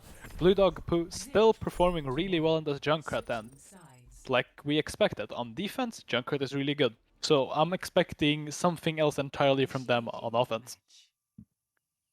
Yeah, and honestly, it'd be interesting to see what they do, because we know Blue Dog, they're really good on the Pharah. That's one of their signature picks along with this Junkrat. Do you think the Pharah could work on attack? Pharah could work on attack, but you'd have to draft a comp that actually, well, benefits from it. You have to draft the same kind of comp you draft on defense, a comp that just wants to fight the enemy team, but not a quick fight like Dive. You want this longer fight where Pharah can find a lot of damage. But it doesn't look like we're going to see that. Blue Dog, it looks like they want to play the Junkrat on attack, and we've actually got Velvet on the Mercy on the defense here. They lose out on quite a lot by not having that Lucio. They do lose out a lot, but what are you sacrificing for it? You're sacrificing some rotational speed for making Wiz do 30% of the damage, and when Wiz does so much damage already, 30% of... like 30% more of a small number is not a lot more, but 30% of a really large number is a lot more. Do you think they're just putting all of their resources into Wiz and hoping that them on this Hanzo can do the work they need to? I mean, I don't think they're hoping, I think they're praying. Well, I guess that's going to be it. They've got to be able to hold this first point or hold the second. Either way, it's going to be really tricky for them to do, and they don't have the Symmetra TP, but they do have that Junkrat and the McCree. Definitely do. Maywall, unfortunately, a little bit too early, and they're making this wide rotation here, making sure everyone gets in there with huge anti-nade. Yeah, Pangolin going for all of these anti-nades every single time, but they don't actually manage to take advantage of it at all either. Wiz was on that high ground currently with that damage boosted pocket from the Mercy, but they don't manage to find anything because of all the defense matrix and all of the shields coming out on the side of Shund. Yeah, definitely, and now the enemy team has to stay here on the point and defend. You know, when you have the Junker just gonna find so much value, Blue Dog trying to get a little bit of a flank here even.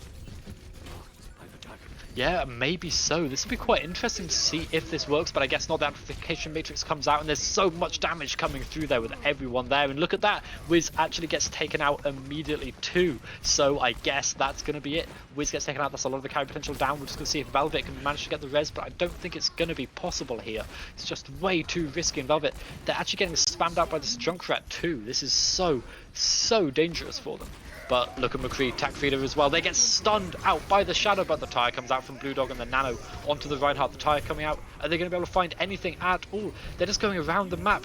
They're going for a tour right now, and they managed to just about take out two. But the Male on point is actually capturing a lot of people in it. Deep Plasma and Phosphor both in it, and Borty, they're going to want to try and get that kill on Deep Plasma as soon as they can. Seb Russell too, falling, and Tac Feeder getting taken out too. Somehow, they managed to hold this, and what is this bomb going to do from Seb? Oh! Look at that, the remake kill onto Velvet! They bombed just so they could remake onto Velvet, get that kill, and now they're going to attempt to use their boosters to get out. And Viper, this fight's still going on. Somehow, I thought they'd held it, but I guess not. Viper's going to get 2 picks and allow Shund to push all the way through onto first point. Well, you asked what that Diva Bomb was for, and I think they answered you. They wanted that remake kill on the Mercy. Says, okay, they're gonna be too scared of the actual Diva Bomb to be scared of the remake. And it's that psychological battle that a lot of these divas are playing now, right? Well, if that's what they intended to do, well played to them. But now, so we're coming on to second point, and they've got 4.5 minutes to build up the ultimates they need and to push through this quite small choke, and they're not playing against a Junkrat. How are they going to do it? Well, they do have the Maywall, who can be just as damaging, potentially.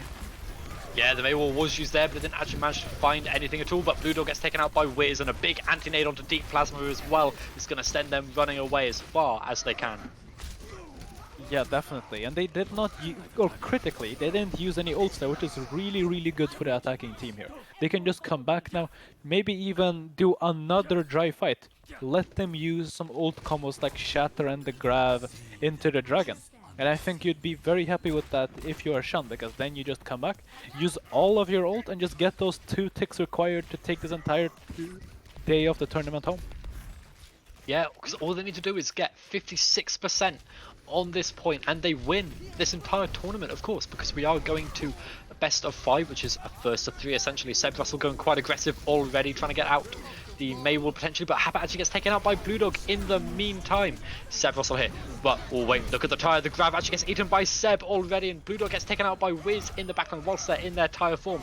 Wiz does get taken out by Deep Plasma. They maybe went a little bit too aggressive to be able to find, but look at that anti-nade from Pangolin. So powerful, and means the Immortality Field has to be used for everyone to stay alive, and they're now going to back off. They got that speed boost from Viper, and they're just going to wait just a little bit. But the May will have some Deep Plasma. Is the rest of the team there to push up on it? Probably not. A little bit unfortunate, but it's okay. They'll have the May Wall back again, and I'm sure the attacking team, they're going to push through the same choke. Yeah, definitely. The Junkrat didn't quite do the trick for Blue Dog, so he was on a more traditional pick now. Yeah, I guess it's exactly what we wanted to see, but look at this. The beat did not manage to save anyone from that Dragon Strike, and Wiz, they're getting 2 picks. They get taken out eventually by Deep Plasma with that charge, but everyone else is going to be falling, and that was another really nice hold from the defense.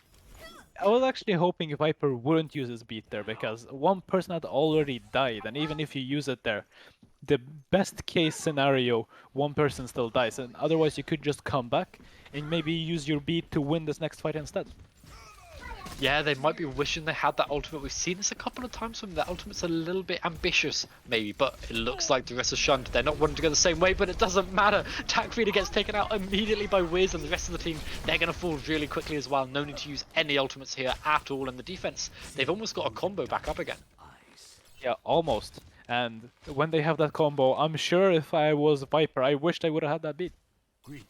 Yeah, they'll have the Immortality Field, but we've seen that can't keep you alive for the entire length of a Dragon if they use it at the right time. So it all depends on how the team positions, and whether or not the defense can win with only 3 ultimates here, or potentially 4.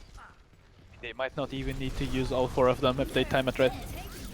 Well, the bomb comes out from Seb, trying to get a pick, and it actually takes out Pangolin, but look at this, the Dragon come out from Wiz, manages to take out 2 already!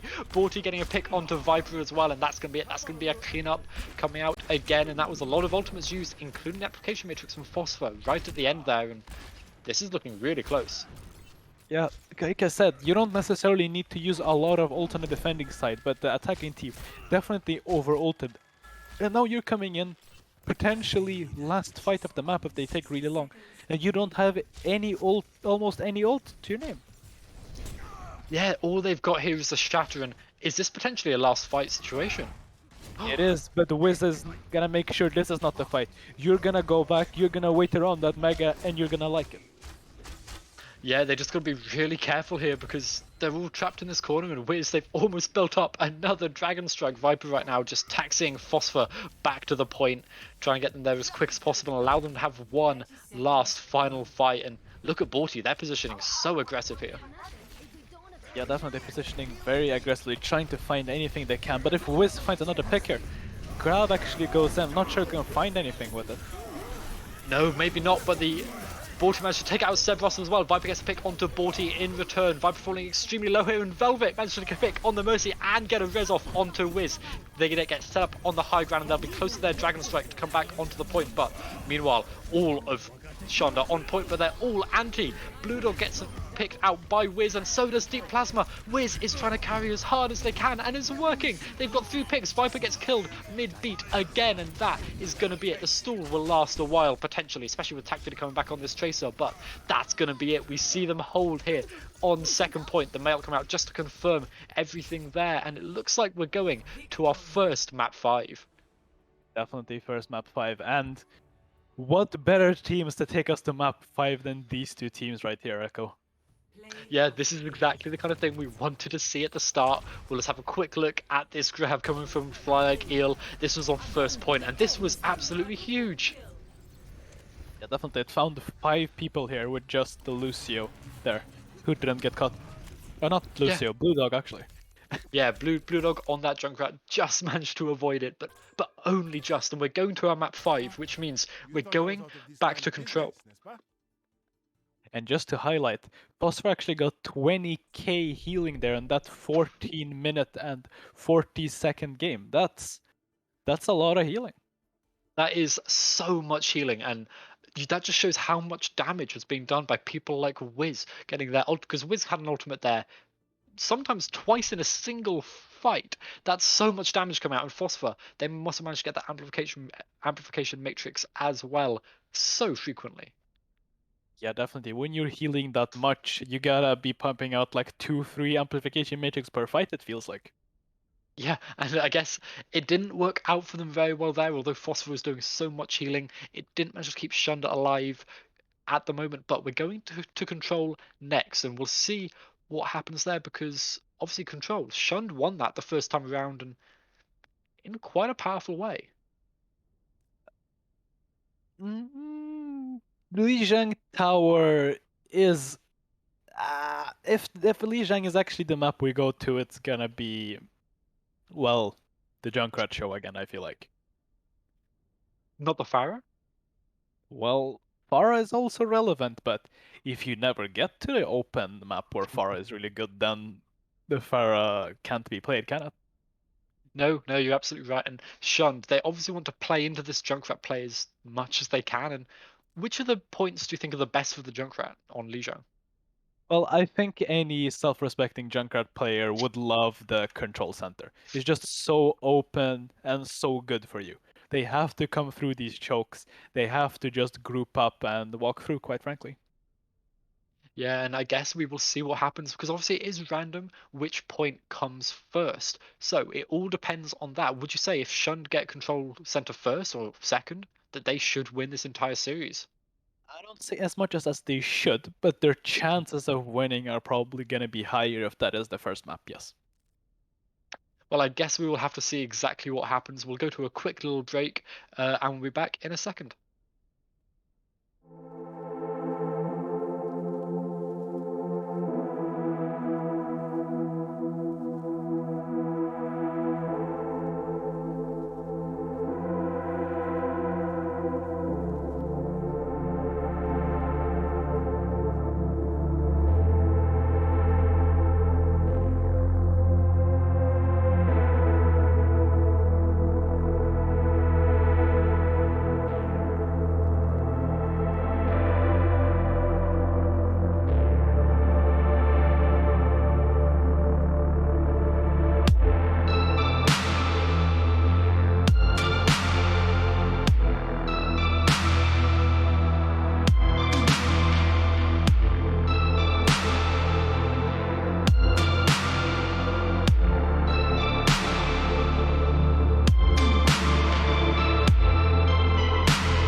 Hello, everyone, and welcome back again for potentially the last time tonight as we are going to our map 5. We're going to Lijiang Tower, as we talked about before, and this is looking to be a really exciting map 5, the end of our tournament here today. It's been fun to be around so far, hasn't it, Razi? Been very fun. It's a lot closer than expected it to be. So far, for the most part, on broadcast at the very least, it's been mostly 2-0s, and now we're going back and forward. We're seeing strengths and weaknesses coming in for both these teams.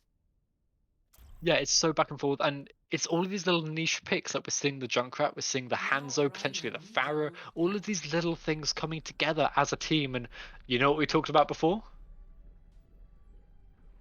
We're on Control Center. Oh shit, okay, yeah. So I'm gonna hope that Juwang have something planned for this map, because if they do not, I feel like it's just gonna be the Blue Dog show again. And even though the guy is insane, how much Junkrat can all of us stomach realistically? Are you saying you don't enjoy watching the most skillful character in the game? I do enjoy the most skillful character in the game, but the most skillful character in the game is not played right now. What would you say is the most skillful character? Definitely Mercy, for sure. As a Mercy Lucio 2 trick, I will take that, and I'm going to ignore the sarcasm coming out of your voice. So let's move swiftly onwards to talk about these team compositions, and this is quite an interesting look coming out from Joang. It is quite interesting. It's not really what I expected from them. But if you can set up this far, potentially you can just deny Junkrat, because how can a Junkrat hit a Pharah in the air? Honestly, I would really enjoy seeing Blue Dog do that, because I think it's probably possible with how they play, but I guess we'll have to see. And Probably look at possible, that. but not if Wiz kills him. Yeah, Wiz already taking them out, the first priority target, make sure that they can't do anything. And Seb Russell getting frozen up as well on point. They're going to go full extremely low here, but Borty gets booped away, and that's going to give them just a little bit more time to do something here with all of this damage coming out from Wiz. Definitely, Wiz really putting in the damage, but Deep Plasma coming back with Yeah. Deep Plasma does get rid of Harper, and Tac Feeder's beam here is getting so charged up off of the shield coming out from Borty, but Borty managed to somehow catch Deep Plasma in the charge there, and Wiz, they get taken out as well. The res probably not possible here, but the nano boost come out from Borty, but it doesn't really matter. There's so much damage coming out from Shun that even though they didn't get first cap of the point, they get the second, and they're probably able to get quite a bit of percentage here as well. Yeah, the difference between the Pharah and the Junkrat here is the Junkrat is really hard to kill. Unless you get like 2 directs with Pharah, it's really hard to kill, but all that's really required to shut down the Pharah is a D.Va to just fly in towards them. Yeah, and the application matrix comes out, but they're not going to be able to find anything with it. It's relatively easy for the rest of the team just to kind of walk away and hide a little bit. Both shadows come out at the same time, but Deep Plasma gets the best of it. That was really, really nice coming from Borty, but Borty gets taken out as well by Tac Feeder on that with the turrets. The Tire does manage to take out Fly Like Eels, D.Va Mech, and they get taken out eventually by Deep Plasma too, and this is looking like the exact kind of performance that you're expecting to see come out from Shunned on Control Center. It is what we expect, but Pharah is still putting in a lot of value, getting a lot of damage in. So they've got the ultimates coming up here on the attacking side on Jaewon. Are we going to be able to see them use their ultimates really early here? More than likely. We see a barrage coming out here early.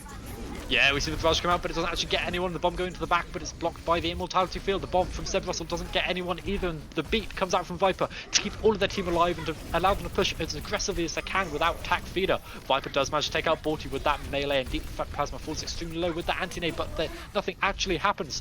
Viper going a little bit aggressive, potentially Pangolin taking them out and stopping them from allowing to speed boost their team around, but it's too late. It doesn't really matter, and Tac Feeder's or Shun, sorry, on the back of Tac Feeder's Symmetra, they're doing really well here, and this is potentially a last fight. Definitely. Mei will actually stopping the amplified fire strike there. Pretty huge from Hapa. Yeah, and the another anti-nade come out from Pangolin onto the rest of Shun, but a big shadow come out from Deep Plasma. They get charged out of it, and nothing actually happens because of it. Phosphor falling extremely low because of the shadow, and somehow we see Borty falling as well. This looks like Shun. They're going to be taking the first round of Lijiang Tower with, again, dominance. Yeah, definitely. And even though they got this huge shatter, they got these initial picks, guess who didn't get shattered and guess who stayed alive during all of that? Who was it? It's Mr. Blue Dog on the Junkrat, and when Mr. Blue Dog is alive on the Junkrat, every fight is winnable. You're exactly right. And although we didn't see those big ties come out that we'd seen previously in this series, we saw some really good play to play out of line of sight and to play behind all of that cover. But we're coming to Night Market here, and are we going to see the same kind of thing? Well, Junkrat is not great here unless you have already capped the points. If you have already capped, you're the pseudo-defending team, Junkrat is really good. But this map is just so good for Pharah, so if Juwang are gonna come back, it has to be on these two last maps, and they are a little bit more favored here. Yeah, they are, and they've already got Wiz spamming as much as they can, but the TP comes out from the side of Shund onto the point, and they're going to get set up, like you said, with their Junkrat. So the team, they're going to have to push in. Yeah, but they have a dive here from Juwang, so it's gonna be hard to jump into the Junkrat. But Wiz is putting in so much damage right now. Yeah, Wiz already going so high, and the dive coming through as well. They managed to get quite a bit of damage before the Mentality Field, but Happer gets taken out by Seb Russell almost immediately at the start of that fight, and Wiz, they managed to get a pick onto Deep Plasma. The main tank gone, but the main tank's also gone because Borty fell. Pangolin gets another kill. This Anna's just DPSing, it's working so well, but they do get taken out eventually by Seb Russell and the Baby Diva. Oh, look at this stagger. This is so unfortunate. It's going to take a lot of time off of the clock. Yeah, definitely. That's gonna be like 10 seconds or 20% before they can take a fight, I'd assume. Yeah, I think you're exactly right here, and it's just a little bit unfortunate that it's taking so long because this Pharah, they need to get as much damage in as they can. Yeah, definitely. Pharah can't just be in the spawn waiting for people to respawn. But look at this. Okay, so Wiz, they already have their ultimate, and Borty, they're using their Primal Rage to get as much damage in there as they can. They get rid of Phosphor. Blue Dog actually takes out the Pharah. This is what we talked about. This is what we didn't expect could happen, and the bomb coming out on point. Just so Sephiroth can remake as quick as they can, but they get taken out before they are able to. We see Tackfeeder here doing so much damage to Borty. That beam was so charged up from those shields, and Blue Dog, they're coming back from spawn to try to get what they can done. Velvet, in the meantime, gets a pick onto Tackfeeder with that Mercy melee, and Blue Dog's tire, it's coming in. We've seen what this can do. We've seen how they can clutch with it, and somehow it's just Happer left on point. Blue Dog gets taken out, and Velvet, fly like eel on that Baby Diva, gets taken out too. In this point, it's still in Shun's favor, and eventually with the special, with that antidote coming from Pangolin, they're gonna get taken out. But that took a long time, and a lot of percentage has gone the way of Shun. Yeah, definitely, and most of that is at the backhand of Viper, who actually just walled right in and no one could kill him. That is what those Lucios do, and if you can't get rid of the Lucio, you can't cap the point, and that's a lot of percentage going over. But we've seen Blue Dog switch as well. They've gone to the Pharah, and I know Blue Dog, they love their Pharah pick. They are going to be believing they can do so well here against Wiz, but I guess it will come down to this Pharah duel. Yeah, definitely. Whoever wins this Pharah duel for the most part is going to be the dominant team. Yeah, and Blue Dog did actually get hit there, but Wiz gets taken out by Tackfeeder along with the tag from Blue Dog as well. Velvet, they're not even going to try and res that. They know it's not going to be possible. They almost get booped off by the ball, but it doesn't actually happen. Phosphor gets taken out by the Pulse Bomb, but look at this. Blue Dog just on the point, spamming so much damage in. They've just switched over to the Pharah, and they're already doing so much work. They boot Pangolin off, and that is surely going to be it for this fight. Well, you say that, but Wiz is coming in huge yet again. Borty also. Yeah, Borty manages to take a pick. Wiz does eventually get taken out, but Borty gets another pick onto Seb as well. Borty's just trying to solo carry their team to victory, and at the end of the day, they are holding the point for so long here. It's giving them so much percentage that they're almost managing to even up here. Yeah, that's definitely what you want to see for them, because if Shunt cap here, they might not even get a recontest, or if they do get a recontest, it's not gonna be a full-on 6v6. It might just be a Lucio who has to touch by himself and die very early. Well, yeah, you're exactly right, but we have a lot of ultimates, including both of the barrages coming out from the Pharaohs, and look at Blue Dog. They're setting up from the sky, they're coming down to try and get it as quick as they can, but it's not actually... They're waiting. They're holding on to it, and it looks like they're going to be looking for it now, but Wiz, they've already got a bit of one, but Blue Dog gets two! That's both of the healers gone! And that's going to be so unfortunate. Wiz takes themselves out on the side of Seb Russell's mech, and it looks like this is actually going to be it. The point is getting flipped over to Shund, and we're going to have to see J1 here contesting it with one more fight. Well, they will get the next fight at the very least, because they're already here to contest, but Deep Plasma might just be able to slow them down enough that they're going to take the next fight at a disadvantage. Yeah, you're exactly right, they are, but Wiz hasn't used that barrage. Do you think that can carry them through this fight? If the barrage is huge, definitely. How do you expect they can really do that? Because Seb Russell, they're obviously on that D.Va. There's on the D.Va, but if you just jump in against it, it might just be enough.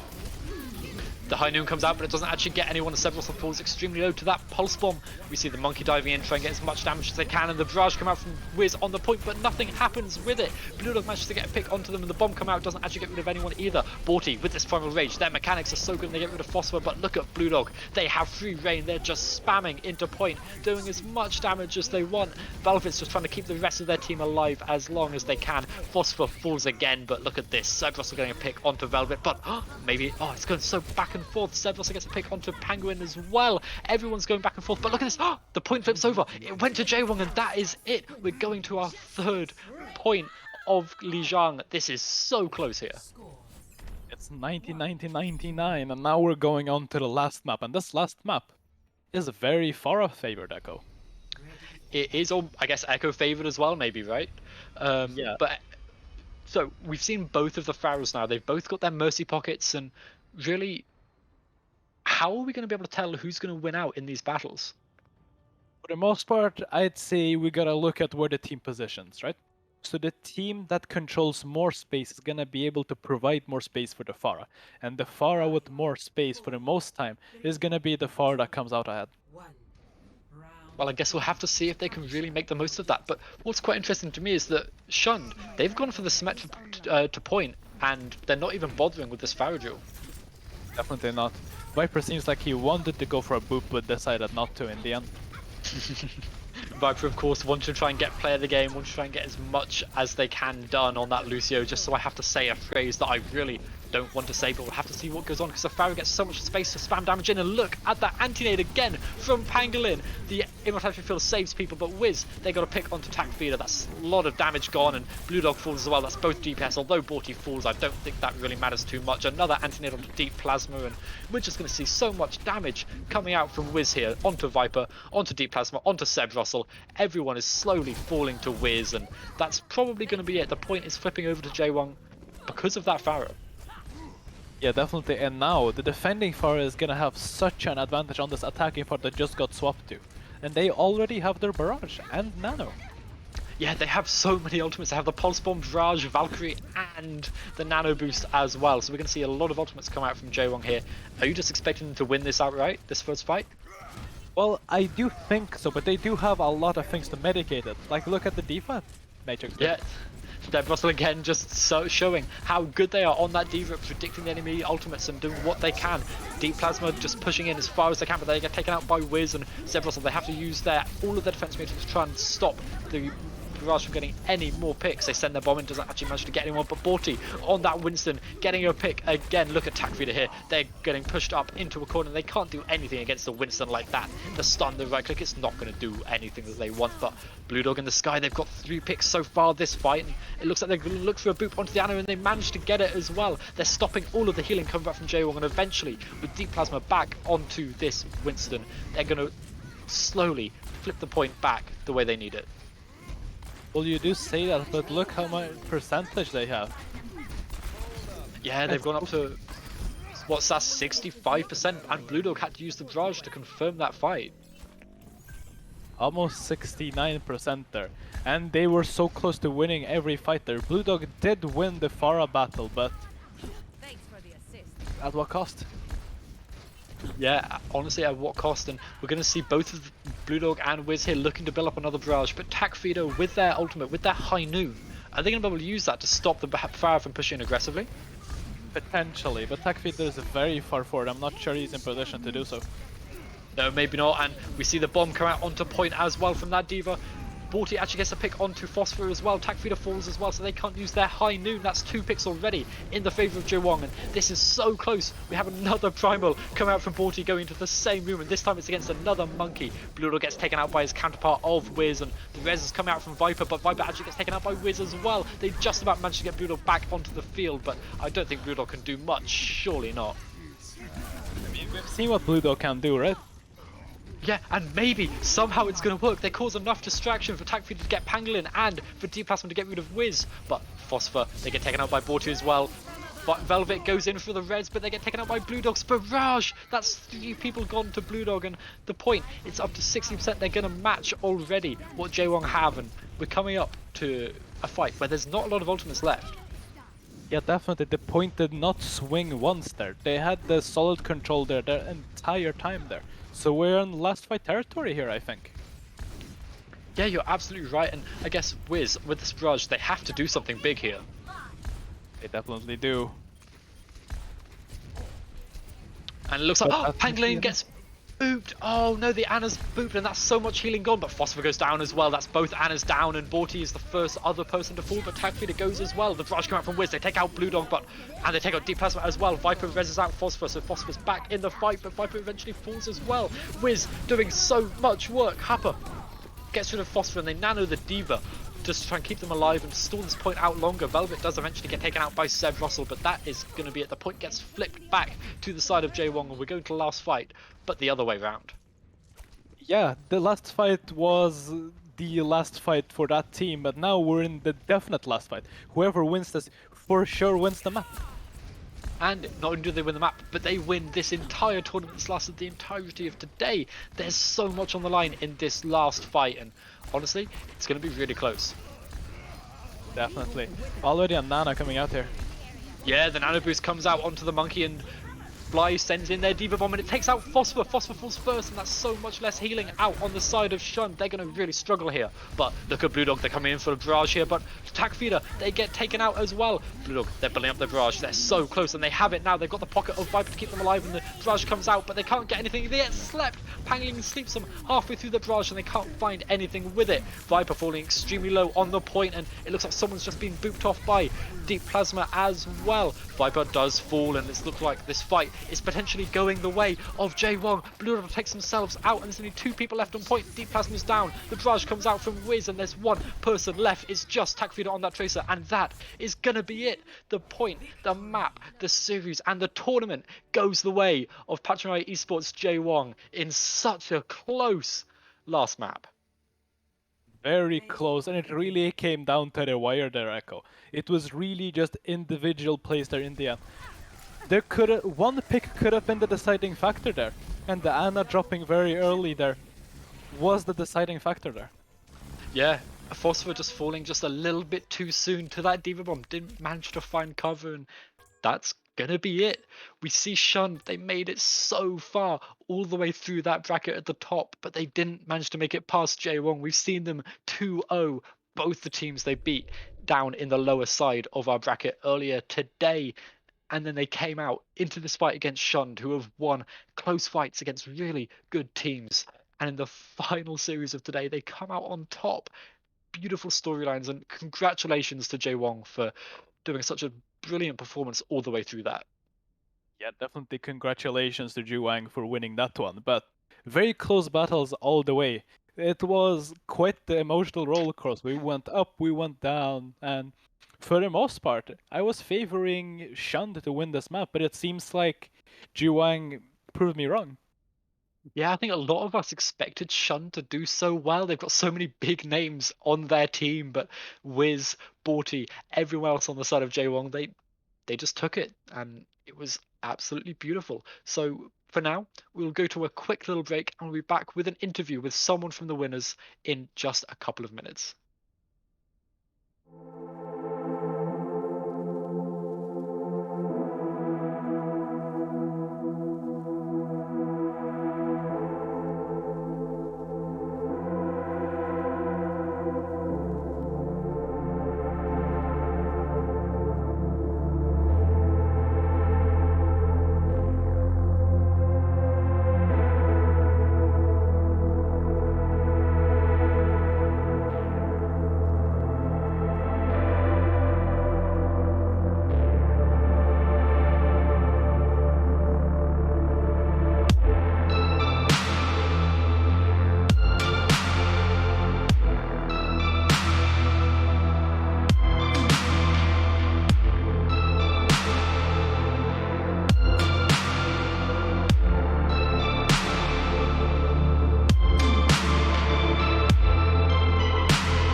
everyone, and welcome back to the post-game interview. And it's not just the post-game interview, it's the post-tournament interview. A brilliant tournament all day. We've seen Jaewon play the entire day. And with us, we don't have Wiz this time, we have Borty. Hello there. So obviously, you play main tank on Jaewon. So do you kind of take the lead in the comms? Because you've been playing extremely well on the Reinhardt and on the Winston. I don't think we've seen much of any other tanks from you. But when you're playing them, are you kind of the team leader in the comms? Yeah, usually I'm the team leader, but sometimes when I just don't know what's happening or if I'm dead, then I just say that someone has to take over the role. But yeah, usually it's me. And is there anything you kind of do to keep everyone's spirits up? Because obviously, I mean, it's been 2-0s in a row early on in this tournament, and then this game's been a lot closer. Is there anything you do to kind of keep everyone's spirits up throughout that really close game?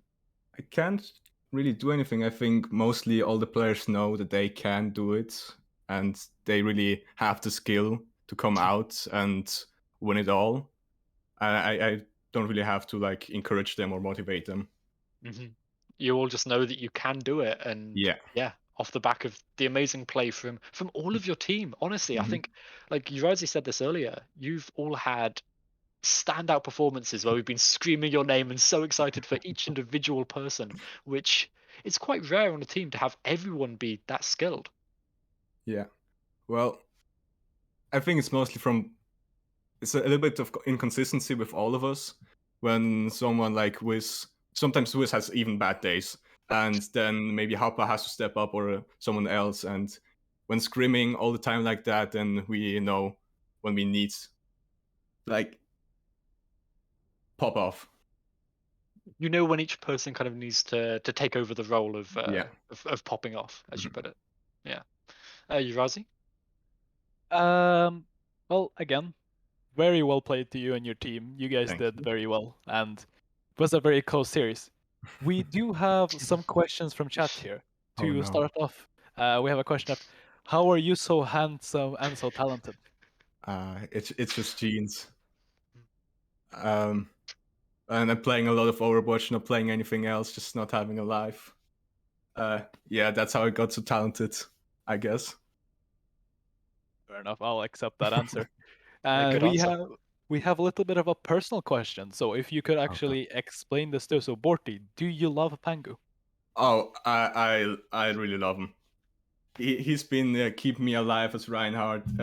When I play Reinhardt and charge in, he's been keeping me alive forever. Yeah, he's just an amazing player, and yeah, don't have to say anything more. Yeah, that's one of the things that we noticed on the cast was Pangolin being so good at not keeping you alive, to anti-nading the enemy team, all of that kind of stuff. It's like we said earlier, each person on the team has their pop-off moments. Is there anything else from chat? We do not have anything more from chat, but I have some of my own questions. So, we noticed you guys struggled on some maps, especially into some of the more pokier DPS like Junkrat or whatnot. What did you guys do to take it back on the last map? On the last map, we just played Pharah, of course, but I don't know, it just happened. I really can't tell you anything. I just saw something in the kill feed show up. Sometimes it was wait, I don't know what I'm even saying. I just don't know. Okay. We were just trying to kind of outplay the Junkrat. Kind of worked, kind of didn't. Yeah. I mean, it obviously worked well enough on that last map, and that was just really fun to watch, especially the last map, because it was so back and forth. It wasn't a roll either way. It was a really nice kind of, both teams kind of adjusted. You both kind of swapped your team compositions up a bit. You brought out the Pharah, I think, on every round, and it ended up working. Anything else from your Rising? No, I do not have anything more from chat or from myself. There we go. So for now, we will say goodbye to you, Borty. Thank you again for coming for the interview and for playing as well. Congratulations to you and the rest of your team, because you guys put on a show for us at home and everyone at home as well. So thank you for coming along. Is there anything that you want to say to everyone out at home? Oh, I don't really have anything good to say. Yeah, I think Franz was already shouted out. There's nothing else anymore. I don't think so. No, that's absolutely fine. So thank you again for coming in, and I'm sure we'll see you in a future tournament when we get to there. Of course. Thank you for having me. Brilliant. Thank you very much. And there we go. So there's one last thing we need to talk about, Urazi. And what is that, Mr. Echo? It's the MVP of today's tournament, of today's games, and of this grand finals match, which was so exciting to cast. Well, there's a lot of what is that word? There's a lot Candidates. of candidates. Yeah, that word. There's a lot of candidates for that role. I'd definitely put Pangal in there for sure. I'd put Wiz there, Borty for sure. Yeah. We always kind of gotta put Viper there, whether we want to or not, just because they consistently find these environmental kills. Mm-hmm. Yeah. But There's so many people, but I think it all comes down to one person at the end of the day, right? definitely someone who time and time again, not only in this game but throughout this tournament today, came in clutch for their team and well, carried when there wasn't really anything else anyone could do. Yeah, so we would like to announce that Wiz, you have won MVP of this tournament. So we will contact you to get everything sorted out in regards to that. But congratulations. It was really nice having Wiz on, especially for those two interviews as well. And it's just been a brilliant day of games, and we're really looking forward to tomorrow. We are definitely. So don't forget to join us tomorrow, where we have the same thing going on. You'll still have me and Echo here. You'll have all the other staff and glorious casters here yet again. Yeah, it'll be a similar kind of format. So tomorrow's games, they're all going to be the same format: single elimination, best of 3 up until the finals. Will be best of 5, but it's at a higher SR range. So today's matches were 3.5 and below. Tomorrow's will be 3.5 and above. So we will catch you all tomorrow afternoon, starting at 2 o'clock CEST, and we will see you there. Thanks for watching.